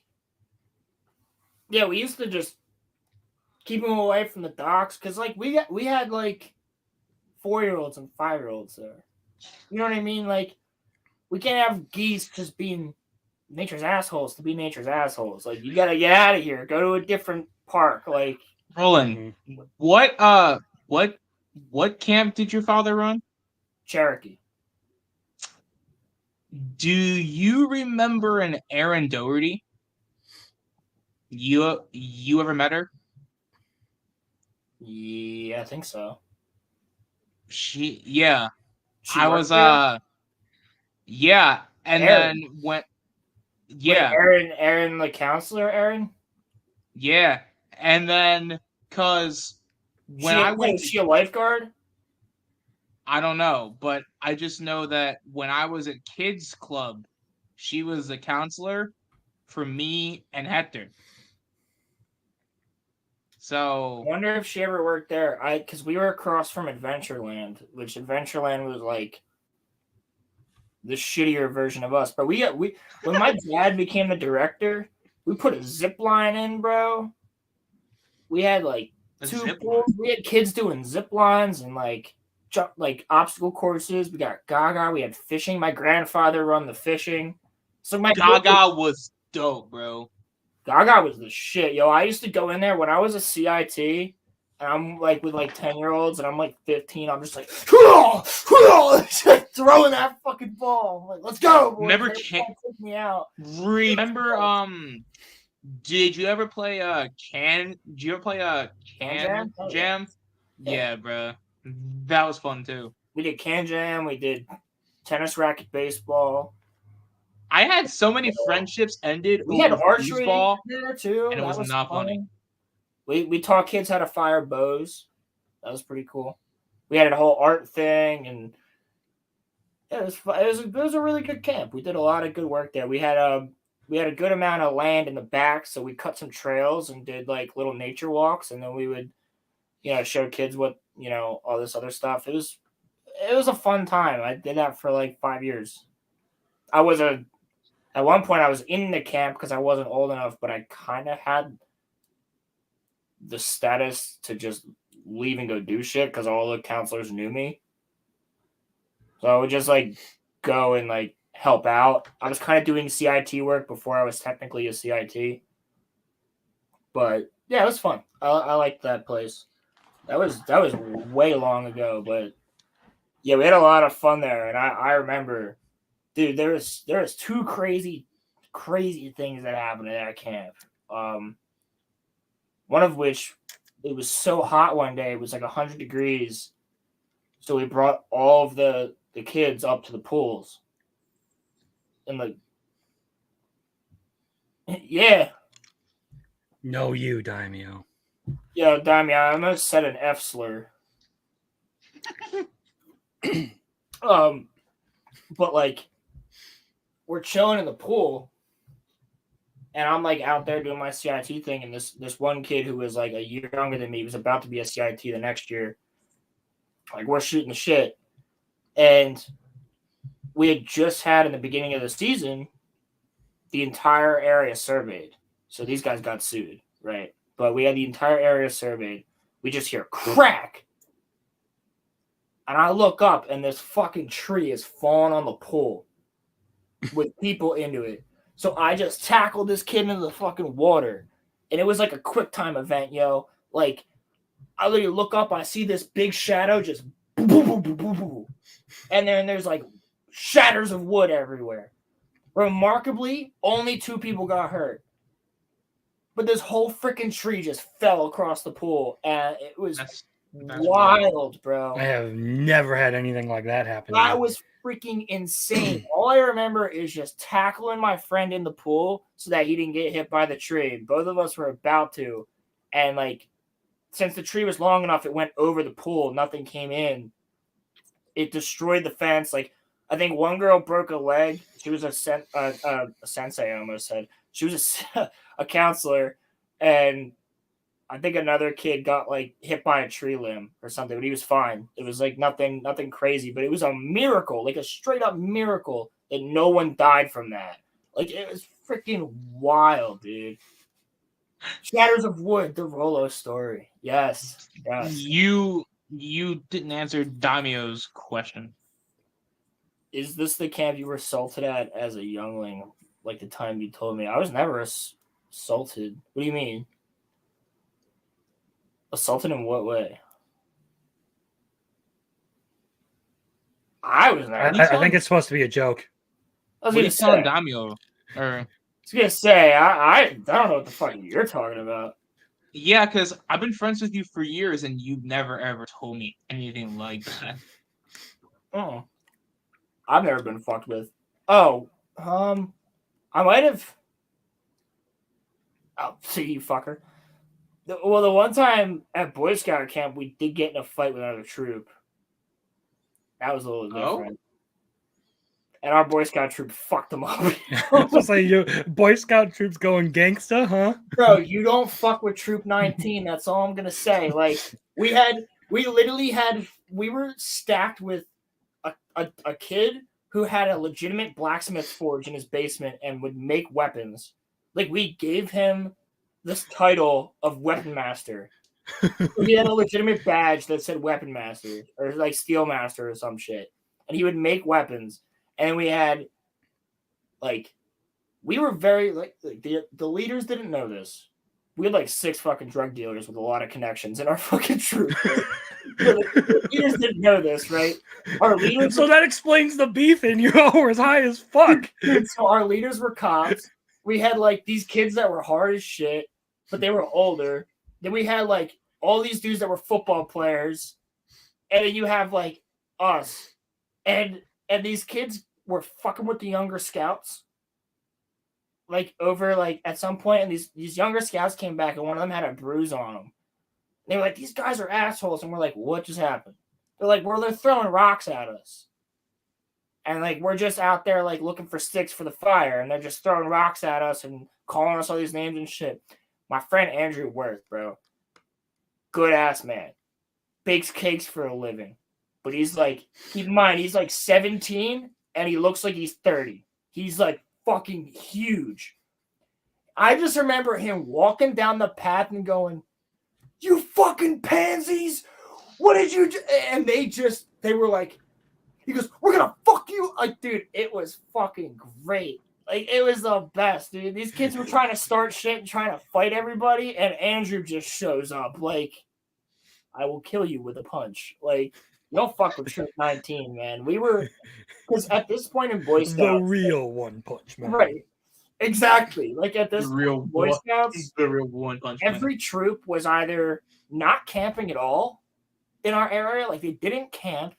They just would have Pokemon tournaments and shit.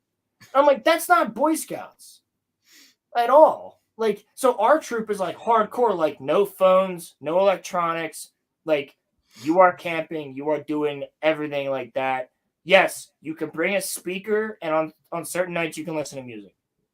And like, that was about it. You know what I mean? Like, other than that, it was no electronics. We're treating this shit like, you know, PAL treated it back in the 1920s. And it was hardcore.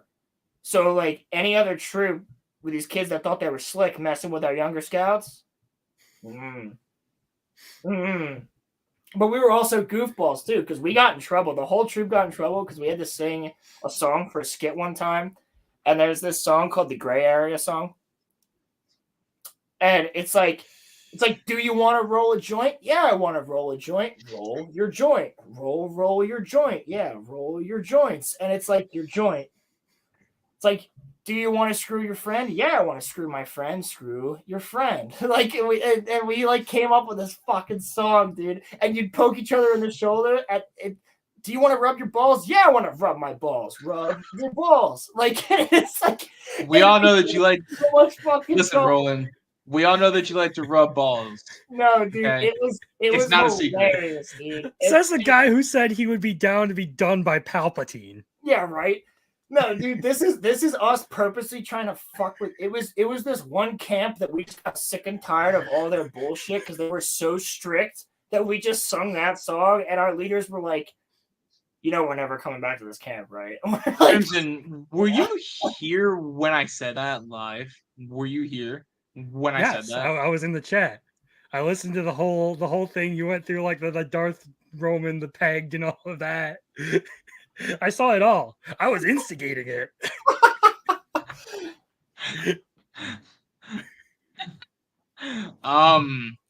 So I want to ask something interesting. Yo, real quick, Crimson, thanks for coming on, dude. This is awesome. Yeah, no man. It's fun. Thank you. Just this will be a final topic. So something that I saw online and on Reddit, right? You are on death row and you can have one last meal. What is your last meal? Oh, what?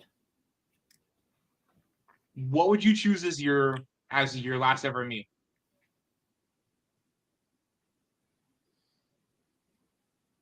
You can limit it to like 3 things.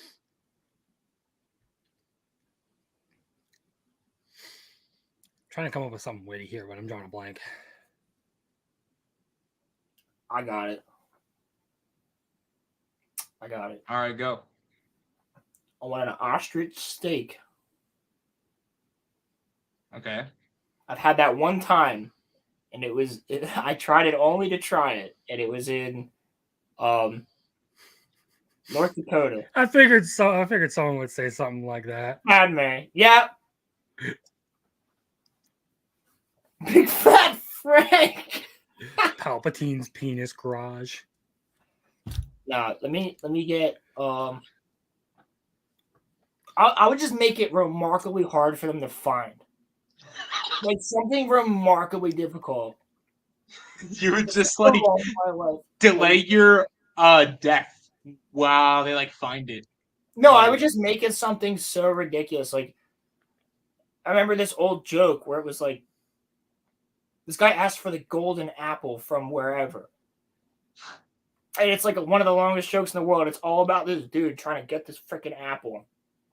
And that's his last meal. And they have to do it because that's his last right. So they have to go and find it. And it's a fucking hilarious joke. And I can't even remember it. But no, let me get either a Wagyu or an ostrich steak. Ooh, I want you to I want you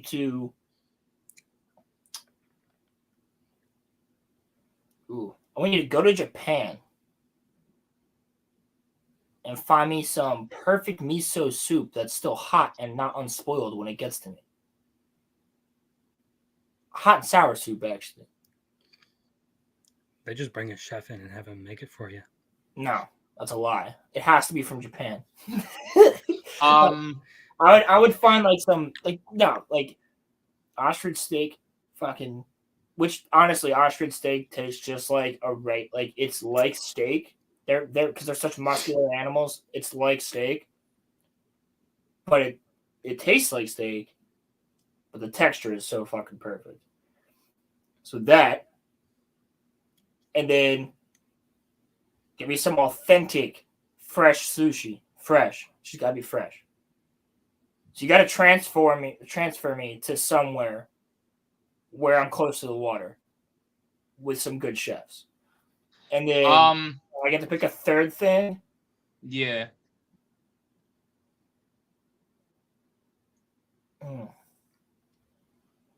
I'd be shocked if you don't pick a burger. Well, you're going to be shocked. Man, now I need to go to Culver's. You're making me want a burger. Oh, you have Culver's down there, you lucky fuck.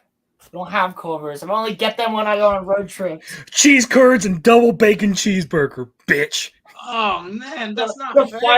The final thing is we also got Portillo's around here, but apparently Portillo's is getting to be everywhere. So the final thing would be a beef chalupa from Taco Bell. And a Baja Blast. So I got these 2 5-star things. I got 2 5-star things and a beef chalupa from Taco Bell and a Baja Blast. Bro, it's like you had 2 brain cells you were rubbing together for those first 2 thoughts, and then you're just like, fuck it, Taco Bell. Yeah, dude. The beef chalupa with some Diablo sauce and a Baja Blast from Taco Bell after the other 2 things. That's what I want. Those are my 2 fancy ass items. 1 item I eat when I used to be stoned all the time. I would have a Five Guys bacon and cheddar burger. Roman wanting 5 Guys. Sounds about on brand. You know what, Crimson? Listen. I would get a Big Guys. Screw you. I would get a Philly cheesesteak with. Shit. Never mind. Fuck the chalupa. Philly cheesesteak. Yeah, I can't argue. A good Philly's a good Philly. Yeah. I would get a Philly cheesesteak with onions and peppers, and then my third thing would be I would get a double layer fudge chocolate cake slice. And that is what I am going out on. I don't need dessert. Yeah, I'm going with the bomb ass steak, preferably like the ostrich one, just so that makes it harder for them to get it. But it's so good. Yep, and then some hardcore sushi, some really fucking fine ass sushi. And let me get just a Jim's Philly cheesesteak. And a Baja Blast. And a Baja Blast. The Baja Blast has to be part of it. The Baja Blast is non-negotiable. It's non-negotiable. I don't care if you have to go to Taco Bell and only buy that. Yeah, you need a Baja Blast for a man I'm about to execute. Yeah, right. Excuse me, 1 Baja Blast for the convict inside. Dude, DoorDash it to the prison.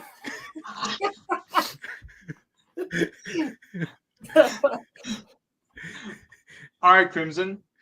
What would you pick? Oh boy.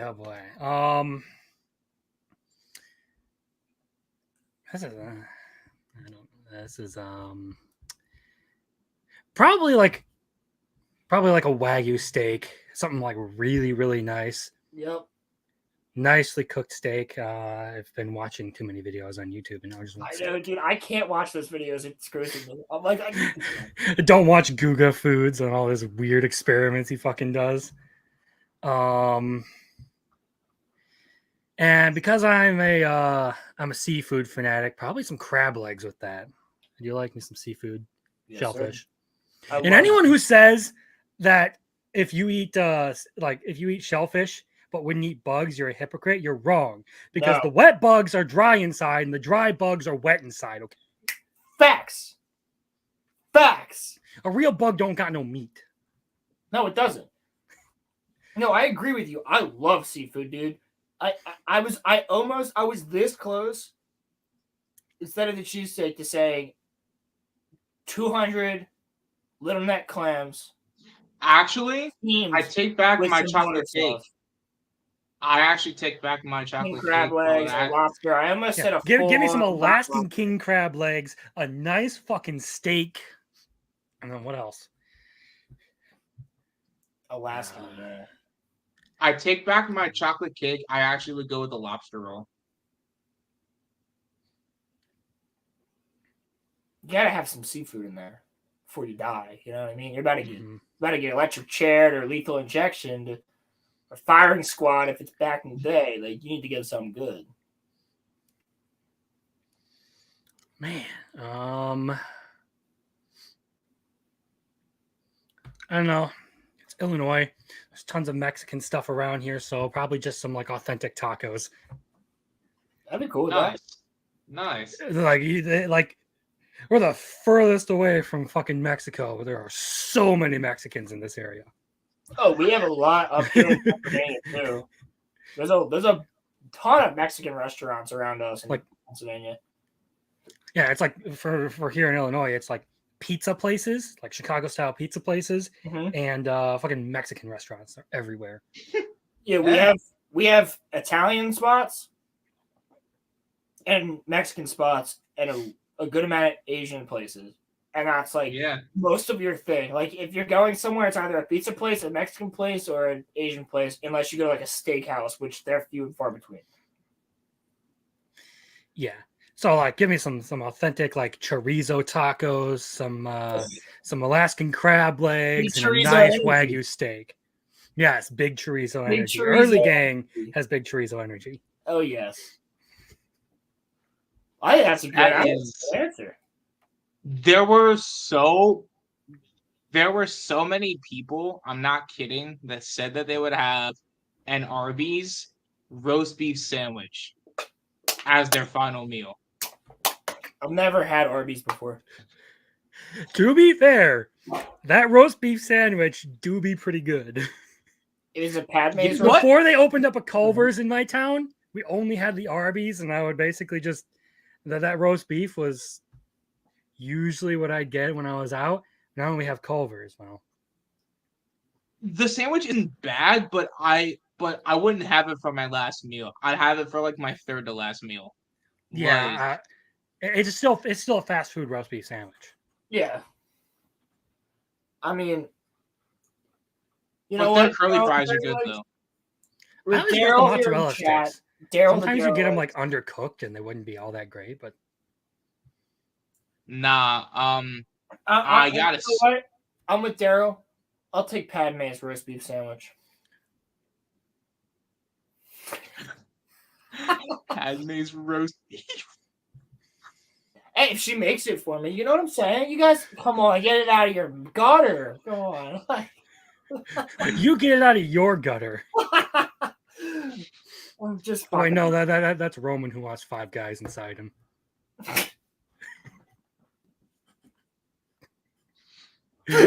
Roasting you on your own channel. Oh, dude, that's what we do to each other all the time. Look, if it's a group of guys and someone isn't the butt of the joke, you don't have a group of guys. That's true. That's 100% true. Fact. There has to be, and it's not always the one guy. Usually, it's like you're getting fucked with for like 20 minutes, and the next guy. Someone screws up, and then everyone's on their ass. Yes, exactly. Somebody says the wrong thing, and it's like, remember what you said like 10 minutes ago? See, my group is a little interesting because like there are a bunch of people who have like various disabilities. So like there's one guy who's like legally deaf, legally blind, one who was in an accident, suffered brain trauma. We make fun of them for their disabilities all the time. Oh, yeah. We make jokes about them not being able to see. Friends with disabilities that make fun of each other. We have a friend. Well, I do. I don't know if Roman still like talks to him or anything. But I have a friend with really bad Tourette's, and he makes fun of himself for it. So like, we fuck with him. Like, and they're like bad to the point where he'll just be screaming like the N-word, like by accident. Like, and he doesn't mean it. Like he doesn't. It just like he has tics where he says curse words and words he shouldn't say. So he'll just be. But at the same time, we're like, did you mean to say that one? Or like. No, I have one friend who suffered brain damage, and we constantly make fun of him for doing really, really dumb stuff. And the joke we always say is, "Did you hit your head?"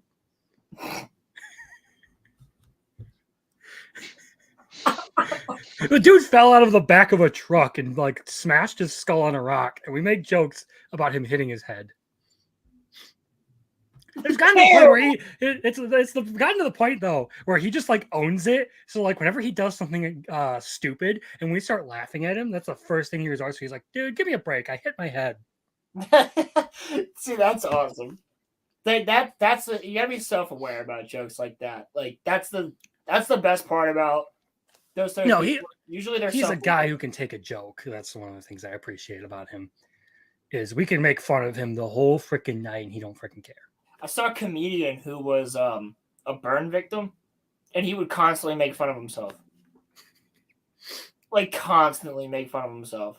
And like at the same time, like yeah, you feel bad, but you're like that's funny. Like at least you're self. It's like you're like the Ricky Berwick stuff. Like if I were in that guy's position, I would be like one of the most hateful people on the planet. That guy decides to just go out and have fun with it. Yeah, exactly. And it's the same thing with Crip Daddy, who we just lost, unfortunately. Rest in peace, Crip Daddy, because Crip Daddy was the man. But Ricky's comment, yes, Crip Daddy, salute. Rest in peace. Lost you too soon, brother. But the fact that Ricky Berwick commented on the dude who was like talking shit on Crip Daddy, and Ricky commented, "You killed him." I was like, "Oh my god! Oh my god!" Dude. Oh, it was so fucked, but it was so funny. And Crip Daddy was probably up there laughing. You know what I mean? Like knowing him, he's the laughing. World needs to develop a good sense of humor again. Come on. Exactly. Good That's why I'm worried about Rush Hour 4. I'm worried that like people are gonna not be able to take Jackie Chan and Chris Tucker saying like dumb things for like an hour and a half, and people are gonna get triggered because if the Rush Hour movies came out now, those movies would be like canceled. But oh yeah. Dude, half the stuff that came out that like as kids we loved would get canceled now. Dude, It's Always Sunny in Philadelphia. They straight up said it. We would never be able to get away with the stuff we got away with back then. Now, I mean, I guess maybe like Friends and Big Bang Theory could get away with it because they're just so fucking generic. But It's Always Sunny, definitely not. Do you think that first episode of It's Always Sunny they say the N-word? I think it's the first episode. Crimson, have you ever seen Family Guy? I have seen bits and pieces. Family Guy never particularly interested me. Although I did see the one where like the Cleveland Brown like civil rights board game. Oh, yeah, never win. Yeah, just get a little bit supporting... closer every time. Yeah, there was the one where it was like the Black Lives Matter movement or something was mad at Cleveland. Even though he's the black guy or something like that, dude. It was ridiculous. Cleveland Brown shot Cleveland Brown Jr. Yep. If you ever want the media to go away, you just mention black on black crime. Yep, that's exactly. Yep, I remember that. Their jokes are pretty funny. I'll give them that. It's just the reason that I Family asked Guy was the Star Wars ones are great though. When Family Guy first like came out, same with like The Simpsons, same with like South Park. If those shows had all came out now, I wonder how many of those shows would have been canceled when they first came out. The other shows like The Simpsons and Family Guy and stuff like that kind of bent the knee. South Park didn't and still doesn't give a shit. Mm-hmm. True. Like, South Park does not care. They will continuously fuck with everybody and anybody, including themselves, including their own writers. Like they do not care, and that's why I dig. I mean, I don't watch South Park really. I never was a huge fan, but I appreciate the fact that they just don't give a shit. Yeah, I can respect it too. I'm in the same boat. I don't watch. It was never really my thing. My dad seemed to really like it before I was an adult, but I never really cared for it. It always just seemed like a way too, I don't know, brain dead to me. So yeah, I agree with you on that one. But I just appreciate the fact that they just don't give a shit. Like, that's why I used to like, I mean, I still like them. But that's why I gravitated towards Eminem when it came to music. when it came to like specifically just rap, because I listen to everything, but when it came to just rap, I was like, I like this guy because he will say shit that no one else will say. And have no problems. Like he will strictly name people by their first and last name just to fuck with them. And I'm what song have you ever heard where someone says shove your gerbil or put a gerbil in your ass through a tube? Yeah, that is something that I will forever die laughing making at. Fun of a guy who actually did that. Yeah. Like he literally said that out of line to make fun of a guy who actually did that.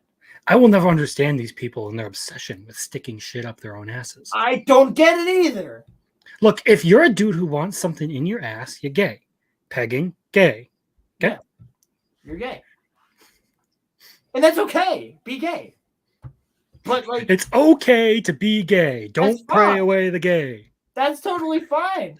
But like doing that and then being like, well, I'm straight. I'm going to press X to doubt. Yeah, right? Man, bro. Anyway, I mean, what did Daryl just say? So much for last subject, right? Yeah, right. Yeah, that's what it always ends up being. It's like, all right, last subject, and it's like 10 minutes later, we're still talking. But I do seriously have to go. I have to start dinner, but well, that's okay. I do want everybody to quickly go and subscribe to Crimson Law. Please go and check out to 100 subs. Our boy, he's been. I would appreciate it. Chat today, and then I'm so glad we got to have you on, brother. You're welcome. Anytime. So yeah, well, most of the time you guys are streaming. I'm working, so like if I can make it, I'll try. If you guys will have me on again. Yeah, we'll always have you on again, and it would be great if we could do whatever works with your schedule at some point. Let's do like an anime talk. That'd be really fun. All right. Anime and manga. Trust me, the moment you open that can of worms, I'm going full autistic. So. Well, that's what I love about it, dude. So am I. Me and you already cut Roman off enough from his own channel today. Well, that's just okay. This is the nature of the stream. It is called the RoloRome cast. Rolo's the first part of the title. So. Hey, I said Rolo cast too, and you told me to go with the RoloRome cast. So to be fair, it rolls off the tongue better. That's what he said. But yeah, dude, everybody go and sub to Crimson Law. I want to get him up there more. Guy's got great content, great info. Obviously, good guy, you can tell. And yeah, I just think that would be awesome. Again, shout out to Gatekeepers Daimyo. I will be on his channel in, like 2 hours, 2 or 3 hours.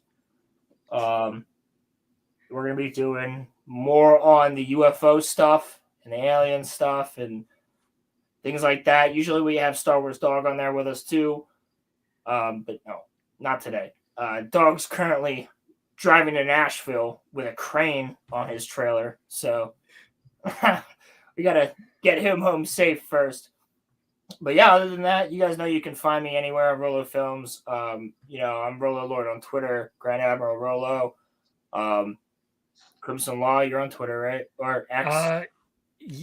Whatever you want. I still call it Twitter. You'll probably find my profile under I think I'm still just Isaac Hendren on there.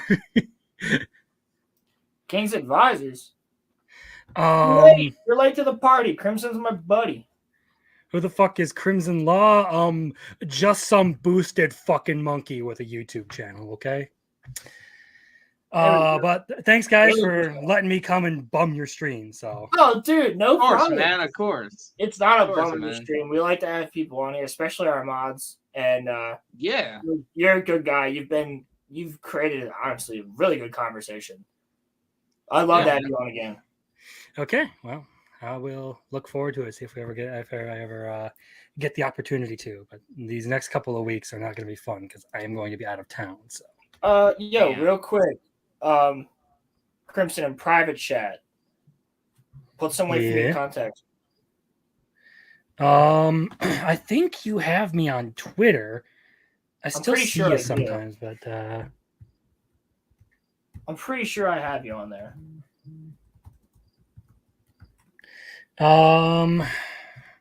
Awesome. Yep. All right. Yeah, so you can DM me. I think you also have me on Instagram too. Probably under something stupid like Mr. Squiggles because I never keep my fucking accounts the same name. Okay. I don't ask why. Don't ask why. That's all right. I'll look it up. I'll find you. And then anything you want to plug before you head out? No, I just have my YouTube channel, Crimson Law. I talk about cartoons, comics, manga, anime, generally fiction, anything I like or really dislike or want to prove a point on. Awesome. So that's it. You guys all know where to find me. And I like